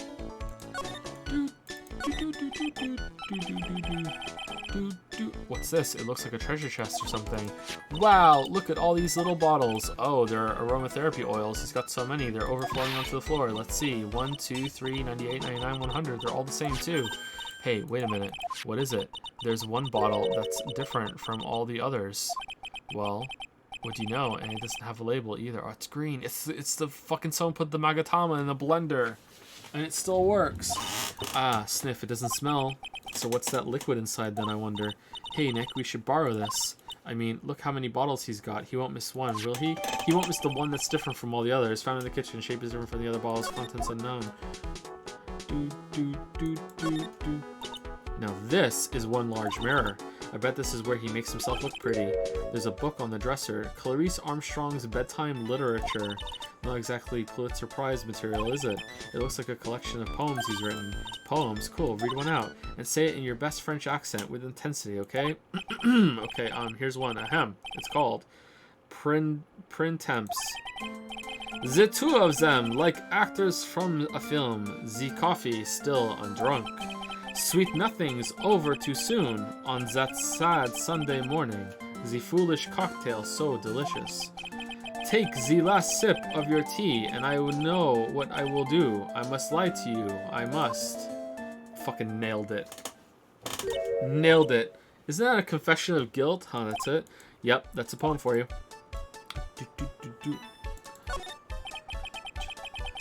What are these lace curtains for? I don't know, but they give me the place a real homey feel, don't they? Lace curtains. You know, if I was a cooking pot, I'd be perfectly happy to sit on a shelf under those. How do you respond to something like that?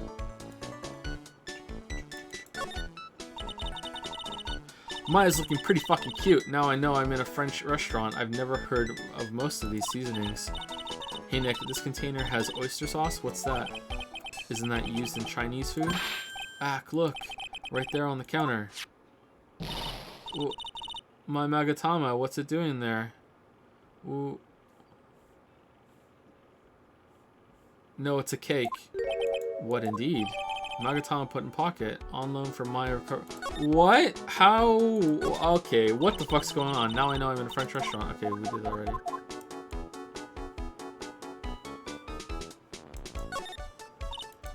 That smells good. Something's bubbling away nicely in that pot.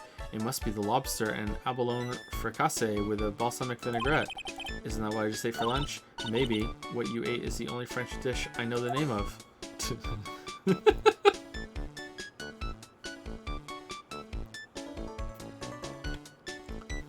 Okay, are we done?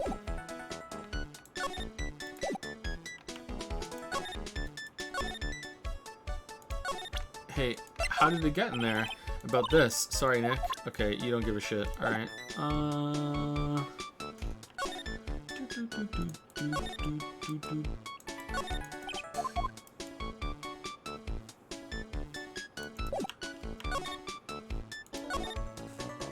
Okay, did I miss something?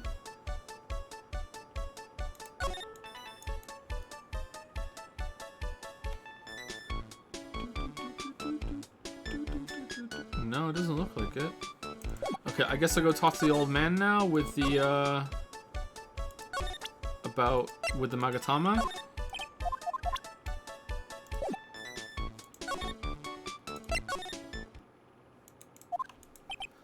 That's new.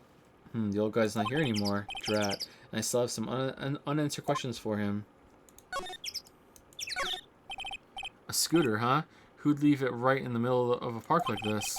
The wheel guard and the light are busted. Probably a lot of heart. I guess it must have been an accident. It's totally wrecked.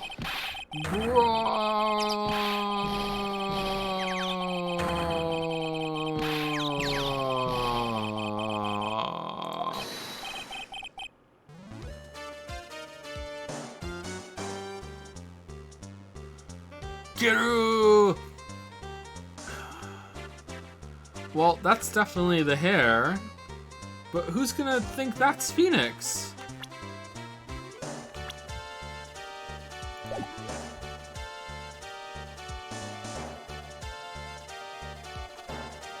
Hey, what do you think you's doing with my bike? You've been messing with my new ride? Is that what you've been doing? New ride? Isn't that kind of an old model? Why is he like orange, red? You's gonna pay for this.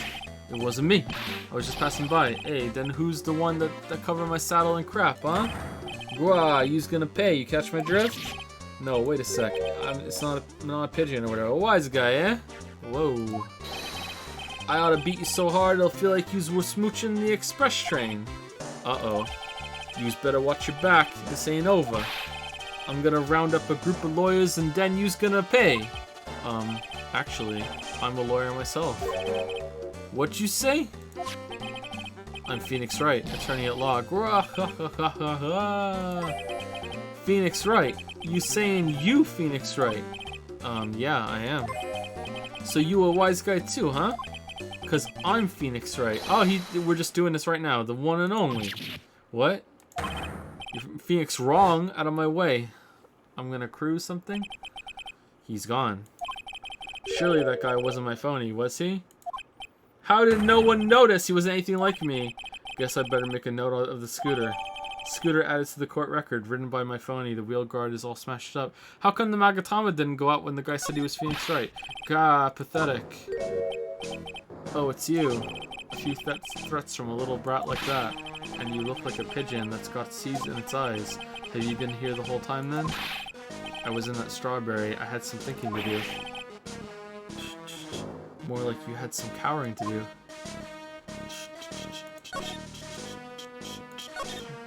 Are you regular at the restaurant, sir? It's just that if you dislike it so much, why would you keep going there?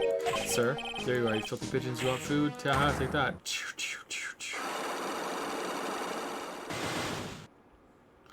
God damn it, I knew it. This old guy has got something to hide, but what could it be? Alright, so I'm guessing that this is the path to progress.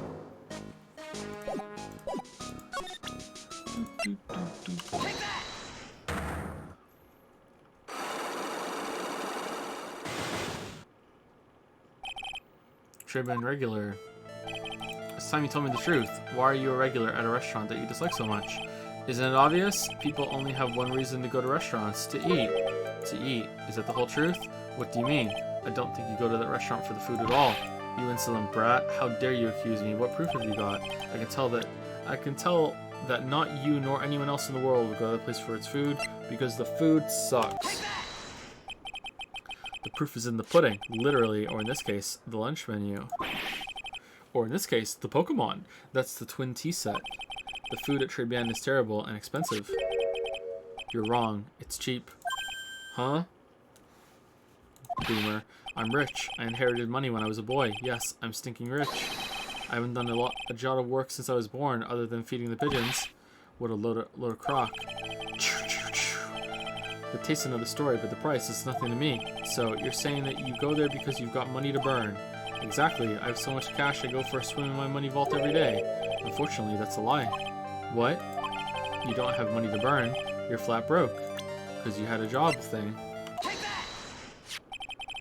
This is yours, right? My magazine!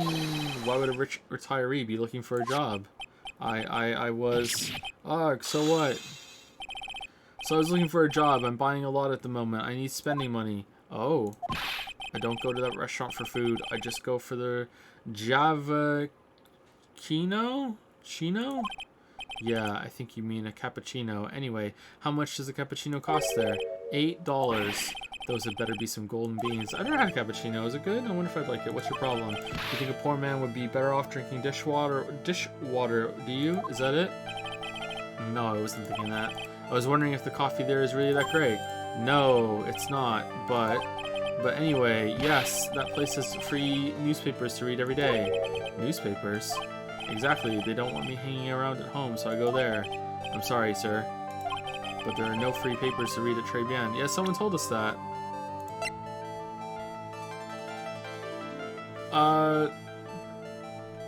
Shit, how do I... He took it away.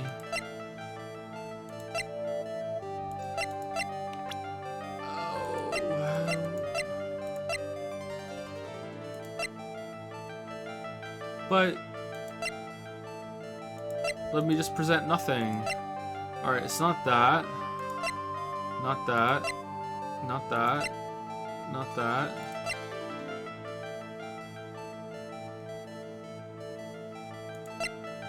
Like, maybe that, but I don't think so. Like, he... Okay, I guess we just do this and then we fail.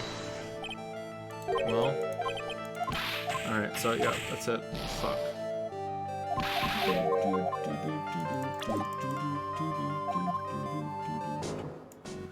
What an amazing system. Alright, how's it going, Maya? How did that girl just vanish? Is there like a secret passage in here?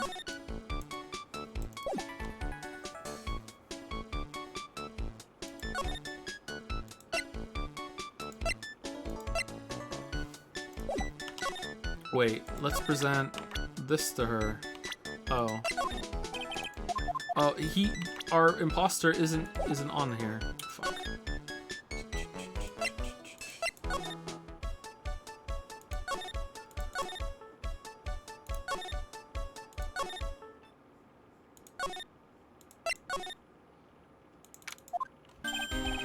Hey, you're just in time. What is it, Detective Gumshoe? The lab got back to me about that newspaper you gave me. Oh, great, now we can go do it. He must be in sports paper with the memo scribbled on it. So, what did they say? Did the analysis turn up anything? They said the doodle was written by the victim, Glenn Elg. No doubt about it. I expected as much. The victim took the paper with him to the restaurant on the day of the murder. That's our best interpretation of the facts of the moment. Sports paper refiled into the court record. MC Bomber, I get the feeling I've heard that name somewhere before. Oh well, I guess he'll come back to me. Don't forget to report back to me with whatever you find in the restaurant, okay pal? Since when did I start taking orders from Gumshoe? Although, I get the feeling there's something I need to show him. Okay, he doesn't want to see that. You got one of those aroma bottles too, huh? Only this one doesn't smell, huh? I don't get you. This was mixed in with all the other aromatherapy bottles, but it's not the same. It doesn't even look the same, wouldn't you agree? A cologne bottle that doesn't smell, huh? Smells like a skunk to me, pal. Mind letting me borrow that bottle for a while? Okay, this is just a fucking roulette of evidence. Alright, so now we're gonna go and fucking talk to the old guy and give him the paper, and then the third psyche lock is gonna need fucking this, and we're gonna have to go back and get it. I want to send it to the lab for analysis. The victim was poisoned, so the contents of this bottle are pretty important. Small bottle given to Detective Gumshoe. I had a hunch there was something funny about that chef. You suspect Jean Armstrong? I've got that guy's number. I know what his secret is. That must be the same secret Gumshoe was talking about before. I guess I better fill you in on the details about this Armstrong guy's secret, I mean. Oh man, tell us! So what's Mr. Armstrong's secret? He's not actually a chef. You ever had lunch at Très Bien, pal? Yes. So how was it? To put it nicely, it was inedible. Hey, don't worry about being nice around me, pal. You and I both know the reason that place is so empty is that place is 7 days because of the food. I mean, the place is clean, and he's got a girl like Maggie as a waitress, so yeah, I guess it's probably the food. The real scoop on the guy is that he's up to his ears in debt. Really? How much does he owe? This is a copy of his loan contract. It's about $500,000 in the red. What the fuck? $500,000? Are we talking dollars? Pennies. Yeah. If it was sterling, he'd really be in trouble. Sorry, that figure just took me by surprise. He's gonna have to start stealing shit. Yeah, this case is full of surprises, and I'd be willing to bet that that chef's got something to do with most of them. That's my hunch. Jean's loan contract added to the court record. Tender lender. Okay, can't wait to go to tender lender and have some fucking bullshit happen there. Alright. That's $500,000, pal. That's $500,000 bills. What's the in there for? Is there really that much money tied up in this case? I can't give you an answer on that, pal, not without the case file in front of me. But I'll tell you this, that Armstrong guy would have done anything for cash. He was desperate, you know? No, I don't, but I think I sort of get the picture. Alright, so we're about done time. I want to go back to and see if we can break through that guy's psyche locks, and then we will probably end the stream. I am going to the wrong place. Is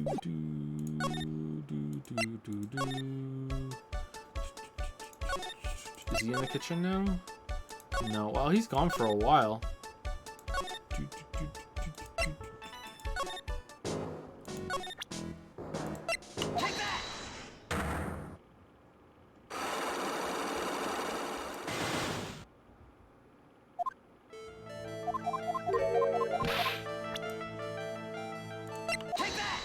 Okay, it's food, and then the job magazine.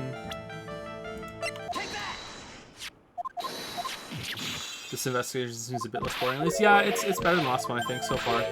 But I think the first stage of the investigation is usually better than the second stage, because everything's kind of new. You're going to new areas, you're meeting new characters. It's like, who the fuck is that? And then the second round, it's usually you're going around the same places. You're talking to mostly the same characters.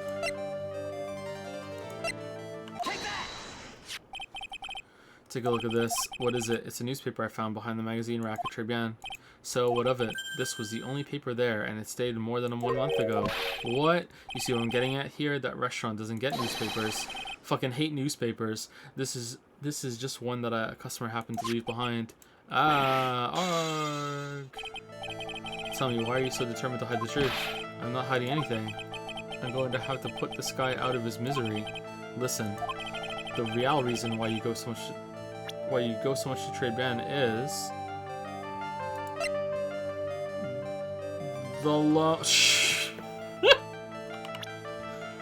the chef.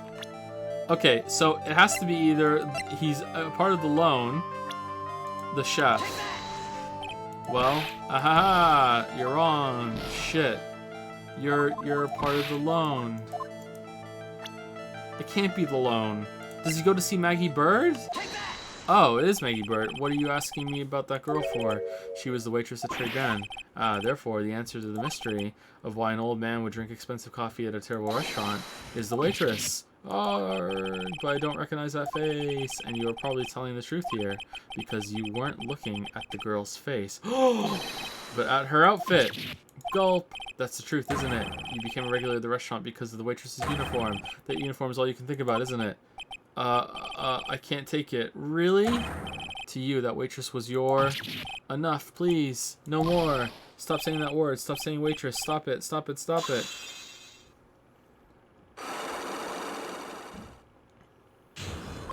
Unlock successful. Oh man, Maya, watch out. Très Bien regular. Sir, yes, it's true. I was there for the young girl. Fine, so I'm a dirty, wicked, sinful old devil. No, I didn't mean it like that. I even get one of those lousy cups of Javachino every time for $8, all because of the serving girl. Punish me, lock me up. Really, that's not what I'm here for. You'll be the same, another 20 years and you'll understand what it's like. You'll know how painful it is to be an old man like me. No, really, listen, sir, stop calling me that. I have a name, you know, boy. So show some respect. I'm Victor Kudo. Sorry, Mr. Kudo. You young ones think you know it all, don't you? Well, I'm not saying another word. I won't tell you anything more. This guy was in the restaurant at the time of the incident, which means I have to hear his testimony one way or another. Humph. I don't believe this. I even broke his psyche locks and everything. I guess I'll have to try to get him when he's in a better mood. Great. Well, that was a waste of fucking time.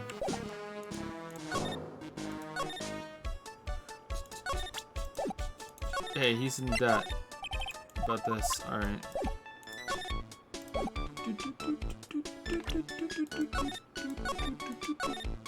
This is pretty cute music.